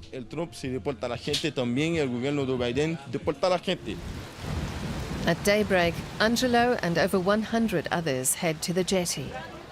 Everyone is tense. No one feels like talking. The trip across the water is the only way of reaching the Darien Gap, and the border police have turned up. Everyone with a passport is allowed on the boat. The trip costs $50, twice as much as what tourists are charged. It's a lucrative business. Local smugglers have earned at least $5 million from migrants so far. Angelo and his wife are on the boat. He never wanted to be an illegal migrant and wishes that US immigration policy was more clear-cut. If I had a visa for Mexico or the US, I wouldn't have to travel through all these countries and risk my life.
Mic check.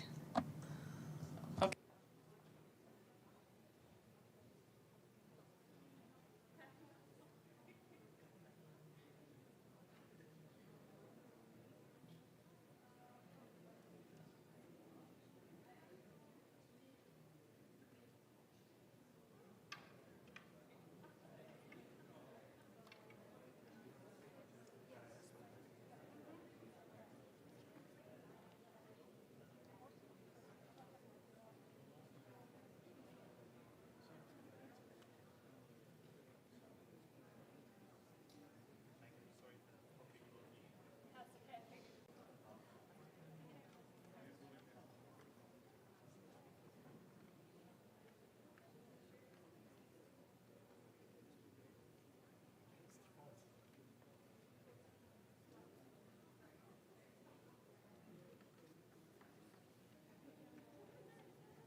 Good afternoon to all and welcome to this meeting.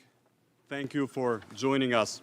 I'm particularly grateful for your understanding and flexibility regarding the change of time for this event. It's crucial to emphasize that the Council, along with everyone else, acknowledges the utmost priority that the evolving situation in the Middle East imposes and requires. I believe deep concern is shared across the membership as we closely follow these developments. Dear colleagues, I'm honored to introduce the Security Council Area Formula meeting on preventing and responding to conflict-related sexual violence. I'm joined here by distinguished ambassadors of the United Kingdom and the United States who are co-organizers of this area meeting on this very sensitive topic. Conflict-related sexual violence continues to persist in many parts of the world. It continues to be used as a tactic of war to punish civilians and terrorize communities. Women and girls are in particular reported to being subjected to different forms of sexual violence in conflict and post-conflict settings all over the world. International humanitarian law, including the Geneva Conventions and their additional protocols, and international human rights law prohibit sexual violence in armed conflict. Perpetrators can be prosecuted for war crimes and crimes against humanity. As we have stated in our concept note circulated before this meeting, our objective today is to keep the attention and engagement of the Council on the need for stronger unified action against conflict-related sexual violence, address the phenomena of impunity and its direct link with the persistence of this crime in different conflict situations, and raise awareness of the need to strengthen national and international mechanisms in the prosecution of the perpetrators, as well as make justice more accessible for survivors. We're grateful to our briefers who have wholeheartedly answered our invitation to participate in this meeting and provide their analysis, political insights, and personal experiences. I'd like to welcome Her Excellency Ms. Vjosa Osmani, the President of the Republic of Kosovo, Ms. Chloe Mane Batsenga, UN team of experts on the rule of law and sexual violence in conflict, Ms. Bakira Hasecic, human rights activist from Bosnia and Herzegovina, Ms. Nimat Ahmadi, founder of the Darfur Women Action Group, and Ms. Lyudmila Huseinova, human rights activist from Ukraine. And without further ado, I would like to give the floor to President Osmani. Please, President, the screen is yours.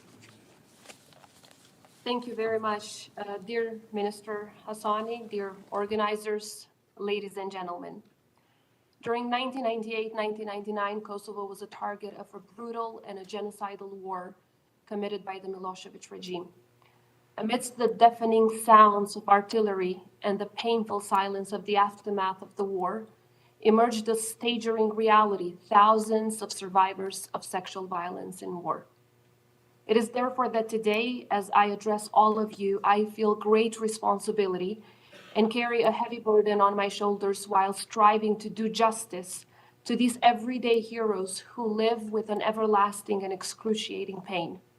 And as I fervently plead for such acts of horror to never, ever be repeated again.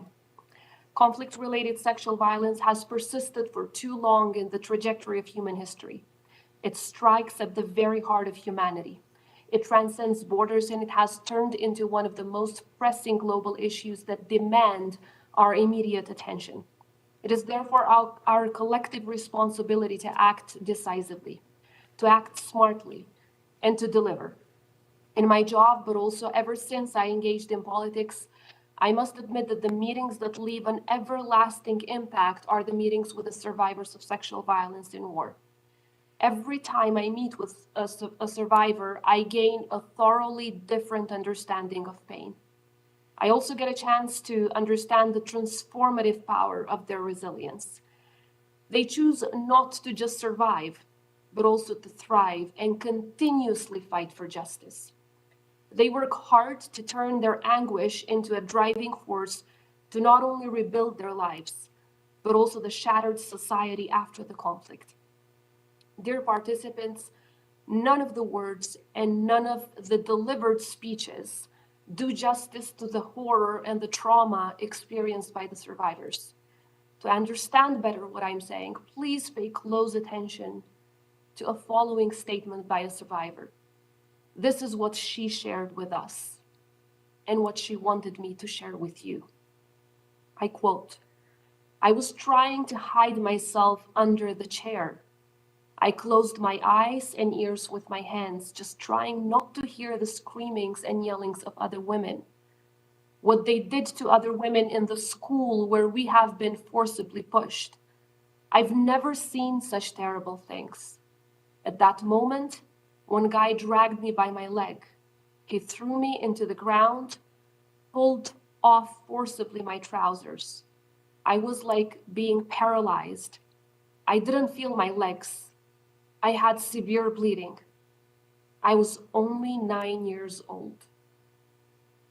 She was only 9 years old. Horrendous and devastating.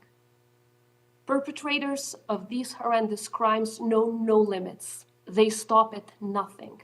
They destroy lives. They not only want to destroy nations or countries, They want to destroy our faith in humanity. They want to dehumanize humans. The pain they inflict upon their victims remains etched into the very fabric of their beings for a lifetime. Yet, it is remarkable how from the ashes of their suffering, an awe-inspiring resilience arises. In these individuals, one finds outstanding strength that defies the darkness that is aimed to consume them. I am always in awe when I witness the unwavering determination of these survivors to refuse to be defined by the past. In their eyes, one sees a fierce resolve, a determination to create a world where their suffering would be drowned out by resilience and hope. These survivors stand as a testament to the unconquerable human spirit, inspiring us all to stand together and work tirelessly to build a future where no one else has to endure ever again such horrors. Ladies and gentlemen, after the war in Kosovo, so many harrowing cases of conflict-related sexual violence came to light. Those helped us with shedding light on the brutal tactics employed by Milosevic's regime. Numerous reports documented widespread rapes and sexual torture. Such appalling acts of sexual violence were used as tools of intimidation and demoralization, but equally so as tools of ethnic cleansing and genocide, aiming to drive the Kosovo population out of their homes. In Kosovo, with every passing year, we witness the extraordinary resilience and determination of Kosovo women and men who refuse to be silenced by the horrors they endured. Their fight against stigma and their quest for justice are exemplary.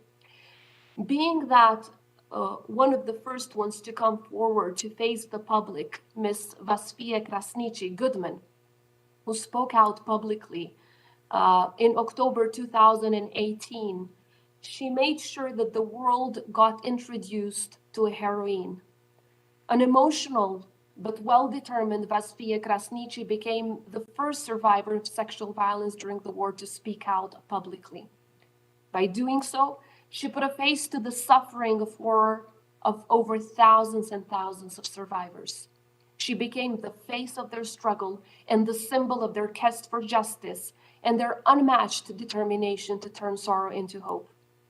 At only 16 years old, Milosevic's forces ripped her away from the arms of her mother in her very own house to take her to a place where they held her at gunpoint and raped her. And then just hours later, raped her and raped her again. When Vaspija spoke out, she was well aware that it would not be easy.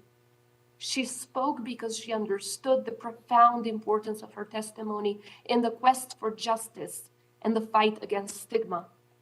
She dedicated her life to justice and turned into the voice of thousands of survivors of wartime sexual violence in Kosovo. In one of her statements, Vaspija said, "We are victims of the crime. We are not different from anybody else. We still want to rise. We still want to be viewed the same. We still want to be part of the society. We can still contribute in our communities, in our families, and in our country. But we need to be heard. They need to be heard." Hearing the survivors of sexual violence in war is the first step towards restoring justice. Listening to them and their needs is a step further. Working hard to provide remedy, acceptance, and justice must be our everyday mantra. In Kosovo, we tried and we try every day to offer the needed support. Not sure if we always succeed. I am well aware that sometimes it might feel as we are not doing enough, but we will never, ever cease to find ways to ease the weight of burden they carry on their shoulders. As a result of these efforts, the Commission for the Verification and Recognition of Sexual Violence Victim Status in Kosovo came to life. It has emerged as a global example in addressing and acknowledging the suffering of victims of conflict-related sexual violence. Established in 2014, the Commission has been instrumental in providing support to many survivors of such heinous acts during the Kosovo War. And while the job of the Commission is profoundly and utterly important, there is never enough of raised awareness on this issue. There are never too many occasions to speak about it, to committing to addressing it, to stressing the importance of uniting in combating it. And in this spirit, on the initiative of the civil society in Kosovo, we joined forces to set the 14th of April as the Remembrance Day for victims of sexual violence during the war. Thousands of survivors in Kosovo serve as a stark reminder of the deep trauma and suffering that war can inflict on the most vulnerable. And they underscore the importance of justice, reconciliation, and measures to prevent such atrocities in future conflicts. On every 14 April, we come together to pledge over and over again our commitment to succeed in this mission. I want to take a moment to stop at the importance of justice. The lack of justice and punishment for perpetrators engaged in sexual violence during times of conflict has profound and lasting consequences. This makes the pursuit of justice for survivors significantly more challenging. Undoubtedly, the absence of accountability for perpetrators sends a disheartening message that such heinous acts can be committed with impunity. It perpetuates a culture of silence, a sense of hesitation, and a fear that hinders survivors from seeking help and support. And while this obstructs the healing process for individuals, it also disrupts broader reconciliation efforts. The failure to hold perpetrators accountable doesn't only keep the wounds open, but it also undermines trust in post-conflict societies and institutions. And as we gather here today, we also reflect into scenarios on how we can make things better, because it is high time to strengthen the mechanisms to expose acts of conflict-related sexual violence, which underscores the importance of documentation, witness testimonies, and the work of international organizations and international tribunals. It is imperative to ensure that survivors have access to legal aid, healthcare, and psychological care. Our efforts to prevent CRCV, deliver justice, and support survivors must be survivor-centered. The needs, voices, and choices of survivors must be the guiding light for our action. The survivor-led initiatives should serve as an inspiring example. And as we engage in institutional reforms and design of fitting processes, we should never undermine the level of work we must do to eliminate the socio-cultural stigma that hinders rehabilitation efforts. Today, I speak on behalf of Kosovo, but before Kosovo, there was Rwanda, there was Bosnia-Herzegovina. After Kosovo, there is Ukraine. And today we witnessed harrowing images coming from the Middle East. We should always stress the importance of learning from each other, supporting one another, standing up for each other. This will always be our focus in Kosovo as we support women organizations from all of these countries. If we only remain bywatchers, history will revenge against us. We have a chance to speak now, to act now, and to prevent. The fight against sexual violence in conflict transcends the realm of policy and diplomacy. It speaks to the very essence of our humanity. It is a battle we must wage with unwavering determination, as through it, we are defending not only lives, but the core, the very core of our values. The use of sexual violence as a weapon of war is a deliberate attempt to strip individuals of dignity, hope, and their very own identity. And to combat it is to stand firmly against those who seek to exploit the most vulnerable. Kosovo has and will always walk the talk, always.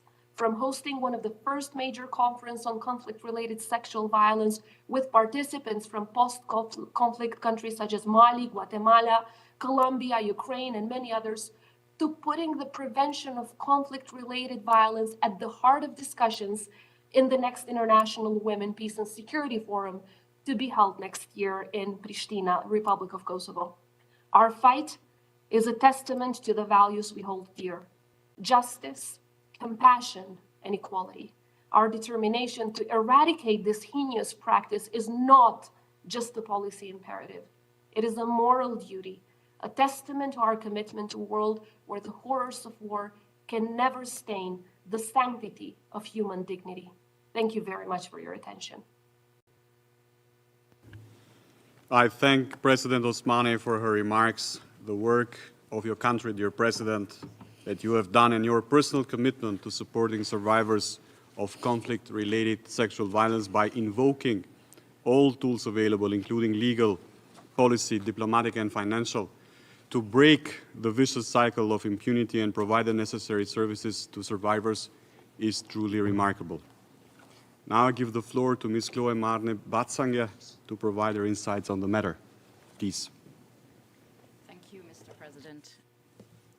On behalf of the Special Representative Pramila Patten, who regrets not being here with us today, I would like to thank the government of Albania and its co-sponsors for convening this area formula meeting on preventing and responding to conflict-related sexual violence, and for giving the office the opportunity to speak before you today. The use of rape as a tactic of war, torture, terror, and political repression has been history's most hidden crime and cheapest weapons. It destroys individuals, tears the fabric of families and communities, and creates generational trauma. Sexual violence in conflict has been called the world's least condemned crime of war due to chronic underreporting arising from fear of reprisal, profound trauma, inadequate legal frameworks and support services, and often the lack of political will, capacity, and resources to investigate and prosecute. Sadly, in his annual report to the Security Council this year, the Secretary General features 20 country situations and 49 parties listed in his annex. Many of those listed are repeat offenders.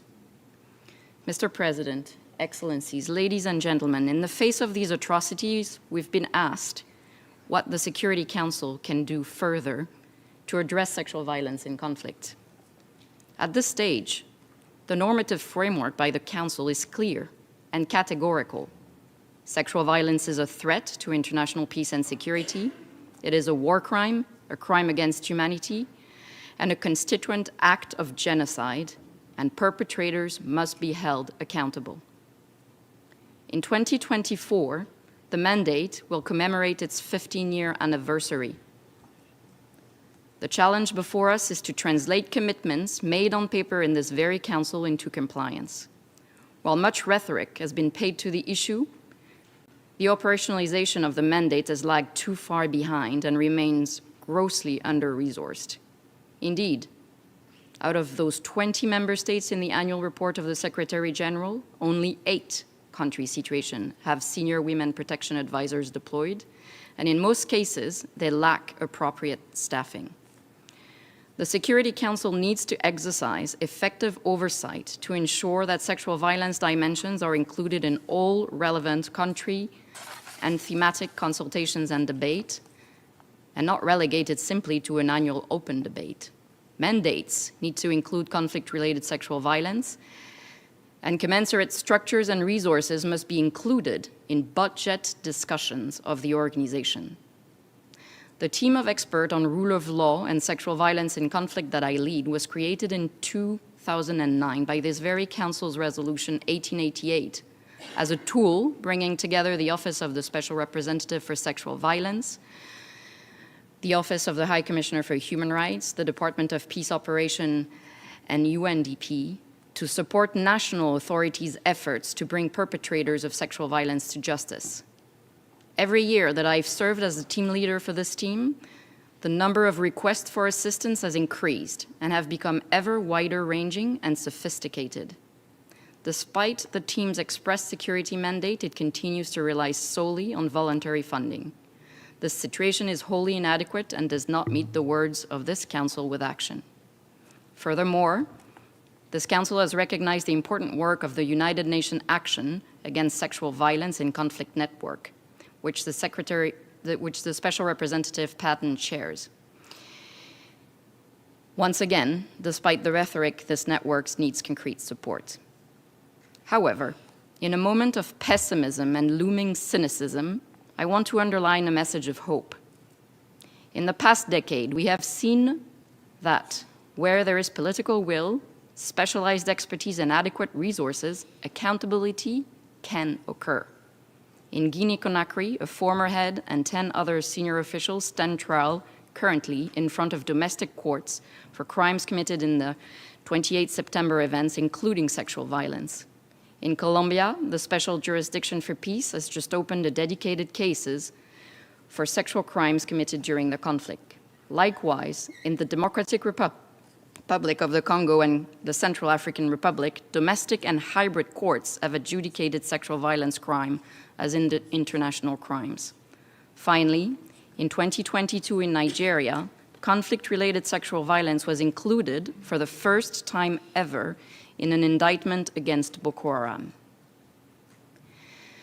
Ladies and gentlemen, we must be able not only to replicate these examples, but to expand on them. Our mandate believes firmly that we can. Comprehensive domestic legislative framework backed by specialized capacity among rule of law institutions at the national level are foundational to enabling domestic investigation and prosecution efforts. We work with national counterparts to ensure that domestic legislation is aligned with international standards and practice. Yet, we must deliver justice and not just law. A safe and supportive environment is equally foundational to enabling survivors to come forward and report crimes. Resolution 2467 mandates us to ensure a holistic victim-centric approach to our work. Sexual violence, as was stated, attacks the physical integrity and the agency of the survivors. The goal must therefore be to empower them at every step, from accessing services to reporting to testifying in court to applying for reparations. Basic needs such as safe shelter, food, medical care, trauma counseling, psychosocial support are necessary, as well as livelihood and reintegration assistance. Often, these service providers and civil society groups are the first port of call for survivors on their journey towards justice. Nor can we focus on criminal justice alone, given the gravity and the magnitude of the violations.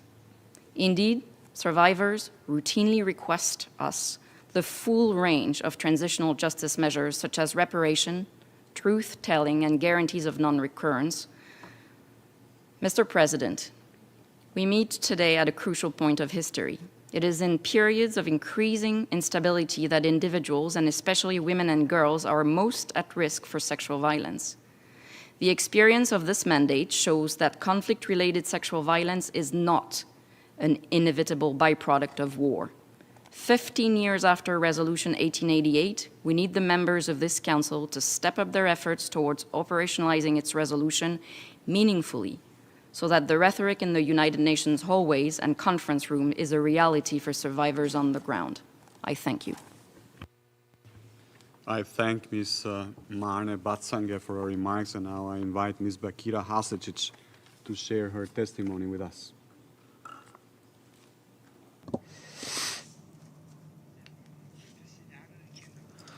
Thank you to the Chair for the opportunity to speak. Before I start my speech, I come from Visegrad, the city that is at the borders with Serbia, and I'm one of the thousands and thousands of raped women. My daughter had 19 years, and my other daughter had 16 years. They lived through huge traumas, and thank God we have lived. I'm also the CEO and a founder of the Association Women Victims of War. The Women Victims of War Association was established in 2003 with the aim of supporting survivors of war rape, breaking the silence, helping to uncover the truth, and establishing justice for the victims. Our mission is to empower survivors of rape and sexual abuse to share their individual stories, connect with other victims, and through testimonies and statements, help initiate legal proceedings and break the silence surrounding the horrific crimes committed against us. For us, the truth is crucial. Without it, social healing and the restoration of trust are not possible. One of the primary activities of the Women Victims of War Association is to collaborate with the Prosecutor's Office of Bosnia-Herzegovina, expressing our interest in specific cases and providing information that can be crucial for the legal process, including identifying war criminals in Bosnia and globally.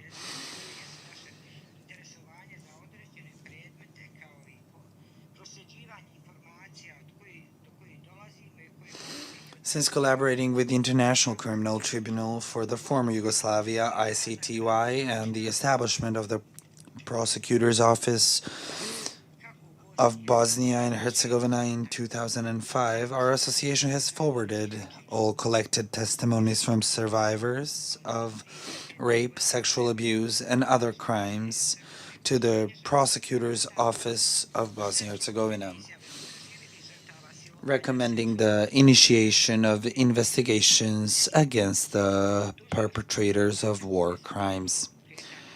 Although the opportunity to persecute war crimes in Bosnia-Herzegovina has always existed, there is still a lack of political will to prioritize it. Time is running out, with surviving victims, eyewitnesses, and even war criminals passing away. Despite approximately 700 concluded cases of war crimes in Bosnia-Herzegovina, involving around 1,000 individuals, the current state of prosecuting these crimes in Bosnia-Herzegovina and the region is at its worst.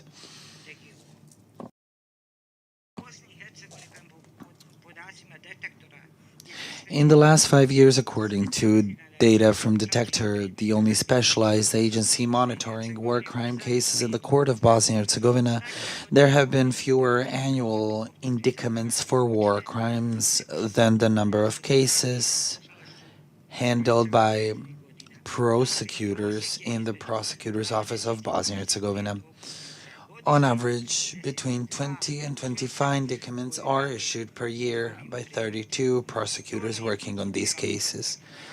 This alarming fact indicates that there are prosecutors who do not bring any indictments through the year.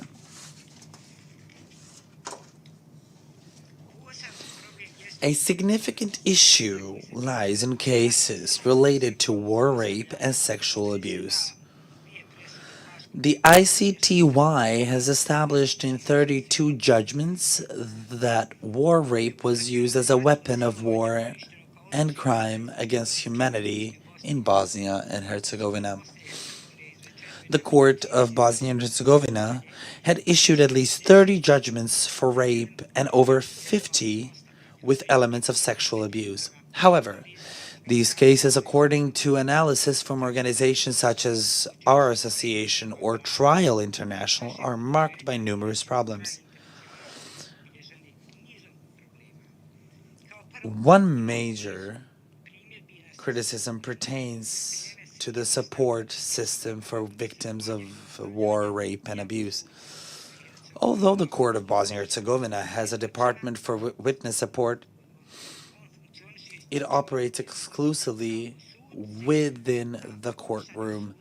Once the witness leaves the courtroom, this support ceases. The court needs us when we're at court. When we're not at court, we're no longer needed and nobody cares for us. The treatment of compensation claims by rape and abuse victim is particularly degrading. If the perpetrator refuses to pay compensation, the victim must file a lawsuit for enforcement.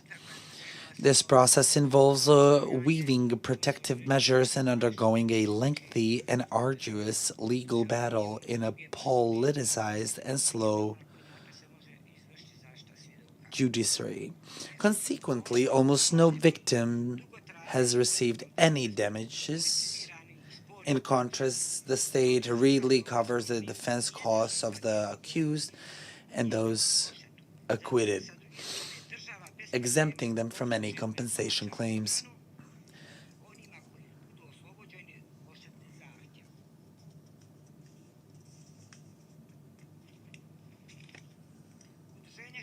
The Women Victim of War Association has managed to initiate litigation for 10 members where the judgments are final. However, in Bosnia-Herzegovina, the collection of payments is impossible as convicted war criminals have transferred their assets to third parties. The state has taken no action in this regard. The number of unprocessed cases and individuals is substantial. As I stated, Detector recently received information from the Prosecutor's Office of Bosnia-Herzegovina about over 400 cases with known suspects, as well as a large number of investigations with unknown perpetrators. The lack of regional cooperation in these cases is a significant problem. Serbia and Croatia refuse to cooperate with the institutions of Bosnia and Herzegovina despite signed cooperation protocols, allowing dozens of individuals with warrants against them, who are suspected, accused, or even finally convicted, to move freely throughout the streets of Serbia and Croatia.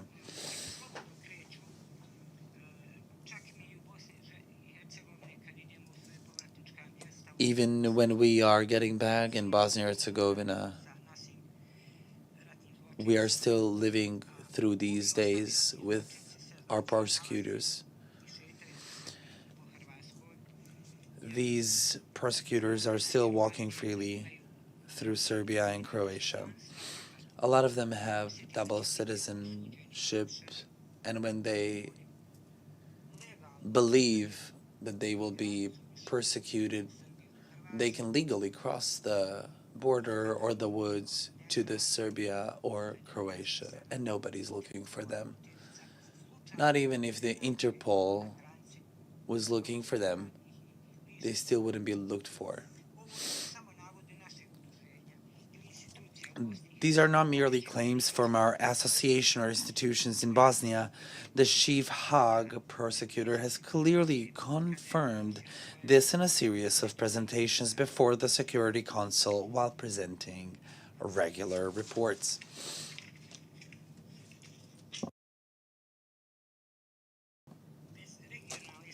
Without regional cooperation, the persecution of war crimes will remain an unresolved issue indefinitely, and time is running out. It is essential for the international community to exert significant pressure on the Prosecutor's Office of Bosnia-Herzegovina and other institutions in our country to adopt a new strategy for the persecution of war crimes and to adhere to it.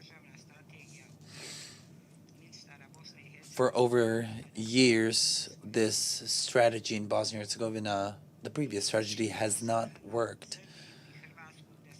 Additionally, it is crucial to ensure pressure on Serbia and Croatia to cooperate in these cases involving their citizens on their territories. Without these actions, there will be no justice.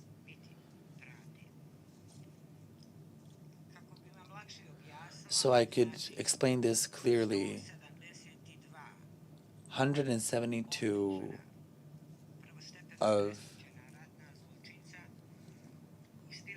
persecutors are managed to escape to Croatia or Serbia, and nobody wants to deliver them, although we're still putting pressure through the Ministry of Justice of Bosnia-Herzegovina. Simply put, the protocol that was signed in 2013 and our association was working with it, we know what are their addresses.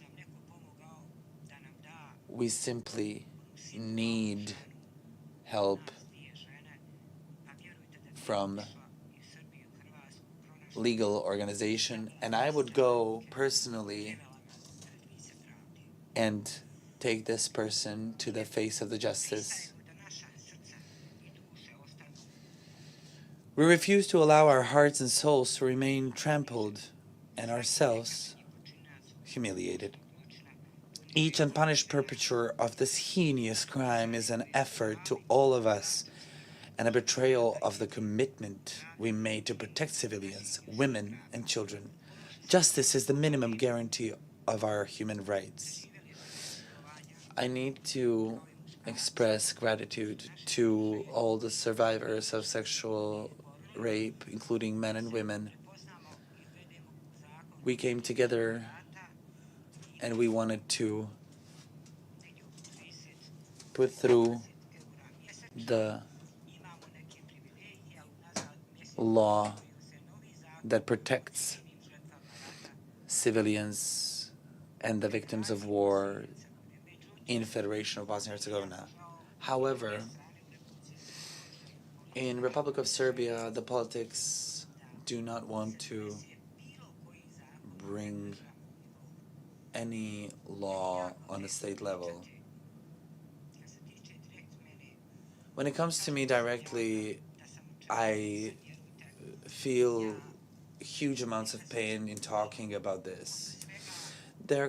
I remember the times when I used to wash myself to clean the dirt that I had on me. I cannot erase this stigma from myself. I plead you to help all the women. And while I'm alive, I will never say the sentence, "May it not repeat to anyone." This is happening to us every day. I'm in compassion with all the victims, regardless of their nationality. Which means there is no difference between us. Thank you for listening to me.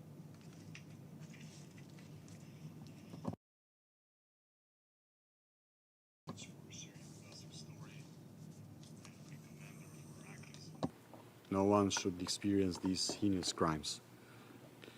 I am now inviting Ms. Nimat Ahmadi, the founder of the Darfur Women Action Group.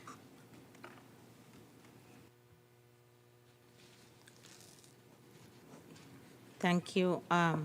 Good afternoon, everyone. I would like to thank the government of Albania and the sponsoring mission for this opportunity.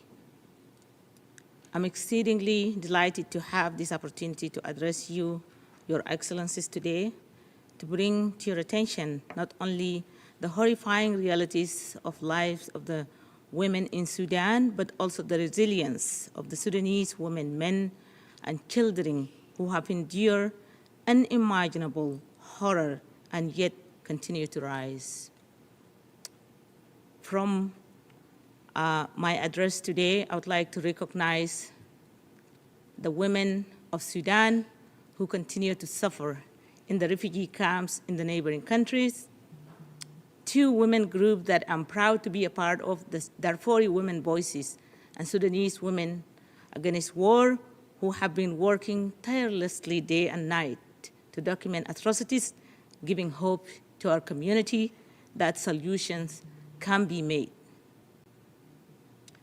In conjunction of this meeting today on prevention and prevention of sexual and gender-based violence in conflict settings, and the next week's open debate on women, peace, and security, there has never been a better time to address the alarming constraints to realizing women, peace, and security in Sudan. The vicious war that erupted on April 15th in Sudan has been largely fought, sadly, over women's bodies. And I don't think this is news to this Council. As I speak to you today, Sudanese women endure an unimaginable, unspeakable suffering and are left alone to fend for themselves. You are all too familiar with the fact that in Sudan, rape has been used as a weapon of war, death and destruction, and women have been adversely impacted and left to suffer in silence for over, 2 decades.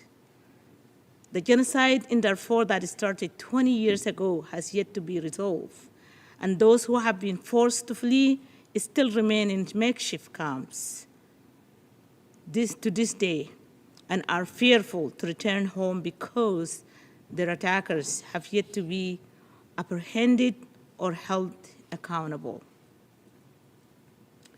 In these camps, women and children make up the overwhelming majority of those living in IDPs inside Darfur, IDPs camps inside Darfur, or refugees camps in the neighboring countries.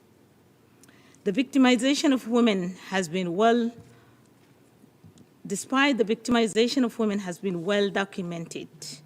Sadly, it has been allowed to go on for far too long. During the long-standing genocidal attack in Darfur, years after years, women have been systematically targeted for rape, humiliation, degrading treatment in a calculated strategy to strip away their dignity and break the will of their families and their society. Women represent at least 50% of any nation's population, talent and human resource, even more so during times of war when resources are scarce and drained to the limit. No society can afford to sideline half its population and expect to thrive. In Sudan today, women are not only sidelined, but it has become the most dangerous place to be a woman.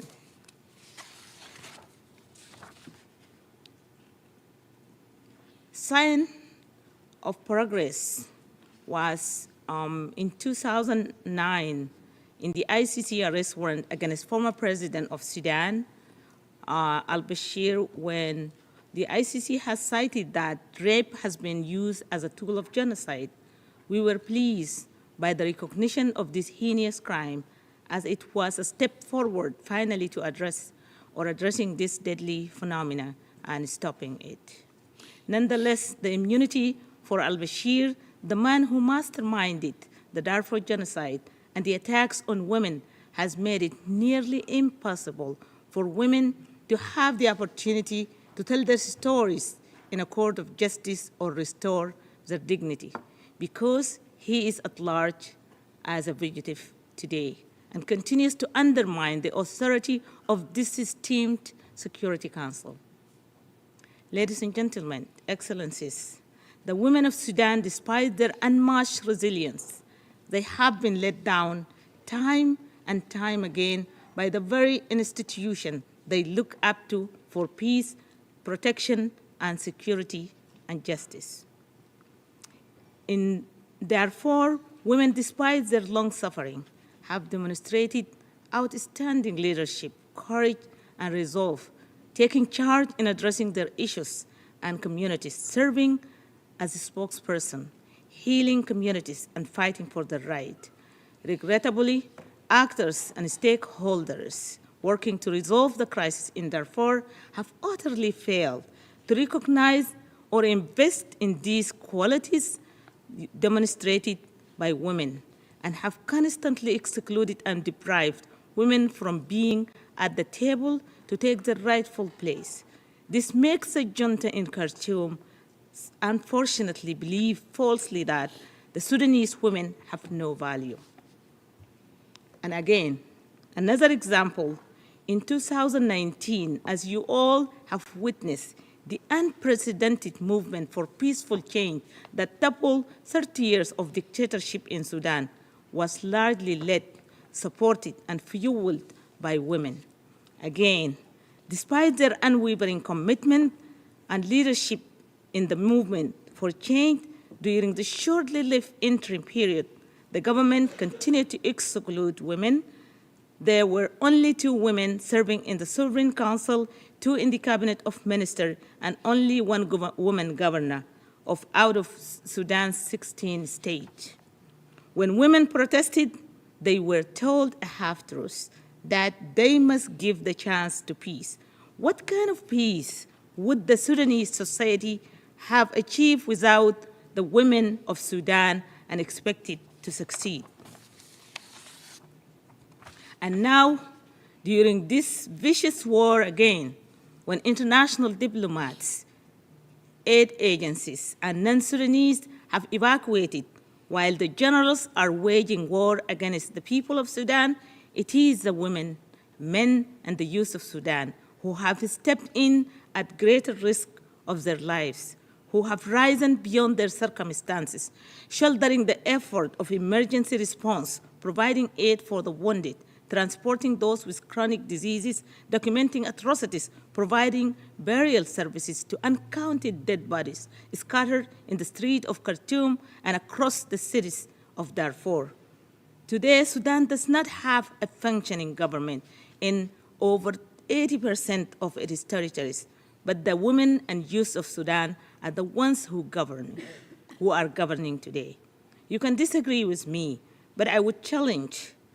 Governing to me means attending to the basic need of your society and providing protection and safety net for citizens to live in peace. And again, when the Jeddah negotiation for ceasefire started, we expected that women would be included from the start, not because they are carrying arms, but because they are the ones who are bearing the brunt of the crisis while providing life-saving aid, monitoring the situation, alerting civilians to stay home or follow the safety route as they flee. Your Excellencies, despite the challenges, I would like to recognize the UN Security Council effort in advancing protection for women and advancing women peace and security in conflict setting. However, I believe there is a need for paradigm shift in our approaches to addressing these issues. It has been 2 decades since the Resolution 1325 was adopted, followed by Resolution 1820, 1888 to advance women, peace, and security agenda and to prevent sexual and gender-based violence in war zones, respectively. While there has been progress in some situations, the promise of this great instrument has not fully materialized in places like Sudan, particularly at the grassroots level. This instrument can be effective only in post-conflict setting, but in midst of war, we need to use other tools that Security Council has at its disposal to create an enabling environment for this instrument to be enacted. Peace and security and protection in Sudan means protection and justice. It has been 6 months now, and we have yet to see any sign that the warring party in Sudan will back down. To realize protection, an end of sexual and gender-based violence, or women, peace, and security in Sudan, we need 3 things right now. A robust intervention to protect civilians and protect the humanitarian actors to save lives. Then accountability for the most responsible must be a priority. These 2 steps will then pave the way for true peace to take its course. Sudan needs an atrocity prevention approach. We all witness so many peace negotiations in Sudan have failed because in a case of genocide, the traditional conflict resolution approach will not work. This inclusion of women and women's participation at all levels is of paramount importance, reinforced by resources, capacities, and technology to bring this dream of protection, peace, and security in Sudan into reality. Accountability for those responsible of attacking women and perpetrating the most horrific violence against women must be a priority, but also, additionally, holistic justice must be applied where restorative justice, psychological, and moral justice can be applied along with economic empowerment, technology, and resources and information sharing. As I speak to you today, millions of Sudanese civilians and I look up to you, and I hope that you will have and use measures that will not let the Sudanese men and women down again. Thank you. I thank Ms. Ahmadi for her remarks. and commend her work on support of the survivors of conflict-related sexual violence in Darfur, Sudan. Dear colleagues, due to the change of time of this meeting, our last briefer, Ms. Lyudmila Husseinova, human rights activist from Ukraine, is not able to attend due to curfew hours as a result of the war of aggression against Ukraine. She has kindly shared with us her statement, which will be distributed in writing for your attention. And I would now like to make a statement on my national capacity. Dear colleagues, I thank the briefers for their accounts and the information provided today. It is always sobering for us to hear from you as first-hand attestants of such despicable criminal acts. I also wish to express my profound appreciation to the President of the Republic of Kosovo, Her Excellency Ms. Vjosa Osmani, for graciously accepting our invitation and offering an exemplary model for identifying, documenting, and addressing cases of conflict-related sexual violence, particularly in the context of providing redress and reparations to survivors. Kosovo's efforts in this regard stand as a good example for the world, offering valuable lessons and inspiration. Colleagues, conflict-related sexual violence has a dehumanizing nature. It doesn't just harm a single individual or a single family or even a single group. It negatively affects and endangers families and communities, erodes social and political stability, and undermines economic progress and reconciliation. Conflict-related sexual violence is a war crime and a core security challenge. Over the year, the Council has passed several resolutions condemning sexual violence in conflict and emphasizing the need for accountability. Yet, despite a robust normative framework, conflict-related sexual violence against women and girls has not diminished. In fact, it has escalated. Sexual violence continues to be used as a tactic of war and terror to punish civilians and terrorize communities. In Ukraine, reports of women and girls raped by the Russian aggressors remain a painful and appalling testimony of the usage of sexual violence as a tactic of war and its destructive force in society. In Sudan, South Sudan, Mali, Central African Republic, Democratic Republic of the Congo, Afghanistan, Myanmar, Somalia, Syria, Libya, and Yemen, women continue to be objects of different forms of conflict-related sexual violence. Despite clear condemnations and calls for prosecution, many individuals responsible for sexual violence continue to evade justice. This impunity perpetuates a culture of violence and undermines efforts to eradicate this scourge comprehensively. In this respect, we must also think of those innocent women that are abducted by the terrorists of Hamas, held somewhere in Gaza under appalling conditions. We call for their immediate and unconditional release.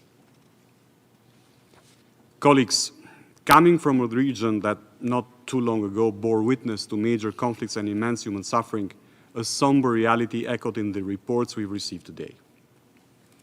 Conflict-related sexual violence represents a grave violation of our shared humanity, and it must not and shall not be tolerated as an inevitable byproduct of warfare. The staggering prevalence of such heinous acts, with Kosovo alone estimating that thousands of women and girls have endured sexual violence, has left deep and lasting scars. Left unaddressed, these wounds have the potential to obstruct reconciliation efforts and the restoration of lasting peace and security. And for these compelling reasons, Albania remains steadfast in its commitment to advocate for the voices of survivors to be heard, for the perpetrators to be held accountable, and ultimately for justice to serve as the bedrock upon which we can construct a peace that endures through time. The lack of accountability and recognition of such crimes remains a devastating legacy of all brutal conflicts everywhere in the world. If we want to properly prevent and respond to these horrible crimes, we need to do more, at least in three main areas. First, we must prioritize prevention and accountability. Conflict-related sexual violence is preventable and punishable. There is a direct link between impunity and the persistence of conflict-related sexual violence. Ensuring accountability and putting an end to impunity for violations and abuses must be a priority for all of us, both inside and outside the Council. The message should be clear. No one who has promoted, used, or planned the use of sexual violence as a tactic of war will ever escape justice.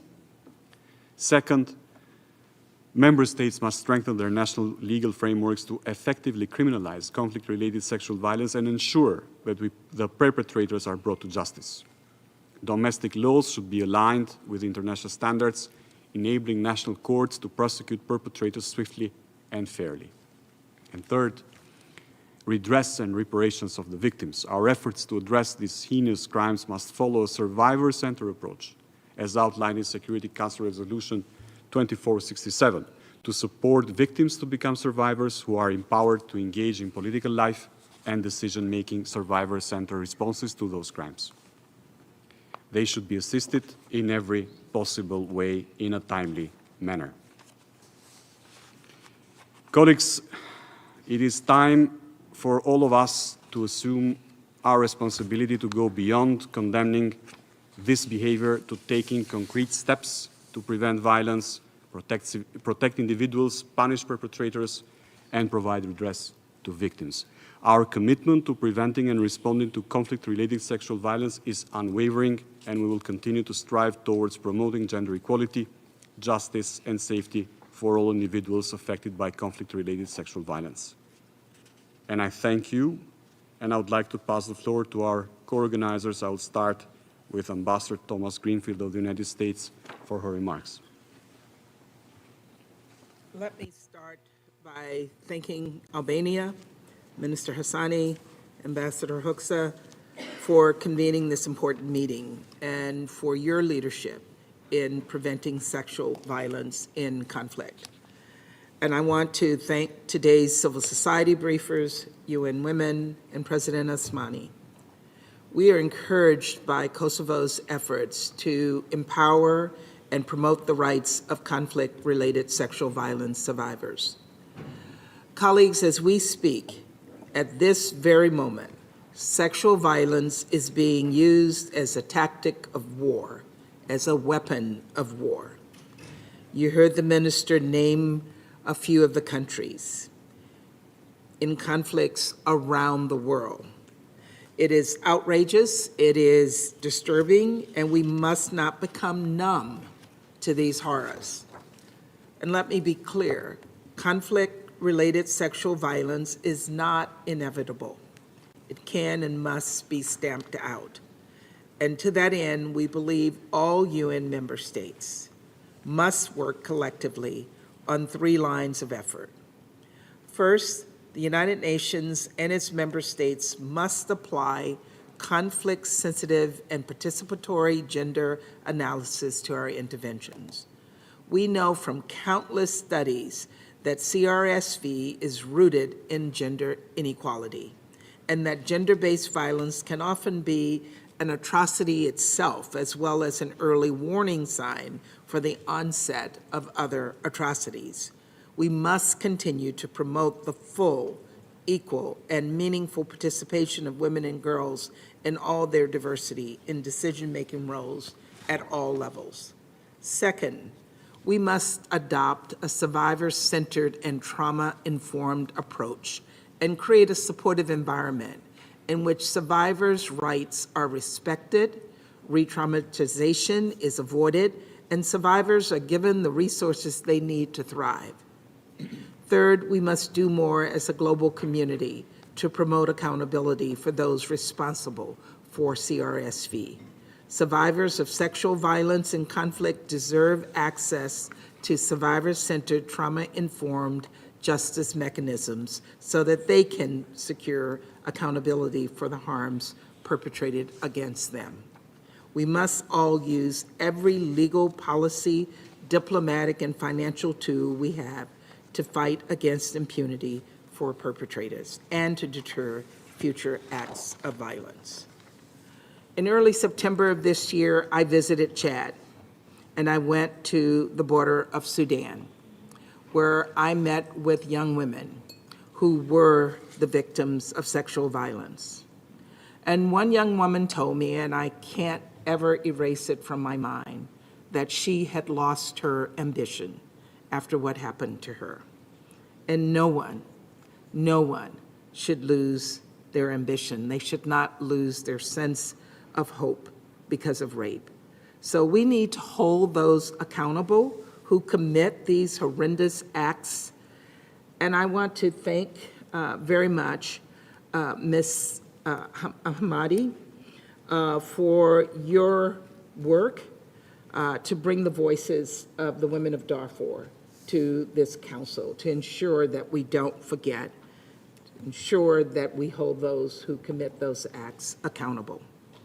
For our part, the United States is committed to exercising existing authorities to impose sanctions and implement visa restrictions in order to promote justice and accountability. And when I was in Sudan, in Chad in September, I did announce sanctions as well as visa restrictions against those who carried out these acts of violence in Darfur. And we're proud to support the SRSG's Office on Sexual Violence and Conflict and encourage other member states to contribute. Colleagues, the world's most vulnerable, women who are victims of rape, are counting on us. Those trapped in conflict zones who deserve peace and justice. So let us raise our voices on their behalf. Let us give voice to their voices in this meeting, and let us act with urgency. Thank you, Mr. President. I thank Ambassador Thomas Greenfield for her powerful remarks, and I'll give the floor to our other co-organizer, the representative of the United Kingdom, Ambassador James Kariuki. Thank you, Foreign Minister Hassani, for organising this important event, which the United Kingdom is grateful to co-organise alongside Albania and the US. And thank you also to President Osmani and all our briefers for their powerful remarks on the horrors of conflict-related sexual violence and the need for robust international action. In July, at the open debate on CRSV and as part of the UK presidency, the Security Council again heard powerful statements from a survivor, a human rights activist, and SRSG Pramila Patten on the urgent need for justice to address these crimes. The message delivered then by Lord Ahmed, my Prime Minister's Special Representative on preventing sexual violence in conflict, was clear. The Security Council and the wider international community must do more to close the gap between the strong normative framework on CRSV and the realities on the ground. This includes implementing this Council's resolutions, such as Resolution 2467, which calls for a survivor-centred approach. It includes mainstreaming a gender perspective into peacekeeping operations. And it includes using this Council's sanctions to deter perpetrators. The UK is working to close the gap between resolutions and reality. We have partnered with the Mukwege Foundation to produce a new guidebook on state obligations for CRSV. We encourage all states to use this tool to understand their commitments, and civil society and survivors to use this tool to hold states to account.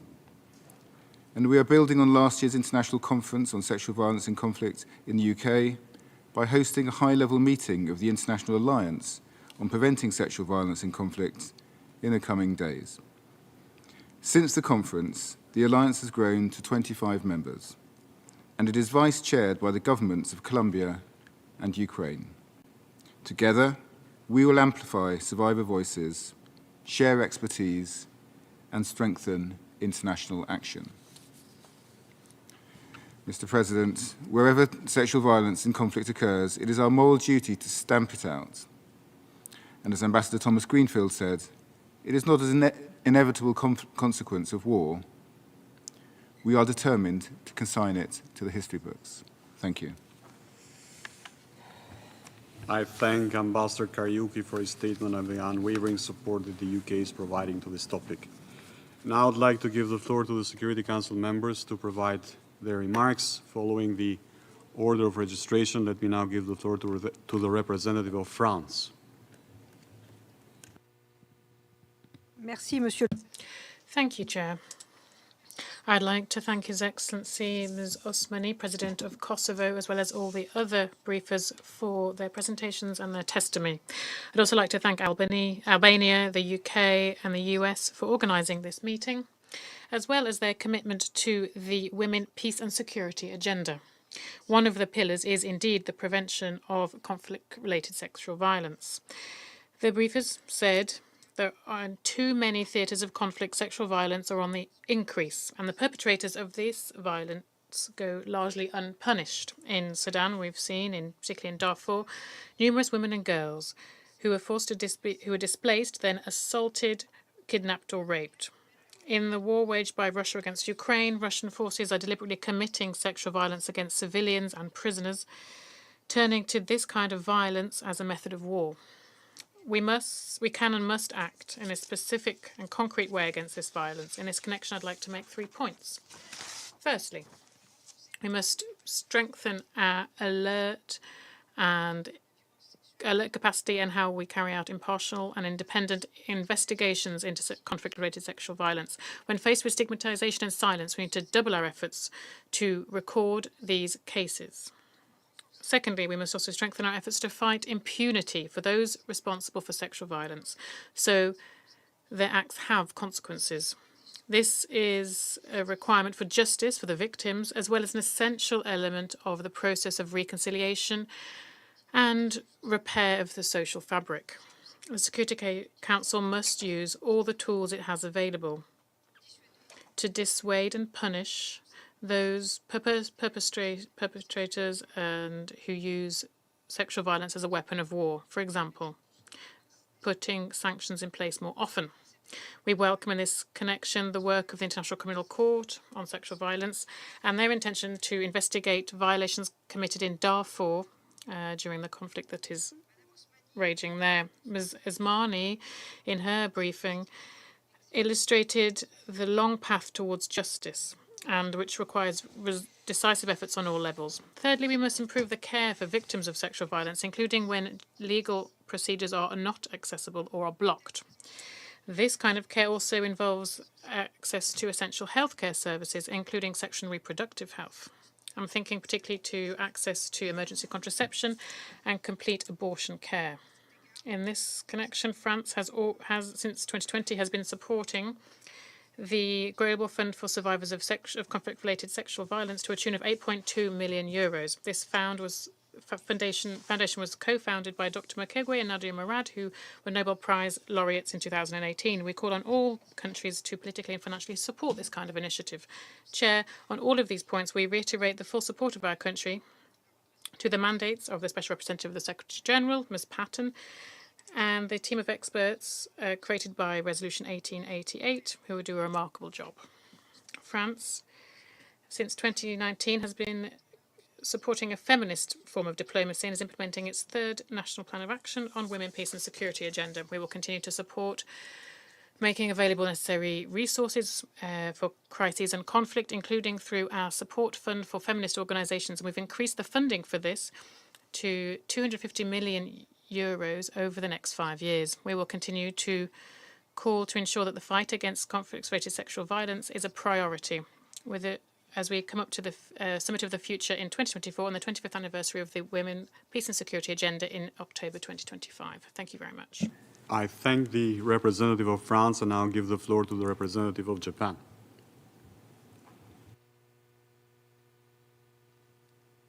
Thank you, Mr. Chair. I thank Albania, the United Kingdom, and the United States for convening this important meeting on conflict-related sexual violence, especially thanking His Excellency Mr. Hassani, Minister for Europe and Foreign Affairs of Albania, for your chairing of this meeting. I also thank Her Excellency Ms. Osmani, President of the Republic of Kosovo, Ms. Mane Bazanje, and civil society representatives for their comprehensive briefings and raising your brave voices. Thank you. Sexual violence in conflict is a serious crime that violates not only physical body, but human dignity. Human dignity, which unfortunately continues to be used as a tactic of war, torture, political repression, and terrorism. Japan is deeply concerned by the latest Secretary General's report on sexual violence in conflict, which points out the alarming persistence of sexual violence and weakening of the rule of law in countries in conflict.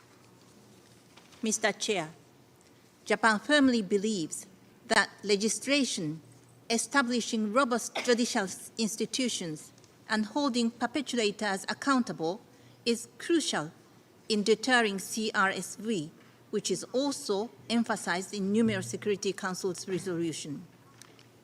Since 2014, Japan has continuously supported the team of experts on the rule of law and sexual violence in conflict operating under the office of the SRSG SVC.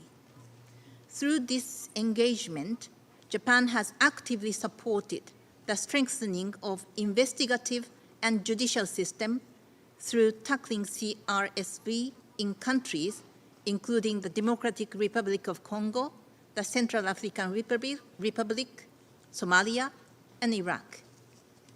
Japan maintains its unwavering trust and support for the team's mission and dedicated efforts, which was presented by Ms. Mani Basanja earlier. Furthermore, Japan has consistently backed the operation of the International Criminal Court and stands as its largest financial contributor. Mr. Chair, recognizing the practical needs of survivors of CRSV who endure immense suffering, Japan places its utmost importance on providing timely and comprehensive assistance to survivor-centered global efforts. Currently, Japan provides medical, psychosocial, and livelihood support for victims of CRSV in Mali through UN Action Agenda Sexual Violence in Conflict. Furthermore, Japan actively contributes to other multilateral frameworks, including the Trust Fund for Victims in the ICC and the Global Fund for Survivors of Conflict-Related Sexual Violence.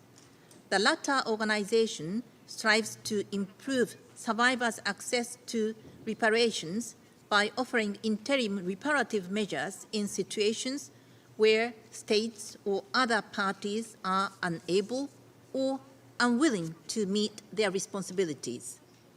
I invite other member states and stakeholders to participate in survivor-centered efforts. Mr. Chair, I would like to emphasize that the aforementioned efforts constitute a key component of Japan's third and current National Action Plan of Women, Peace and Security, which was formulated in close consultation with CSOs and broader public. Furthermore, this current action plan specifically acknowledges the importance of providing support to all survivors, encompassing individuals of all genders. We are committed to the implementation of the action plan in a transparent manner by ensuring periodic external evaluations and feedbacks from civil society. In conclusion, Mr. Chair, Japan will continue to make its utmost efforts to eliminate CRSV together with all stakeholders. I once again thank all the brave briefers and organizers. Thank you. I thank the representative of Japan, and now I give the floor to the representative of Malta. I thank Albania, United States, and United Kingdom for convening this area formula meeting. We appreciate the important remarks given by Her Excellency Ms. Osmani, the UN team of experts on the rule of law and sexual violence in conflict, and the compelling testimonies of the women human rights defenders briefing today. The glaring gap between the Security Council's standards and commitments to prevent and respond to CRSV and the horrifying reality for victims and survivors must close. To this end, I will focus my remarks on measures that Malta believes the Council can take to advance survivor and victim-centered responses to preventing and responding to CRSV. First, we must consult, fund and support women-led organizations so that we understand and respond most effectively to their peace, security and protection priorities, and ensure that women briefers to the Security Council are safe from reprisals. Second, In the context of Council-authorized or supported operations, we must accelerate the deployment of women protection advisors where they are needed. We must include dedicated operational provisions on gender-responsive security and justice sector reform in mandates, renewals, and transition plans. And we must urge all state and non-state parties to conflict to adopt time-bound commitments to prevent and address conflict-related sexual violence and monitor their compliance. Third, by stopping the illicit transfer and trade of weapons and ammunition to non-state actors, mercenary groups, terrorists, and individuals, we can counteract the growing links between militarization and sexual violence and exploitation. Finally, the Security Council can more proactively use targeted sanctions against those who perpetrate and direct sexual violence in conflict. These can be effective in deterring violence by all parties, including mercenaries and private military and security companies. More than 70% of the parties listed in the SRSG's report are persistent perpetrators. These verified cases should be aligned with the work of sanctions committees. The panels of experts should have access to this data and expertise on conflict-related sexual violence. Briefings by the Special Representative on Sexual Violence in conflict to sanctions committees can greatly facilitate this important work. Chair, all member states have a role to play in strengthening accountability and preventing conflict-related sexual violence against men, women, boys, and girls.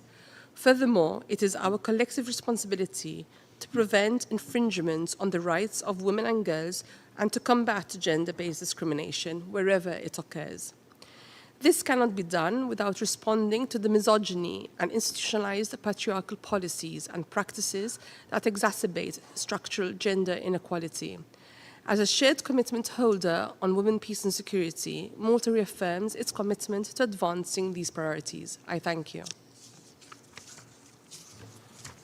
I thank the representative of Malta, and I give the floor to the representative of the United Arab Emirates.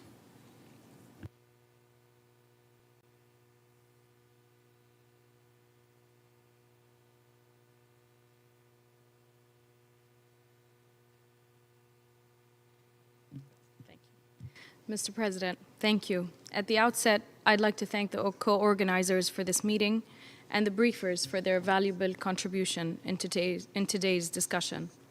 The United Arab Emirates reaffirms its condemnation of all acts of conflict-related sexual violence.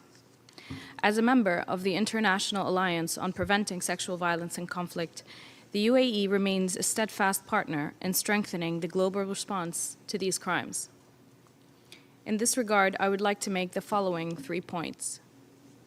First, as an integral part of our efforts to ensure peace and security, we must prioritize preventing sexual and gender-based violence by addressing the root causes of such crimes. Resolution 2686 acknowledged the harmful impact of stigmatization and the rise of extremist views on women, which can undermine any hope of durable peace and security. We must therefore work to address such root causes by eliminating structural gender inequality and harmful social norms through education, as well as strengthening women and girls' resilience.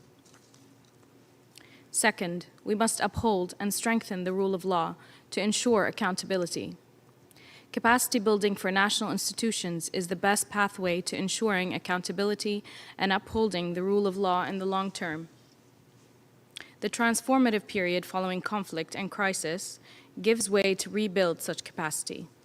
And engaging with peace operations and entities such as the UN team of experts on the rule of law and sexual violence can be an effective way to utilize their expertise and bolster national survivor-centered justice and accountability.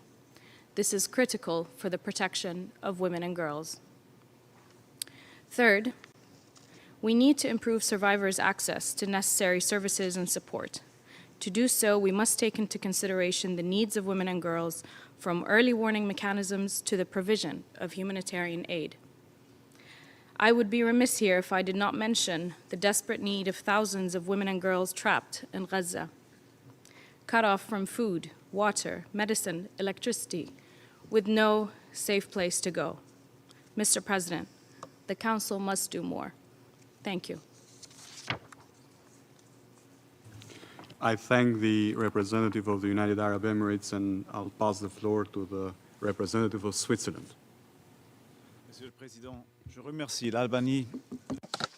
Mr. President, I'd like to thank UK, Albania, and the United States for organizing this event. I want to thank the speakers, and I want to thank you about your courage and the way you've told us about the persistence of sexual violence in the world. They have also described the painful and long-term consequences of these crimes, the lack of progress in terms of prevention, the duty of accountability, but also the lack of funding for these efforts. This is why, Mr. President, I would like to raise the following points. Firstly, it is crucial to take warning signs seriously and use prevention tools. As soon as a conflict breaks out, reports of sexual violence and conflict immediately emerges. We must do something about these human rights violations, in particular by putting the subject on the agenda and by raising public awareness. We also must set up appropriate mechanisms to prevent the escalation of such violence and to ensure that information is collected in a safe, ethical, and effective manner. And the information provided by the Special Representative of the Secretary General Patton's office is extremely relevant in this context, including for the sanctions committees. In peacekeeping missions, we need to ensure that the women protection advisors are deployed and they have sufficient resources. In this respect, we must work diligently with our colleagues from the Fifth Committee. Secondly, up to 90% of incidents of sexual and gender-based violence involve a weapon. The illicit proliferation of small arms and light weapons promotes and exacerbates these incidences and thus reinforces gender inequality. Our prevention efforts must therefore make more systematic use of gender-sensitive arms control and disarmament tools. Thirdly, accountability requires long-term work and investment. Justice must be guaranteed for survivors. In addition, the criminalization of such acts must be ensured at international and national levels. I'd like to highlight the usefulness of the model legislation and guidance on investigating and prosecuting conflict-related sexual violence published by the Office of the Special Representative of the Secretary General, Madam Patton. The prosecution of sexual violence in the context of terrorism at the global level remains a persistent gap that needs to be filled. To this end, Switzerland is supporting a study on the subject by the Counterterrorism Committee Executive Directorate, CTED, conducted in partnership with the team of experts on the rule of law and sexual violence. Mr. President, conflict-related sexual violence is a tactic used against both civilians and combatants. To prevent, combat, and deal with these despicable crimes, Switzerland calls for absolute respect for international law and the holistic application of the aforementioned instruments. Thank you. I thank the representative of Switzerland, and I'll pass the floor to the representative of Gabon. Merci. Thank you, Chair. First of all, I would like to thank Albania, the UK, and the United States of America for taking the initiative to convene this important meeting on preventing and responding to conflict-related sexual violence. I'd also like to thank the excellent briefers this afternoon who, through their enlightening briefings, have laid the foundations for our discussions at this meeting. Chair, the adoption in 2008 of Resolution 1820, which was supported by a strong operational section and was echoed then with the Resolution 1325, particularly on the need to put an end to conflict-related sexual violence, was crucial. These resolutions indeed were a turning point in our understanding of sexual violence as a security problem fully in its own right. But you must state that the many conflicts and crises have only exacerbated this vile phenomenon. And women, as we endlessly repeat, or alas, make up the majority of the victims. The most recent report of the Secretary-General on this issue has once again shed light on the cases of activists and defenders of survivors who, in fragile and conflict-related contexts, are subject to reprisals, particularly sexual violence, harassment, and all types of intimidation. And when they are women, these indeed acts seek to exclude them from public life, thus perpetuating, as mentioned in the report, a vicious circle of forced silence and increased vulnerability. Against these abhorrent facts, when faced with these abhorrent facts, the international community and the Security Council in particular must be more active to put an end to conflict-related sexual violence. Chair, my country has decided to put the well-being and the promotion of rights of women and young people at the heart of its development policy. And my country recognises the immeasurable potential of women as part of our efforts for prevention of conflicts and the creation of a social climate that enables security, stability, and lasting peace. Gabon remains unwavering in its advocacy for accountability for the perpetrators of conflict-related sexual violence, and also for inclusion, participation, and support for women's resilience. Indeed, ongoing commitment and the effective engagement and the effective participation of women in prevention of conflict, resolving conflict, and post-conflict recovery and peace building means that not only is the peace that's created more sustainable, but decisions that are made in terms of transitional justice are fairer and better adapted to the suffering of victims and the expectations of victims, taking into account the context, which is, of course, very important. We remain convinced of the need to make more efforts to facilitate access for survivors to justice and to accountability mechanisms to provide a holistic response to conflict-related sexual violence. Equally, it is crucial to facilitate access to reparations. This is key in rebuilding the dignity of those concerned, while we, of course, recommend a overreaching preventive approach adapted to situations on the ground. Chair, my country reiterates its appeal for efforts to continue for the ownership and implementation in an inclusive way of Resolution 1325 and related resolutions, including Resolution 1820 and 2467. We also call for strengthening the partnership between the UN and regional organizations, of course, particularly in how they coordinate their actions with the Women, Peace and Security agenda, so that not only can we find best fit and lasting responses to conflicts and their root causes and their negative effects, but also a broader inclusion of the gender dimension in UN peacekeeping mission mandates, particularly in conflict or post-conflict situations. Along the same lines, we note with interest the action of the network called United Nations Action Against Sexual Violence in Conflict, UN Action, which synergizes efforts of the 24 UN entities with a view to preventing conflict-related sexual violence and respond to the needs of survivors and to fight impunity. Chair, it is high time that the Council advocates unanimously for access for victims of sexual violence to justice. This would be a gauge of hope, dignity, and the reconstruction of their fundamental rights. The denial of justice to victims aggravates this suffering and the process of rebuilding. We are strongly convinced that to better prevent and combat conflict-related sexual violence, we must undertake an approach that is victim-focused, and we should be able to strengthen their resilience too. Because if we try and bandage the invisible injuries caused by war and armed conflict,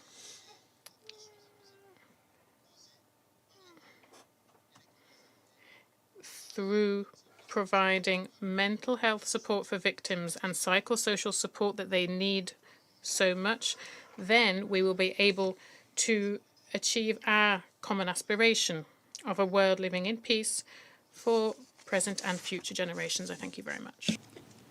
I thank the representative of Gabon, and I will pass the floor to the representative of Ecuador.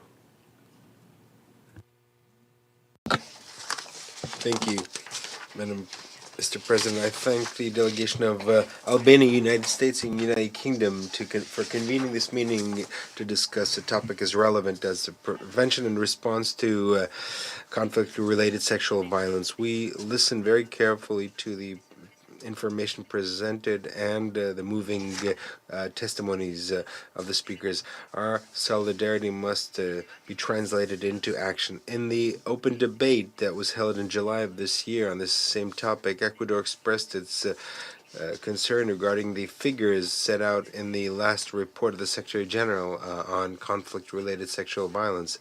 At that occasion, we encourage stepping up the efforts of the United Nations coordinators, regional and national institutions in order to prevent and reduce the use of sexual violence as a tactic of war and conflicts.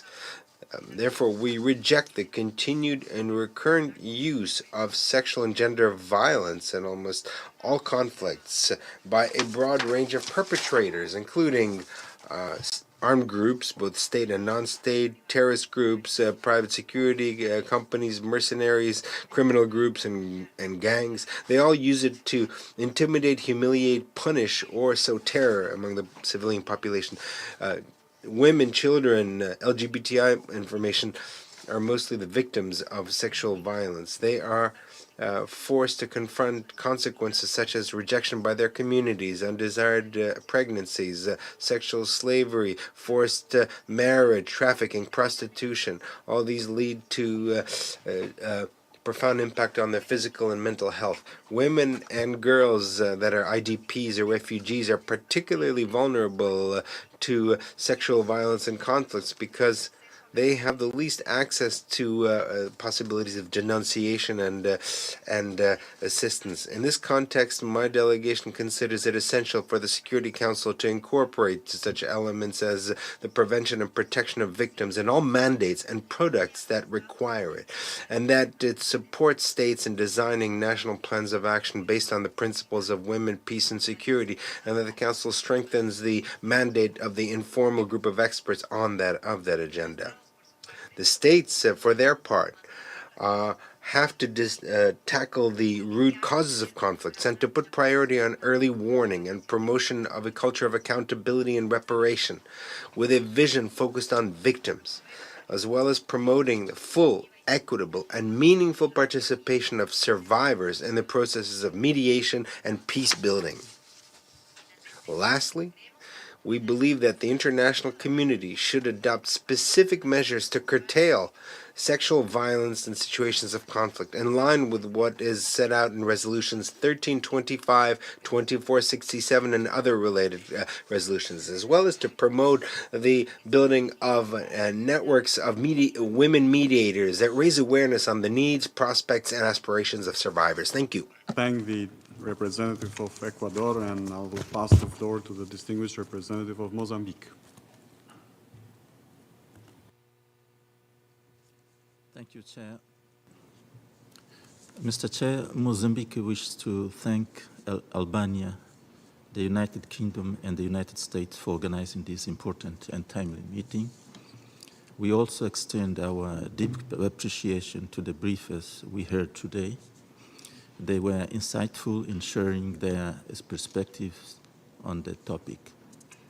Mr. Chair, let me start my remarks by reiterating our condemnation in strongest terms of conflict-related sexual violence. It constitutes a war crime and a crime against humanity as recognized by many international instruments, including the Security Council Resolution 1820. The devastating effects of conflict-related sexual violence are felt even after the cessation of conflict. They are burdens that are carried forever by the victims, their families, and society as a whole. As such, it is deeply concerning that such practice persists and takes roots in several settings. Sexual violence also continues to be a tactic of war and terrorism. The United Nations estimates that for each rape reported in a connection with the conflict, 10 to 20 cases go undocumented, and in part due to the impunity of perpetrators. Impunity for sexual violence is therefore a major obstacle to achieving gender equality, human rights, and sustainable development.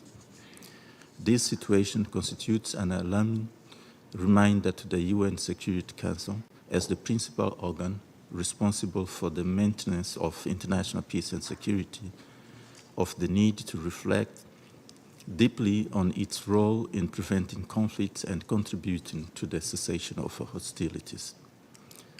All relevant stakeholders are urged to take stock of the existing international, regional, and national tools to tackle the root causes of conflicts. Conflict-related sexual violence cannot be accepted as an inevitable cost of armed conflict. All available tools, including legal, policy, diplomatic, and financial, must be mobilized to prevent, and when it occurs, to mitigate its pernicious effects. Mr. Chair, this is a serious issue which needs our full attention. In order to address this scourge, it is important to implement the different legal frameworks available to us, such as, first, adopt and strengthen the existing international legislation at national levels with a focus on investigation and prosecution of perpetrators of conflict-related sexual violence. Second, develop and increase training programs for state and civil society actors in matters related to international, regional, and national frameworks on conflict-related sexual violence. Third, strengthen the capacity of the justice sector at the national level to identify, collect, and assess information on conflict-related sexual violence. And lastly, allocate resources for the implementation of national action plans on women, peace, and security to strengthen the potential of these instruments through budgeted operational provisions to address conflict-related sexual violence.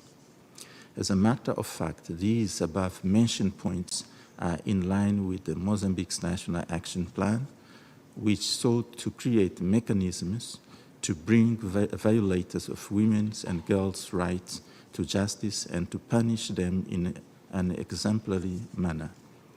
For its effective implementation, the plan called for financial resource and development of appropriate capacities.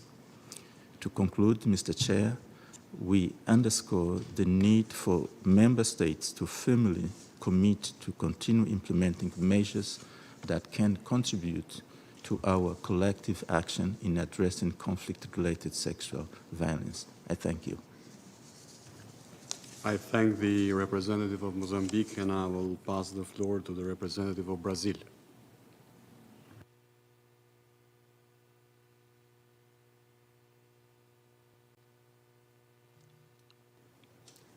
Excellency, I thank Albania, the United Kingdom, and the United States for organizing this area formula meeting. I also thank the briefers for their moving remarks. Sadly, conflict-related sexual violence remains as pressing a matter as it has ever been. The Security Council, if it is to fulfill its mandate to maintain international peace and security, cannot afford to neglect it.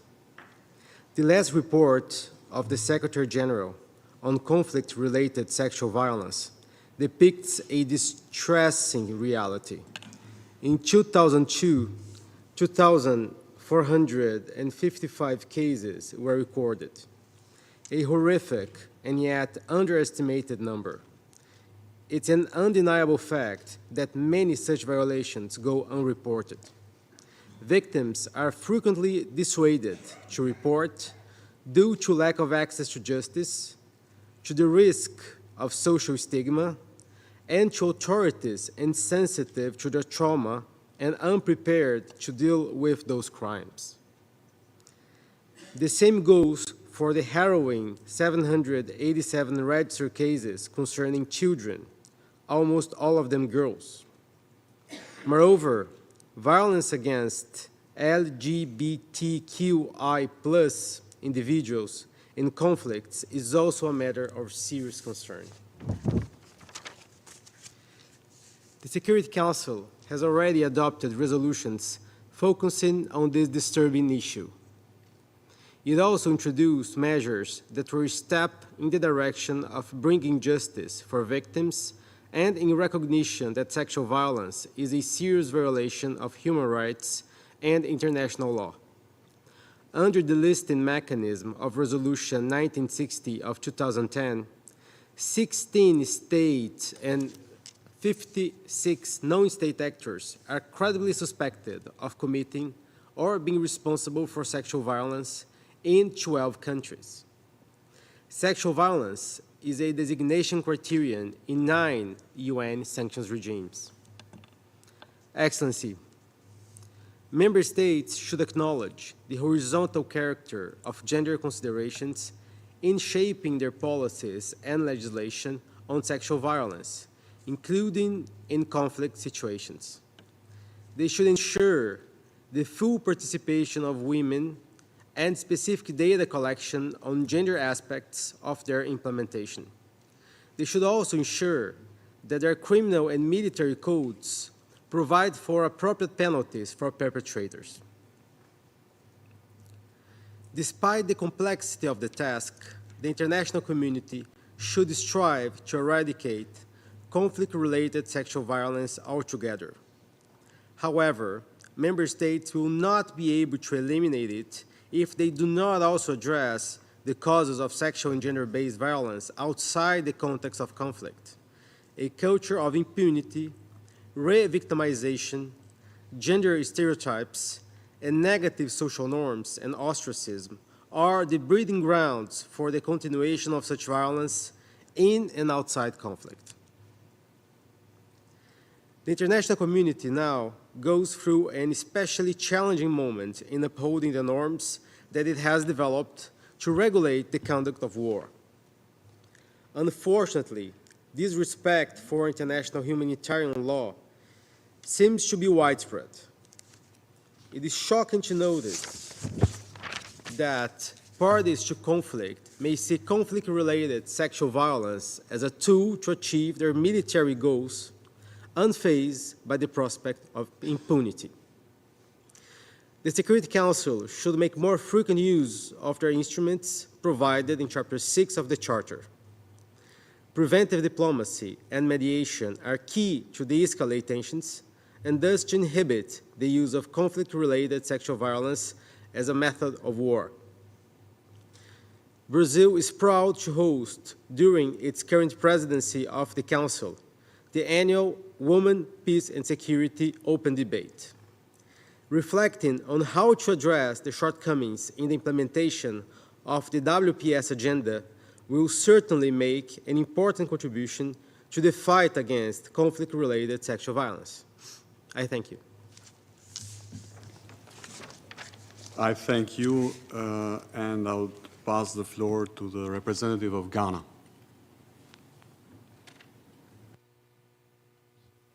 Mr. Chair, Your Excellency Igli Hassani, Minister for Europe and Foreign Affairs of Albania, Ghana welcomes the convening of this area formula meeting by the Albanian, UK and US delegations as a means of sustaining this Council's engagement and commitment on issues related to conflict-related sexual violence, which, as we all know, is becoming almost synonymous with armed conflict. I also express appreciation to our briefers and salute their advocacy on the subject, as well as the attention they have drawn to the need for action to follow through with global commitments. Mr. Chair, Ghana strongly condemns the unending cycle of sexual violence across several conflict contexts. Whether it is the subjugation of women and girls in Afghanistan by the Taliban, the unending cycle of rape and torture endured by countless women in the Democratic Republic of the Congo by armed groups, or the forced marriage of Somali girls to al-Shabaab fighters, one truth remains clear. The impunity with which acts of sexual violence are committed is not globally isolated. Acts of sexual violence, regardless of their geographical setting, violate, and dehumanize victims. They leave behind a trail of immense human suffering, with deep-seated and long-lasting emotional and physical consequences for affected persons and communities. In many cases, justice, accountability, and psychosocial support are woefully inadequate or completely unavailable to victims due to cultural norms, stigmatization, weakened institutions, power vacuums, and systems that permit widespread impunity, among others. We condemn the perpetuation of acts of sexual violence, particularly against women and girls, purely on an ethnic basis. This continues to be the reality of Yazidi and Afro-Colombian women, among others. We are concerned by the lack of justice and accountability for sexual crimes committed against women in past conflict contexts, including the former Yugoslavia and Rwanda, and call on concerned governments to ensure that adequate compensation and other forms of reparation are provided to survivors. We reiterate, however, that the best form of compensation to these survivors of sexual violence in former conflict settings is to ensure that the wartime violations they endured are fully accounted for and never permitted to occur again.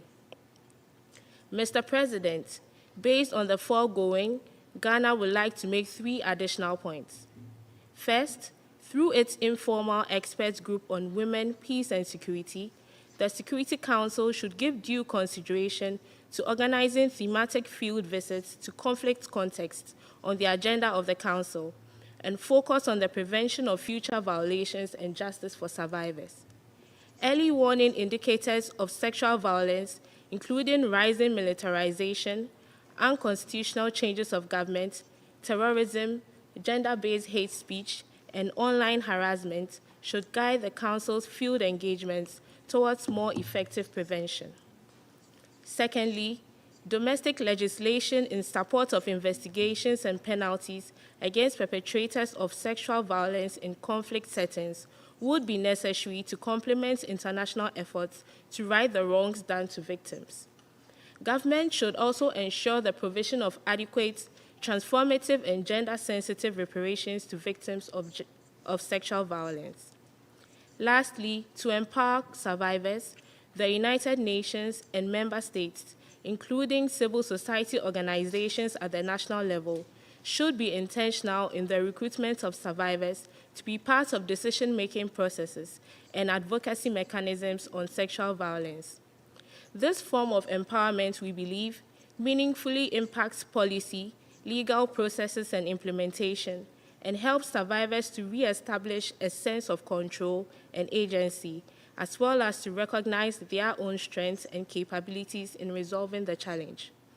In concluding, Mr. Chair, our collective responsibility to eliminate conflict-related sexual violence and end impunity for such crimes is needed more than ever.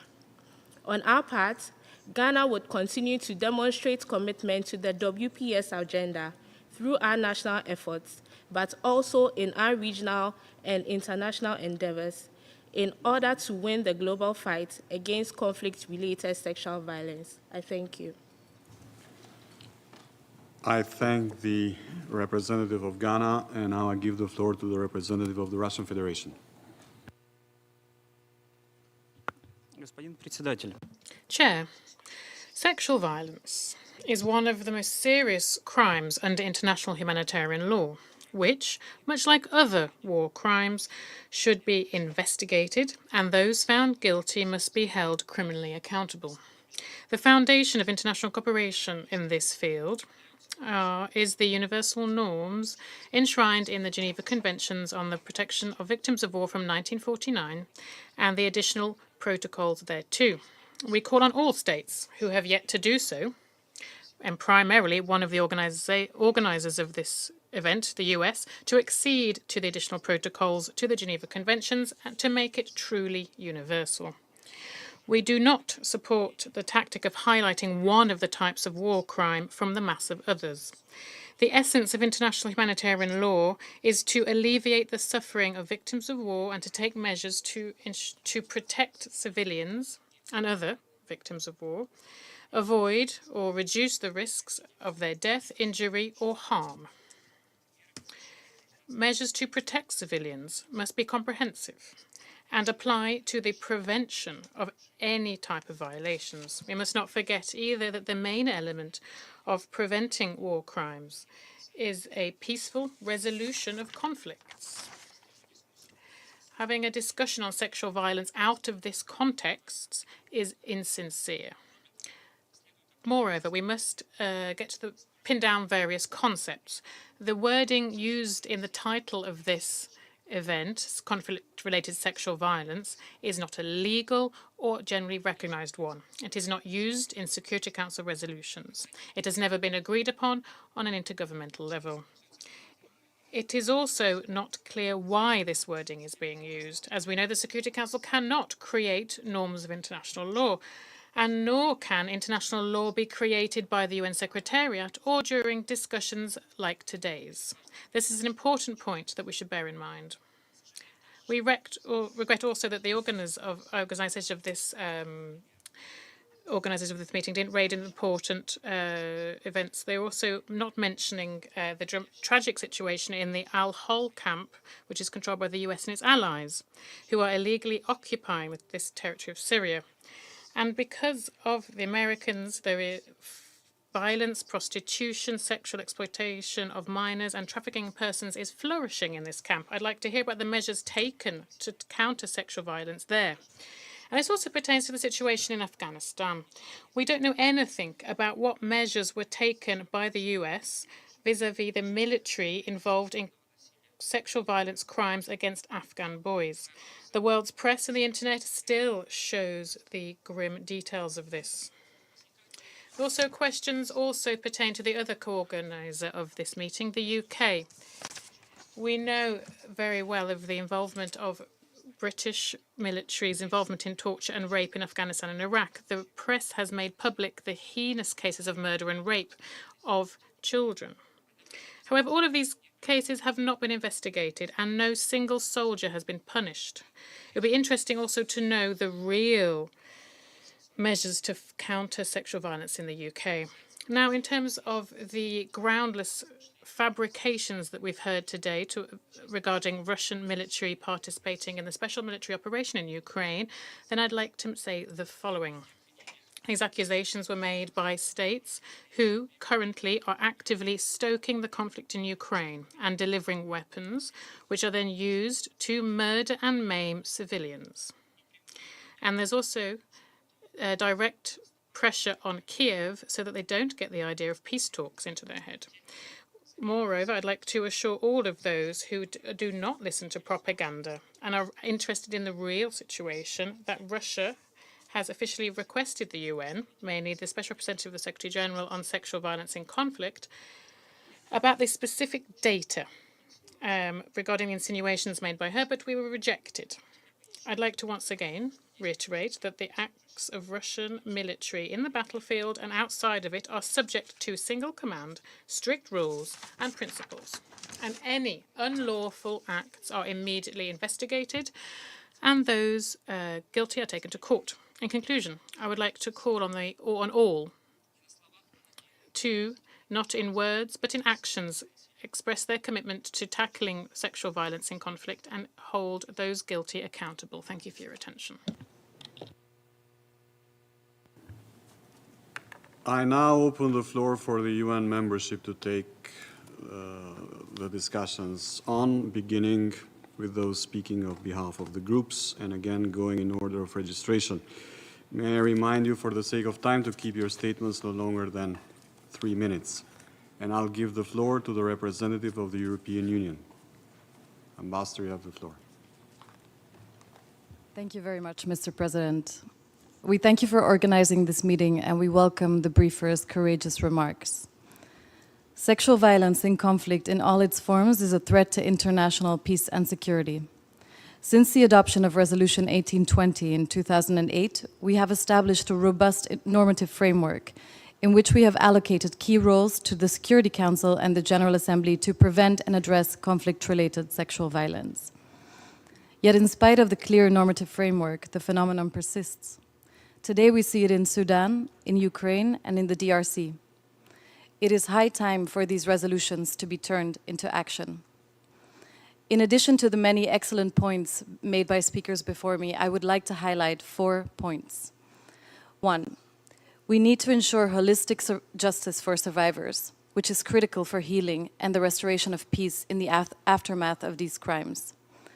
Holistic justice includes not only criminal prosecutions at international and national level, but also includes the full range of transitional justice measures, including truth-seeking, reparations, memorialization, and guarantees of non-recurrence. 2, we need to meaningfully engage survivors of conflict-related sexual violence when we create justice mechanisms for them.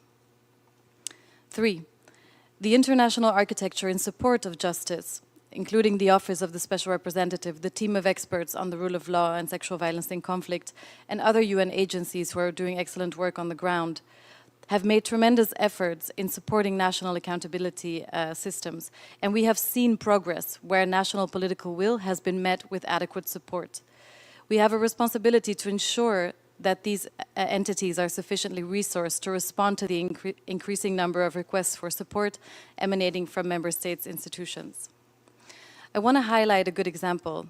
In Kosovo in 2018, the EU regional program Ending Violence Against Women in the Western Balkans contributed to the establishment of the Kosovo Verification Commission for the recognition of the status of survivors of sexual violence during the war. Victims can apply to be recognized as survivors, which gives them right to reparations, including a life pension. And finally, number 4, in cases where there is no national political willingness or where there are no adequate institutions to address conflict-related sexual violence, the EU will continue to support every avenue of justice for these crimes at the international level. This can include support to the International Criminal Court's work, as well as improving the effectiveness of UN sanctions as a tool against sexual violence by systematically incorporating sexual violence as a standalone criterion in existing and new sanctions regimes. I thank you. I thank the representative of the European Union, and I give the floor to the representative of Denmark, speaking on behalf of the Nordic countries. Thank you, Chair. Excellencies, distinguished delegates, I'm delivering this statement on behalf of the Nordic countries, Finland, Iceland, Norway, Sweden, and my own country, Denmark. We thank Albania, the United Kingdom, and the United States for convening this meeting, as well as the briefers for their important remarks. The backdrop for today's discussion is the persisting and deepening pattern of sexual violence committed with impunity by both state and non-state actors as a tactic of war, as a tool to punish, intimidate, and terrorize communities. As put forward in the Secretary-General's recent report, we continue to witness this pattern, including in the Democratic Republic of Congo, Haiti, Libya, Myanmar, South Sudan, and in Ukraine, where the violence is committed overwhelmingly by Russian military personnel. Conflict-related sexual violence can and must be prevented and countered. We must investigate all cases, prosecute perpetrators through appropriate judicial mechanisms, and guarantee access to justice. We already have a robust normative and legal framework to address conflict-related sexual violence and other forms of violence committed against civilians in armed conflicts. What is urgently needed is a political will and funding in order to accelerate implementation. The Nordic countries would like to highlight 3 important areas of further action as next steps in the implementation. Firstly, it is imperative that member states undertake efforts in strengthening rule of law institutions, national legislation, and policies to effectively enhance accountability for conflict-related sexual violence. In this regard, we draw attention to the work of the Office of the Secretary-General Special Representative for Sexual Violence in Conflict and its team of experts, which provides crucial assistance to national authorities in their efforts to combat conflict-related sexual violence, as we have seen today presented. We also positively note the handbook for UN field missions on preventing and responding to conflict-related sexual violence developed by the Department of Peace Operations. Secondly, an alarming 70% of the parties listed in the annex of the Secretary-General's annual report are persistent perpetrators and have appeared on the Secretary-General's list for 5 or more years now. In our view, this cannot go on. All UN sanctions regimes must explicitly include sexual and gender-based violence as a designation criterion, and Security Council sanctions committees must list perpetrators when there is repeated evidence of conflict-related sexual violence. Thirdly, there can be zero tolerance for reprisals or threats of violence, including sexual and gender-based violence against women, girls, and women human rights defenders advocating for gender equality and defending human rights, including sexual and reproductive rights. We must push back on the persistent targeting of civil society and women-led and feminist organizations, and we must stand firm against any attempt to hinder the full, equal, and meaningful participation of all women and girls in peace and security efforts. To conclude, women and girls continue to be among the vast majority of the victims and survivors of this crime, but boys, men, and LGBTIQ persons are also affected. We must ensure a holistic understanding to effectively address this global scourge. Our humanitarian responses must be gender transformative and put survivors' needs front and center. Our investigations must build on and further strengthen partnerships, including through adequate, predictable, and sustained financing for peace building and flexible funding for local women-led and women-focused, as well as LGBTQI+ organizations. I thank you, Mr. Chair. I thank Denmark, and I give the floor to Latvia.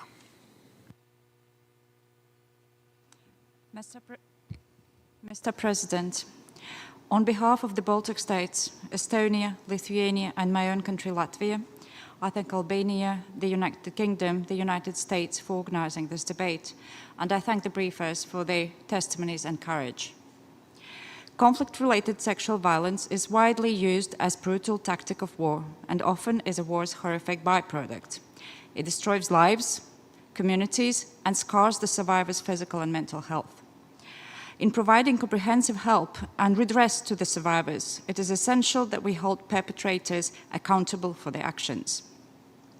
International law does recognize sexual violence as a war crime, crime against humanity, and even a form of genocide in certain cases. In this regard, we commend the role played by the international criminal tribunals for Rwanda and for the former Yugoslavia in the prosecution of wartime sexual violence and paving the road for adjudication of these crimes worldwide. We also commend the efforts made in recent years before domestic and international courts to hold perpetrators accountable. These efforts include organizing mobile courts in South Sudan and Democratic Republic of Congo to provide access to justice in the country's remote areas. The International Criminal Court has convicted a former member of the Ugandan Lord's Resistance Army for war crimes and crimes against humanity, which included charges of sexual violence, such as forced pregnancy. In 2022, following a referral by 43 states parties to the Rome Statute, including the Baltic states, the prosecutor of the International Criminal Court opened an investigation into the situation in Ukraine, encompassing allegations of war crimes, crimes against humanity, and genocide committed on the territory of Ukraine. Mr. President, conflict-related sexual violence is a matter that requires our urgent attention, commitment, and action. As state parties to the Rome Statute, the Baltic states call on all member states who have not yet done so to join the Rome Statute, and we call on the Security Council to refer to the International Criminal Court situations in which crimes of conflict-related sexual violence have allegedly been committed. Thank you. I thank Latvia for their statement. I give the floor to Australia. Thank you, Chair, and can I thank the organisers of this meeting, Albania, the United Kingdom, the United States, and for the briefers on the important information they have provided. I'm pleased to speak on behalf of Canada, Australia, and New Zealand. In many conflict-affected contexts, sexual violence is used as a tool of war to humiliate, subjugate, and displace populations. Women and girls are disproportionately targeted, and sexual violence is also used as a weapon against men and boys and members of marginalised communities, including Indigenous peoples, LGBTQI+ persons, and persons with disabilities. We categorically condemn all acts of sexual and gender-based violence perpetrated in any situation, including humanitarian crises and conflict-affected settings. And we call on all parties to respect international law and to protect the human rights of all persons. Impunity for sexual violence in conflict remains the rule, and accountability is the exception. In this regard, we commend measures to assert accountability. Colombia's special jurisdiction for peace has demonstrated that it is possible to investigate and prosecute crimes of conflict-related sexual violence. Sexual violence in conflict cannot be perpetrated cost-free. It is critical that all member states uphold the rule of law and undertake prompt and independent investigations and prosecution for such crimes. This includes support for the work of the International Criminal Court, and where the court lacks jurisdiction, we will explore other ways to ensure accountabilities for these crimes. We must ensure that we do our utmost to respond to the particular needs and priorities of victims and survivors. This means listening and responding with dignity and respect. It means facilitating access to justice and comprehensive survivor-centred, gender and age-responsive and trauma-informed services, including sexual and reproductive health services, mental health and psychological support, as well as counselling, financial and legal services. It also means ensuring access to remedies for survivors, including reparations where provided for under international law. Chair, the United Nations must use all tools at its disposal to prevent and respond to conflict-related sexual violence. The Security Council should receive regular briefs by the Special Representative of the Secretary-General on Sexual Violence on this very important issue. We commend the Council for incorporating conflict-related sexual violence as a designation criterion in the UN sanctions regime for Haiti and encourage this as a best practice. We urge the Council to ensure the country mandates emphasise the prevention and monitoring of and response to conflict-related sexual violence. We encourage Council members to ensure that protection mandates, including the deployment of protection advisors, is effectively matched with sufficient resources. And we stress that the UN team of experts on the rule of law and sexual violence in conflict is an important mechanism that can be deployed to assist national authorities to strengthen the rule of law and enhance accountability. As was made clear by the briefers, sexual violence is a heinous act of cruelty, an abuse of human rights, and a significant impediment to peace. Thank you, Chair. I thank Australia for their statement, and I give the floor to the representative of Slovenia. Thank you very much, Mr. Chair, Ambassador Hoxha.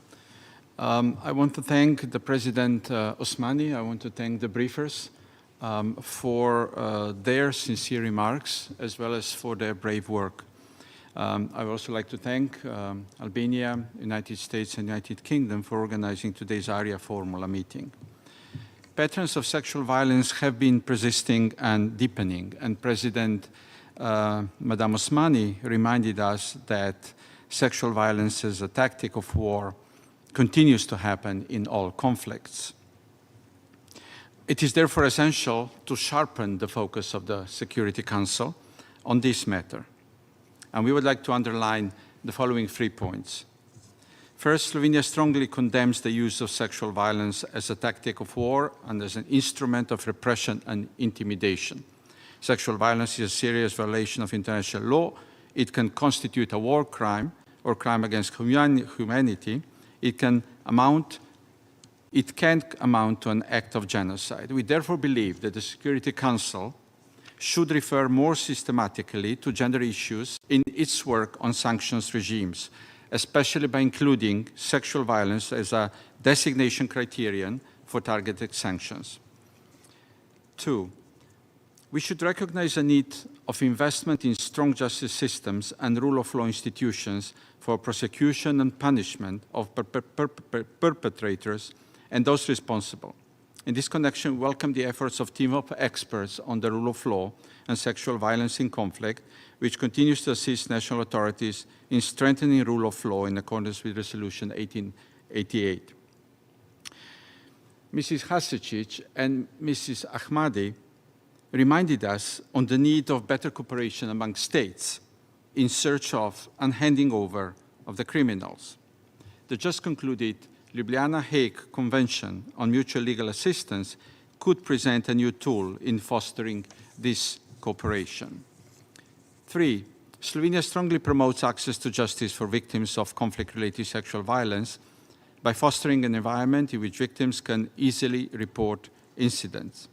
This includes tools such as victims assistance, victim services, testimonial support, the possibility of publication bans, victim and witness protection, and confidentiality within the national and international framework. As part of our contribution to this goal, we are currently translating the Global Code of Conduct for gathering and using information about systematic and conflict-related sexual violence, also called the Murad Code. Thank you, Mr. Chair. I thank the representative of Slovenia to the Security Council, and I give the floor to the representative of Austria. Thank you. Thank you, Mr. President. And Austria aligns itself with the statements made on behalf of the European Union. We commend the organizers of this meeting and thank all briefers for sharing their experiences and views. We applaud the exemplary efforts of SRSG Pramila Patten and her office. Earlier this year, the Deputy Secretary General stated before the Council that the United Nations raison d'etre is under grave threat. Our world faces the highest number of violent conflicts since World War II. 2 billion people, 1 in 4 persons live in places affected in some way by conflict. Despite all the efforts since the landmark resolution 1325, sexual and gender-based violence, which primarily targets women and girls, remains a widespread tactic of war. In fact, patterns of sexual violence in many different contexts are worsening. Conflict-related sexual violence is unlike any other type of violence. It has long-lasting effects on entire societies and on several generations. The effects of sexual violence during brutal conflict of the 1990s, including the wars in Bosnia and Herzegovina, Kosovo, and Rwanda, are still felt today, more than 2 decades later. In fact, conflict-related sexual violence is being intentionally used against civilians right now, while we meet here today, including in the DRC, Ethiopia, Haiti, and the Russian war of aggression against Ukraine. This is unbearable. So what can we do? Here are 3 points. First, we need to focus on prevention. This includes addressing structural challenges, such as gender inequality as a root cause, education on the rights of women and girls, sexual and reproductive health rights is crucial for everyone. We also need to take more operational prevention measures by responding to early warning signs. The matrix of early warning indicators developed by the Special Representative's Office is a useful instrument in this regard. Second, local support systems providing a survivor-centered approach are crucial. This includes access to sexual and reproductive health services, psychological and legal support. Local women's organizations and counseling facilities are also very important. They act as immediate responders during conflict, but also throughout post-conflict reconstruction. We applaud the immense efforts of civil society organizations such as the Global Network of Women Peace Builders. In this context, we also call on states to support these organizations and strengthen their local support systems.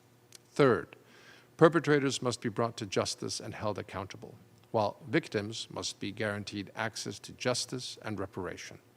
Austria commends the team of experts on the rule of law and sexual violence in conflict for their work with national institutions in this regard.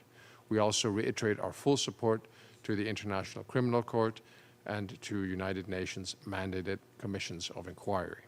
Mr. President, before I conclude, let me reiterate Austria's call upon all parties to conflicts to make and implement specific time-bound commitments to combat sexual violence in line with their international obligations and the recommendations of the Secretary General's report.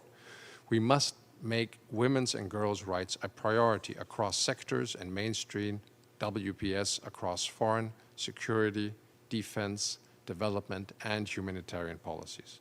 Austria will continue to support the invaluable work of UN Women, Women's Peace and Humanitarian Fund, and the UN Trust Fund to end violence against women and girls. We urge all member states to make sustainable peace their priority by collectively recommitting to the WPS agenda. Together, we must stand in solidarity with all victims of conflict-related sexual violence and their families and take bolder actions to prevent future atrocities. I thank you. I thank the Ambassador of Austria for their statement, and I give the floor to the representative of the Netherlands. Mr. President, the Kingdom of the Netherlands fully aligns itself with the statement made by the EU. We thank Albania for keeping conflict-related sexual violence on the Council's agenda. Allow me to extend my special gratitude to today's civil society briefers. Thank you for your remarkable courage to break the persistent silence and stigma around this topic. Your experience and knowledge and those of other survivors must take center stage in our efforts to prevent and address conflict-related sexual violence. As they say, nothing about you without you. Mr. President, despite the robust normative framework and the many condemnations we are hearing today, still levels of sexual violence are increasing. As a country with a feminist foreign policy, the Kingdom of the Netherlands firmly stands for universal human rights for all and a life from violence for all. To eliminate conflict-related sexual violence, we need to step up our efforts. Please allow me, therefore, to highlight 3 specific areas for action. First, it is key to adopt a holistic and survivor-centered approach to accountability. Justice is not limited to criminal proceedings. Justice also comprises multi-sectoral services such as comprehensive sexual and reproductive health services, psychosocial support, protection responses for victims and survivors. Furthermore, justice includes services that contribute to the recovery paths of survivors like socio-economic empowerment. We must stand with the survivors and help them with support that is specifically tailored to their vastly different needs.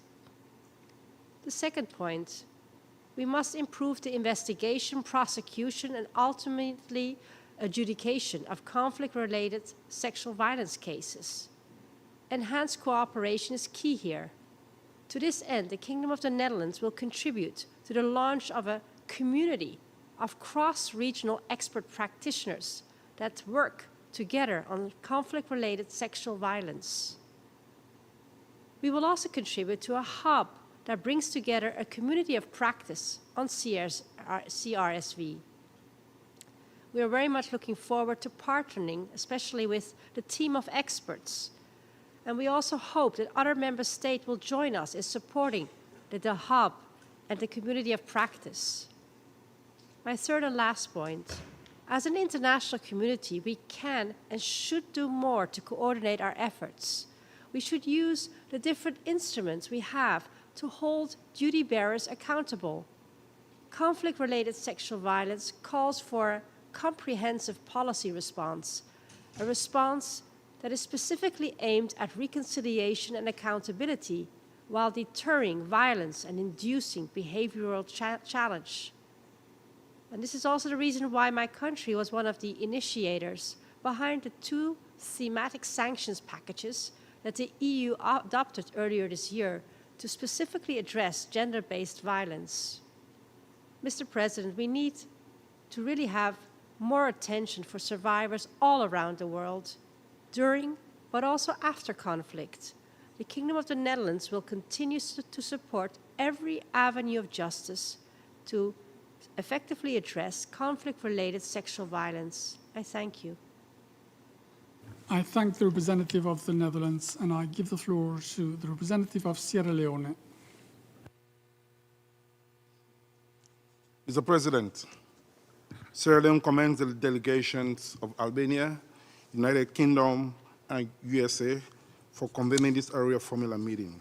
We also wish to thank briefers for the very insightful presentations. Mr. President, studies have shown that sexual violence constitutes a grave threat to justice and the fundamental rights of women, men, and children throughout the world. Sexual violence is an offense committed in both war and peacetime, and become a hot topic because rape and sexual violence are among the worst crimes against humanity. Mr. President, women and girls became targets of gender-based and sexual violence during the civil conflict in Sierra Leone, where they suffered abduction and sexual exploitation at the hands of the various warring factions. This left indelible impact on the lives of the victims, most of which are still being experienced today. Owing to the fact that women and girls suffer a lot and a series of debilitating consequences of conflicts, we must strengthen global efforts to reduce the prevalence and incidence of violence where possible to prevent its occurrence. It is in this regard that member states, including Sierra Leone, have the moral obligations as state parties to the Convention on the Elimination of All Forms of Discrimination Against Women, as well as Resolutions 1325, 1820, etc., to reinforce the resolve for sustained efforts towards the promotion of accountability for gender-based crimes. Mr. President, in this connection, His Excellency, the President of the Republic of Sierra Leone's demonstrable leadership in combating rape and other forms of sexual violence is informed by a recent history of civil conflict and recognition of the devastating impact of these horrendous acts on the lives and livelihoods of survivors of sexual violence. The robust international legal frameworks that Sierra Leone has established in response to and mitigation of gender-based violence throughout the country are encouraging. Recent achievements of the government of Sierra Leone in this regard include the establishment of gender courts for speedy trials for perpetrators of violence against women and girls, with a possible life sentence in prison if found guilty. This clearly sends a strong message that the country has a zero-tolerance approach when it comes to sexual and gender-based violence. Sierra Leone's national action plans provide policy guidance for effective prevention and response to acts of sexual violence, which we believe can contribute significantly to the reduction of violence against women in the country, and which can serve as a blueprint for other countries. Mr. President, the government has not been only enthusiastically focusing on the core areas of reducing violence against women and girls, but the prevention of conflict itself. In this vein, the government is resolved to continue demonstrating unwavering commitment to the protection of women and girls from all forms of violence, and will continue to empower victims and vulnerable persons, especially women and girls, prosecute, punish perpetrators effectively, and safeguard women and girls' human rights during and post-conflict, as well as rehabilitate victims and survivors of sexual gender-based violence.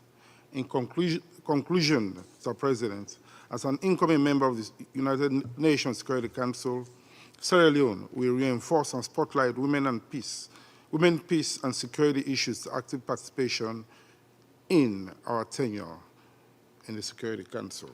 Thank you for your kind attention. I thank the representative of Sierra Leone, and I give the floor to the representative of Serbia. Thank you very much, Mr. Chairman. Ladies and gentlemen, thank you for the opportunity to discuss this extremely important issue. In the long history of human conflicts, crime associated with sexual violence stands as one of the most despicable acts. Beyond the physical harm they cause, these crimes aim to strip victims of their humanity and fundamental human values. Let me state clearly, Serbia firmly supports international efforts to prevent sexual violence in armed conflicts, aligning with relevant resolution of United Nations Security Council. We stand for the equal treatment of all victims, irrespective of their ethnicity, race, gender, age, or political orientation. This commitment has been practically demonstrated by Serbian cooperation with International Criminal Tribunal for the former Yugoslavia and work of our judiciary system in case of these very hard criminal deeds. These crimes deserve and require the treatment that surpasses politics. This has been and will always be the position of our country.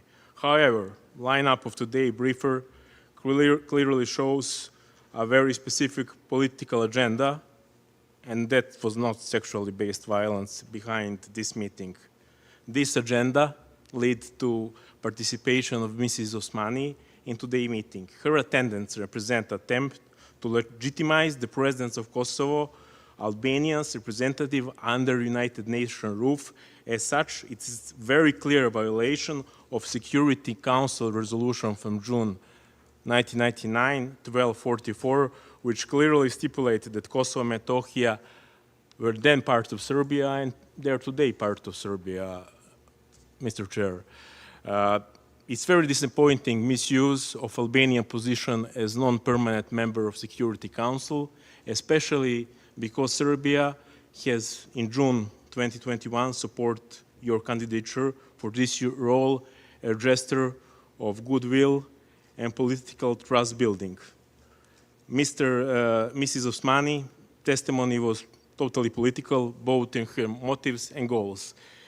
It doesn't have much with proclaimed rationale behind this meeting, but it have everything with the fact that 25 years after end of military hostilities, Albanian side is still prisoner of fantasies of its own propaganda. This is evident in her very casual reference to arbitrary number of 20,000 raped women, which is clear the respect to genuine victims who deserve our full empathy. Mr. Osmani didn't or forget to mention few facts, and I will do that in her name. For instance, that high-ranking officials from Pristina, as her friend Fatmir Limaj, were charged with rape or murder of more than 30 Serbian females, as confirmed by witnesses of Albanian nationality. She, too, by some coincidence, forget to mention that on August 15, 2013, key archives were deliberately destroyed, undermining the evidence collection by UNIC in police station in Peć, in EU building in Pristina, and headquarters of the Kosovo police in Pristina. She may say something about that. She's drinking coffee every day with people who organize this. Or for example, she too forget, by pure coincidence, I am certain, to mention the rape of Serbian nuns in desecrated monastery Devic, according to the accounts of French NATO officers published in New York Post. She may sound credible, but she didn't. Unfortunately, the meeting was all about Albanian narrative and total misuse of Security Council membership. Thank you. I thank the ambassador of Serbia for participating to this meeting, and the subject, of course, needs the participation of all, although he went totally off subject.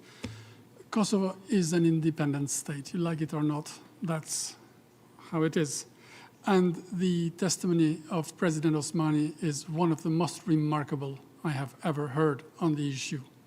You like it or not. And with this, I give the floor to the representative of Portugal. Thank you very much, Mr. Chair. Portugal aligns itself with the statement of the European Union and wants to thank Albania, the US and the UK for convening this ARIA formula meeting and commend the briefers for their harrowing and courageous interventions.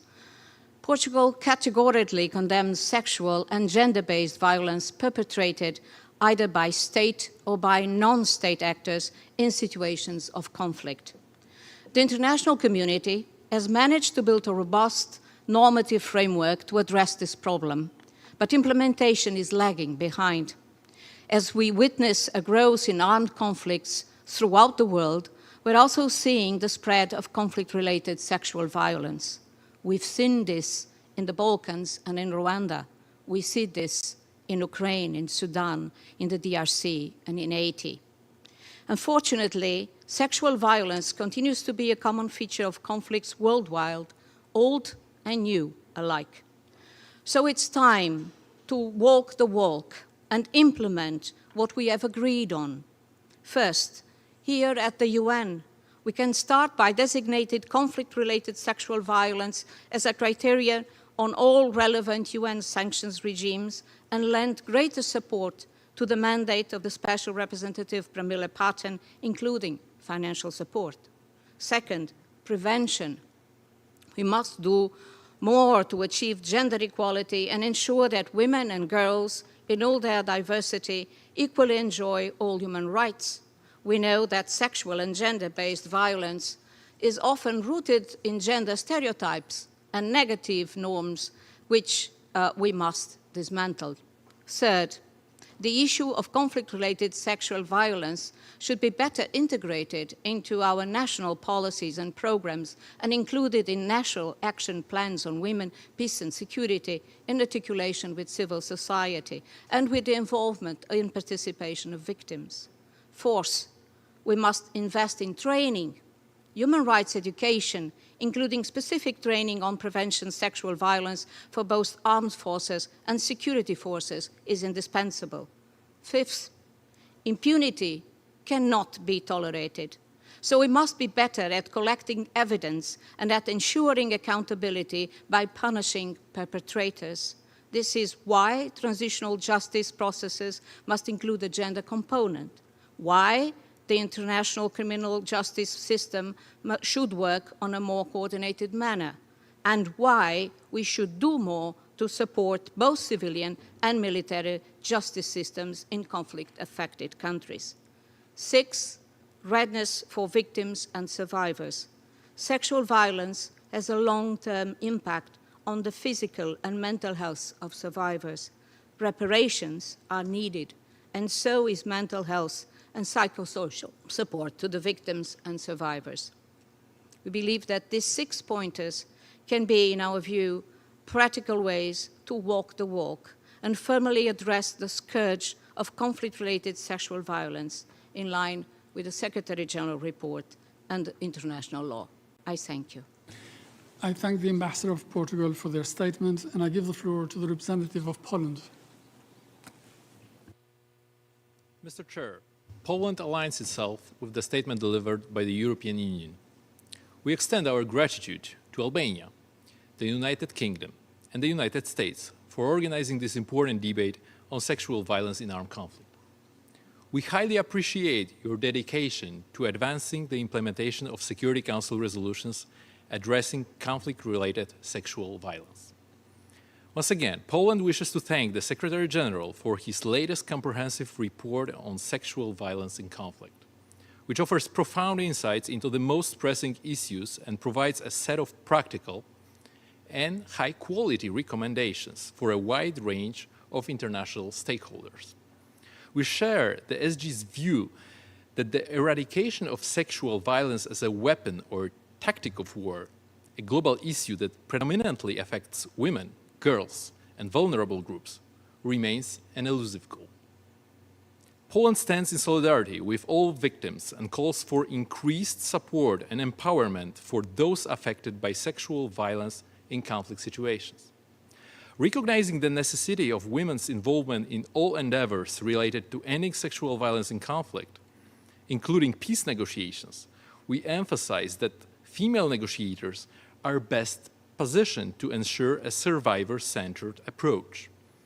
This approach encompasses the rehabilitation of women survivors of conflict-related sexual violence, the guarantee of post-conflict reparations and accountability, as well as the establishment of vetting mechanisms to exclude perpetrators of sexual violence from security forces. Mr. Chair, Poland supports peacekeeping and monitoring missions aiming to enhance their capacity to provide adequate protection for victims of all forms of violence.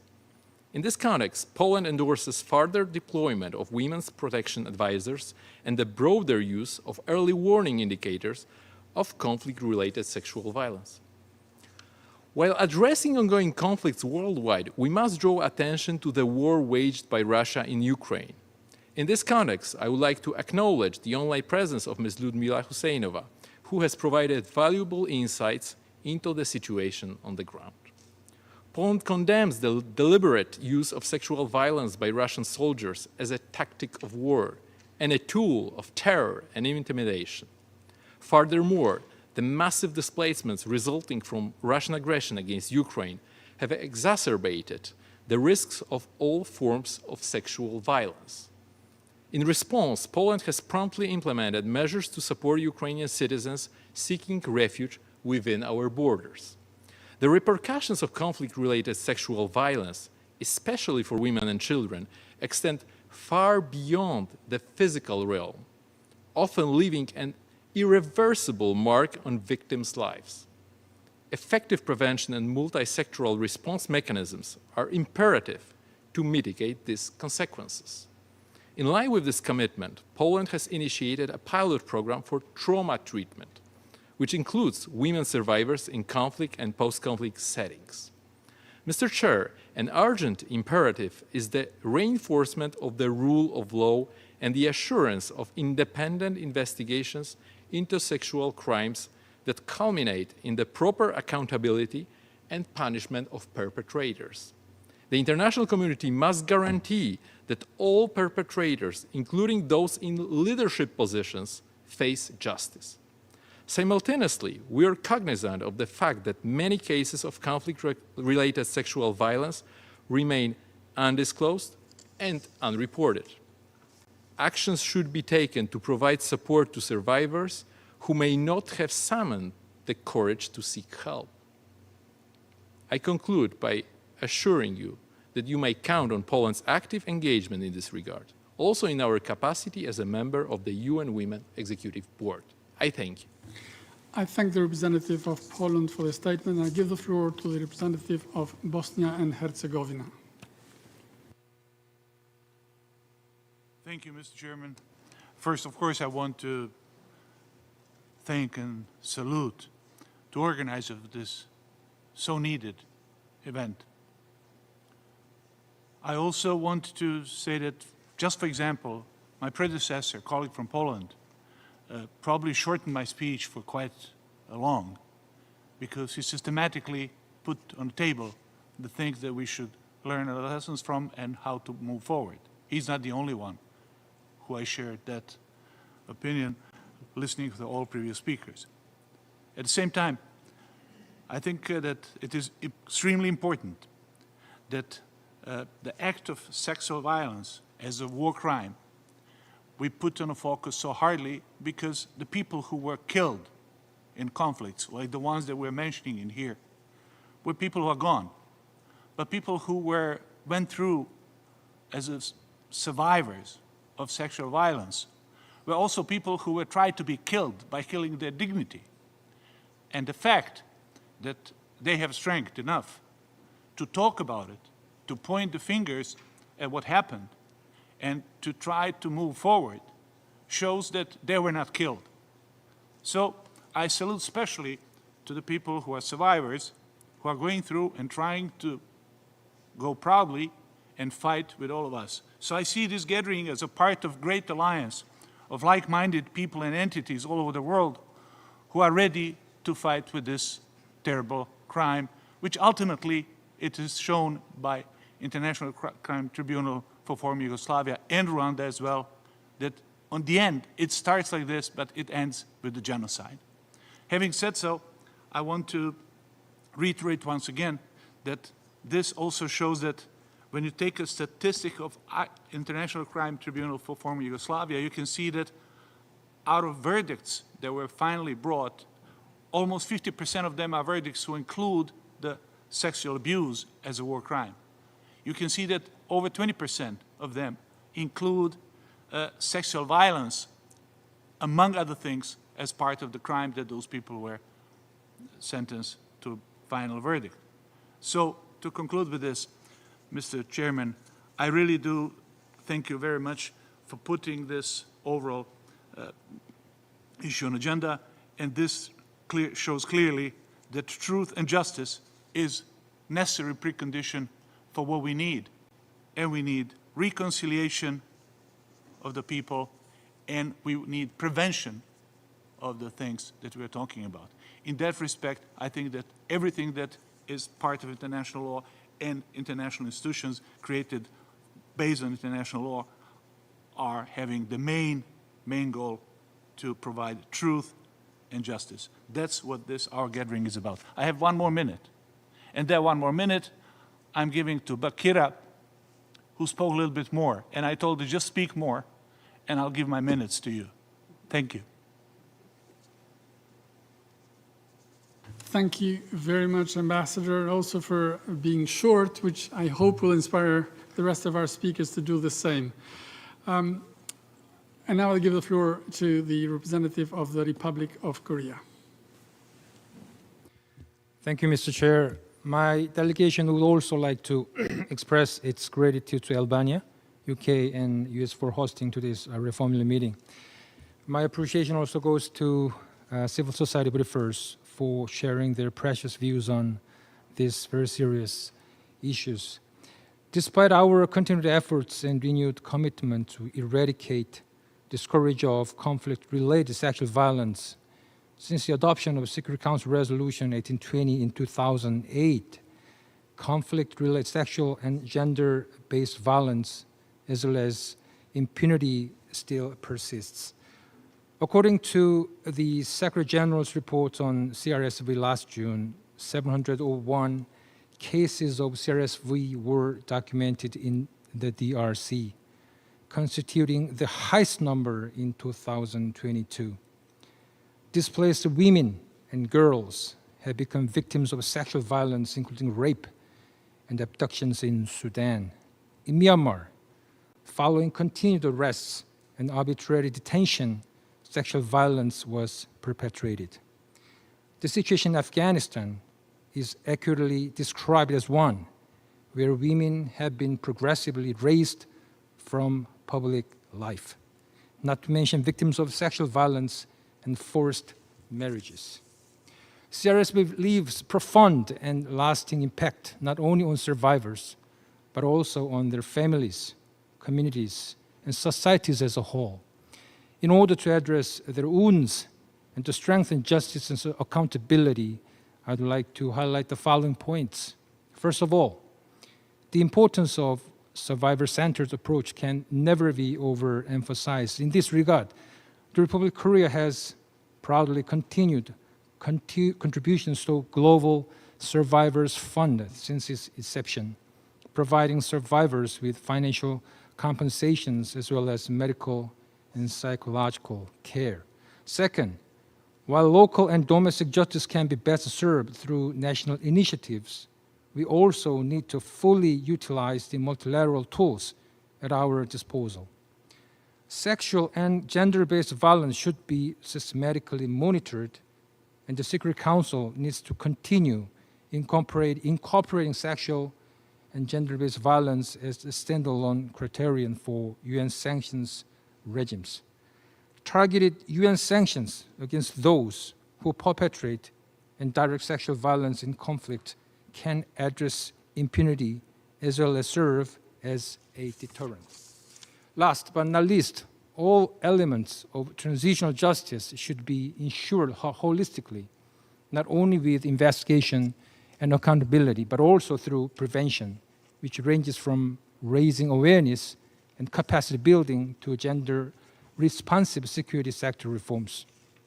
With our own Action with Women and Peace initiative and its development projects, the Republic of Korea has strongly supported efforts to mitigate risks of gender-based violence in Africa, such as in Sudan and Cameroon, in close cooperation with the UNFPA. In conclusion, as an incoming member of the Security Council, the Republic of Korea is committed once again to continue its active endeavors to prevent CRSV and ensure justice for all those affected. I thank you. I thank the representative of the Republic of Korea, and I give the floor to the representative of Ukraine.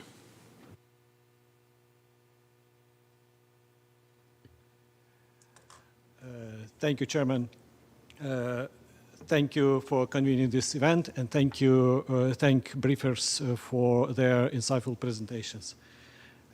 Since the onset of the Russian full-scale aggression against Ukraine, our authorities have documented 241 cases of conflict-related sexual violence, impacting 91 men, 150 women, and 13 minors, including 12 girls and 1 boy.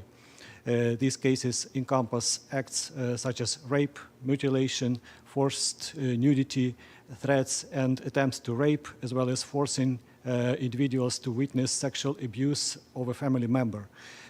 These heinous acts cut across a wide age range, from the youngest victim at 4 to the oldest survivor at 87. It is crucial to recognize that these numbers represent only cases where survivors were able and willing to testify, implying that the actual figures are significantly higher. Ukraine remains unwavering in its commitment to replacing impunity with justice and turning indifference into action, with survivors' experiences, needs, and demands at the core of our efforts. To this end, we have established close cooperation with SRSG Patton and her team, as well as with the UNFPA. Survivors need resources for recovery right now without waiting the post-war agreements and to be concluded. Every day of delay reduces their chances of recovery. That is why we are actively working to ensure that survivors have prompt access to reparations funded by the aggressor and those who supported the war. The establishment of a register of damage is a crucial step in implementing the compensation mechanism as a whole. We believe that this comprehensive accountability system will significantly contribute to global efforts aimed at achieving truth, justice, reparations, and preventing the recurrence of such aggression.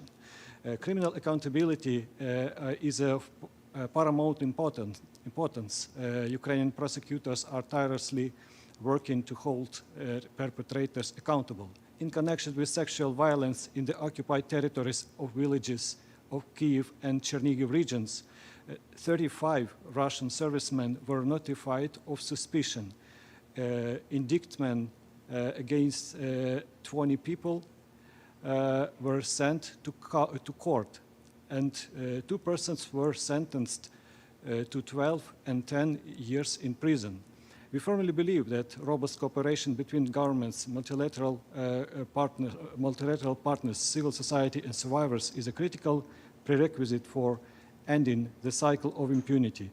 In pursuit of this goal, we remain dedicated to working closely with all stakeholders, including our role as Vice Chair for this year within the International Alliance on Preventing Sexual Violence in Conflict initiative launched by the United Kingdom. I thank you. I thank the representative of Ukraine. And before giving the floor to the representative of Mexico, let's remind everybody that it's 6 o'clock and we still have 4 speakers. I very much hope that interpreters can stay with us for the rest of the list. But if not, I would understand. And with this, I give the floor to Mexico.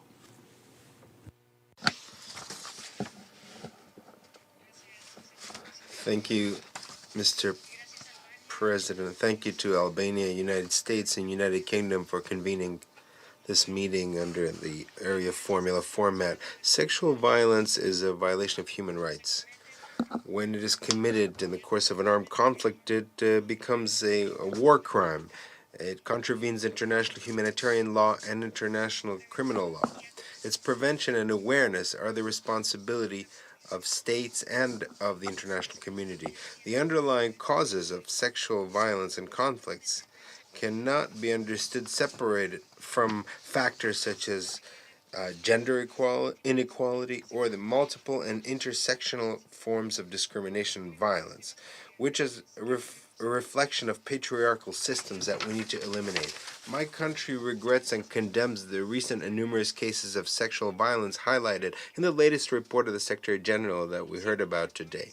It is armed groups and civilians that have taken advantage of conflicts to perpetrate these crimes. We would like to express our concern about the use of sexual violence by gangs in Haiti to punish the population and gain territories, as has been outlined in the reports on human rights by the Integrated UN Office in Haiti. The work that BINU can carry out with Mr. William O'Neill, expert in human rights in Haiti, will make it possible to issue recommendations to tackle this urgent situation. Prevention is crucial. Education, a focus on mental health and inequalities, among other factors. Mexico considers that a declaration of common commitments on the agenda, peace, women, peace, and security by all members of the Security Council, as well as the adoption of national plans under this agenda, is essential. We'd like to congratulate Colombia for the adoption of its first national plan of action on women, peace, and security, which will provide support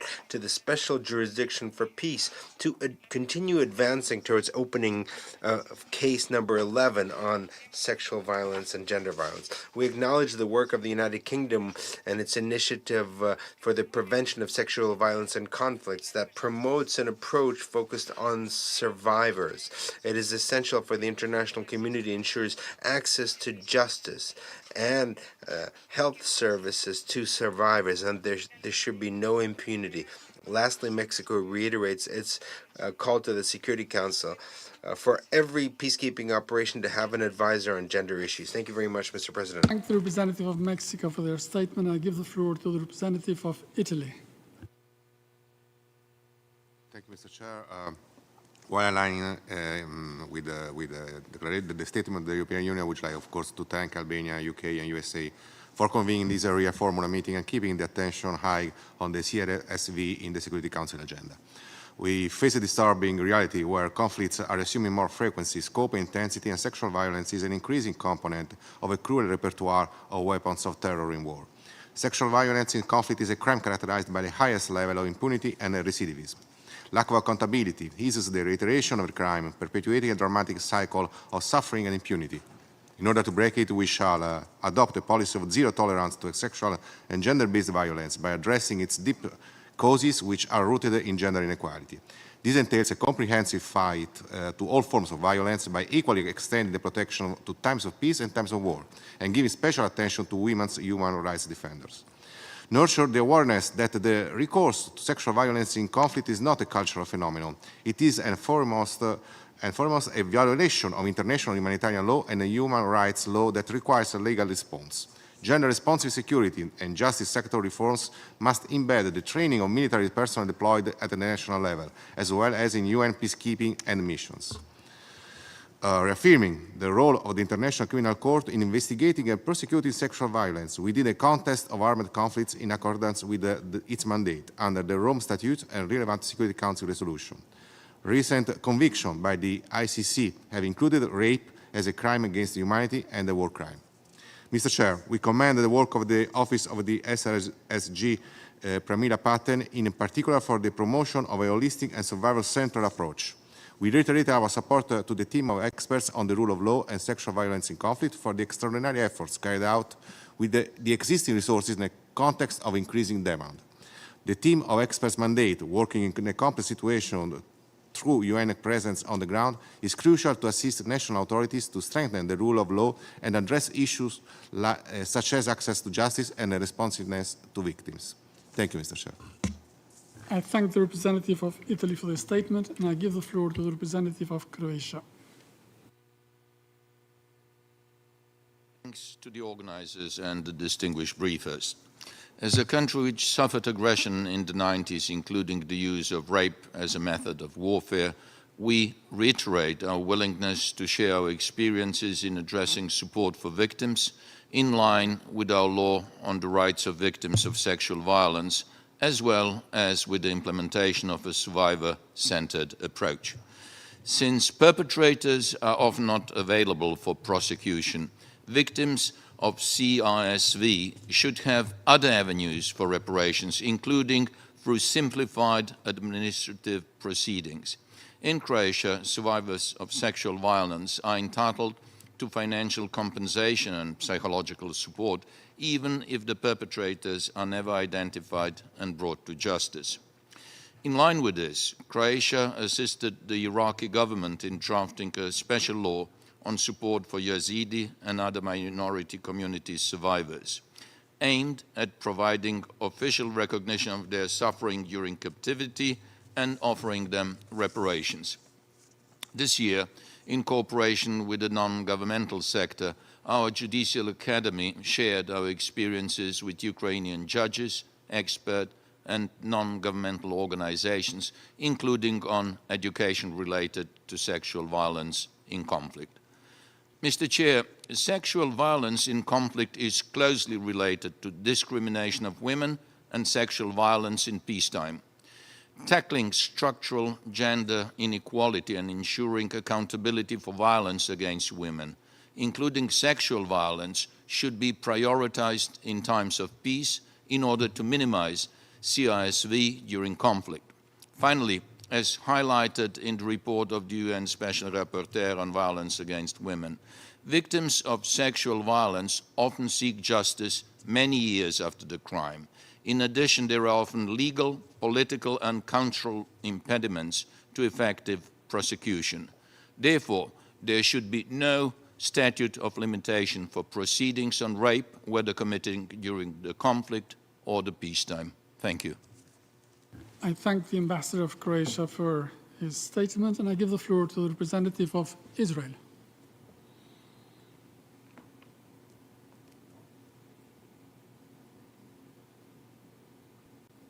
Thank you, Chair. I thank Albania, the UK, and the US for organizing this important area meeting on CRSV.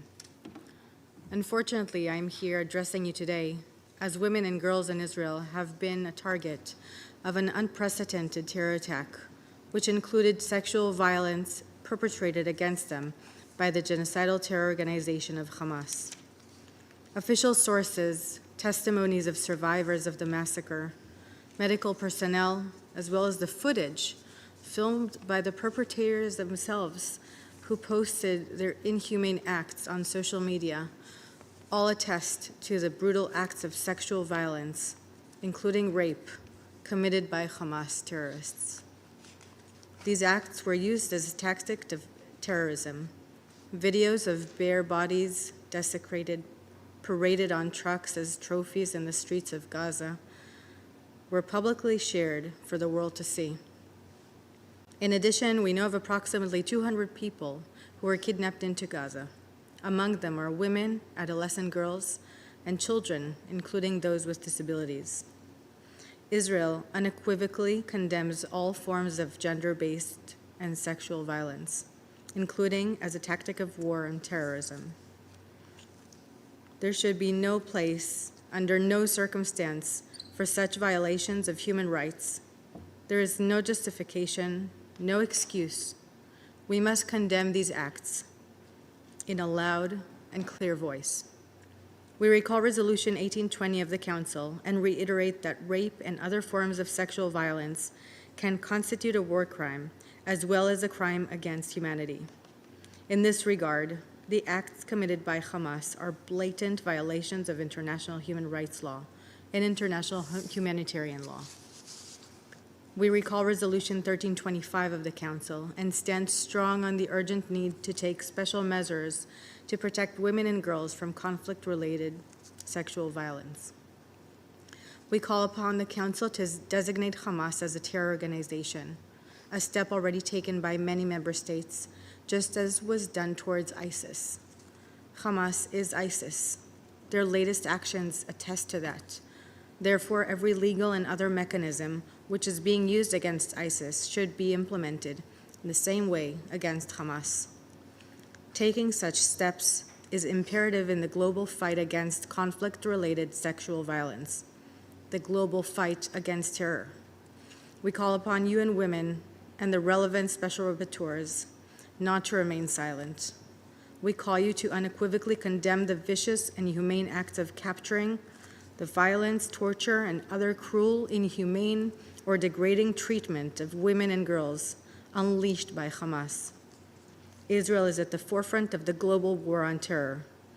Israel will prevail, not only for ourselves, but for many sitting in this room today who share our values of democracy and freedom. The failure to address and acknowledge the atrocities committed paves the way for their legitimization. We call for the immediate release of all those abducted to Gaza. we call on member states to uphold their moral obligation and do the same. Thank you, Chair. I thank the representative of Israel for their statement, and they were the last speaker for our session today. I would like to thank you all, colleagues, for your presence and your participation. I thank once more all our briefers and the co-organizers, the United Kingdom and the United States of America. I'm deeply grateful to the interpreters who accepted to stay extra time so that we finish our business. Colleagues, let us remain committed to this cause and work to ensure that the voices of survivors are heard as we did today and their rights are upheld everywhere. This issue is not confined to a single event. It is a long-term commitment to ending the cycle of violence and to ensuring justice. With this meeting is adjourned.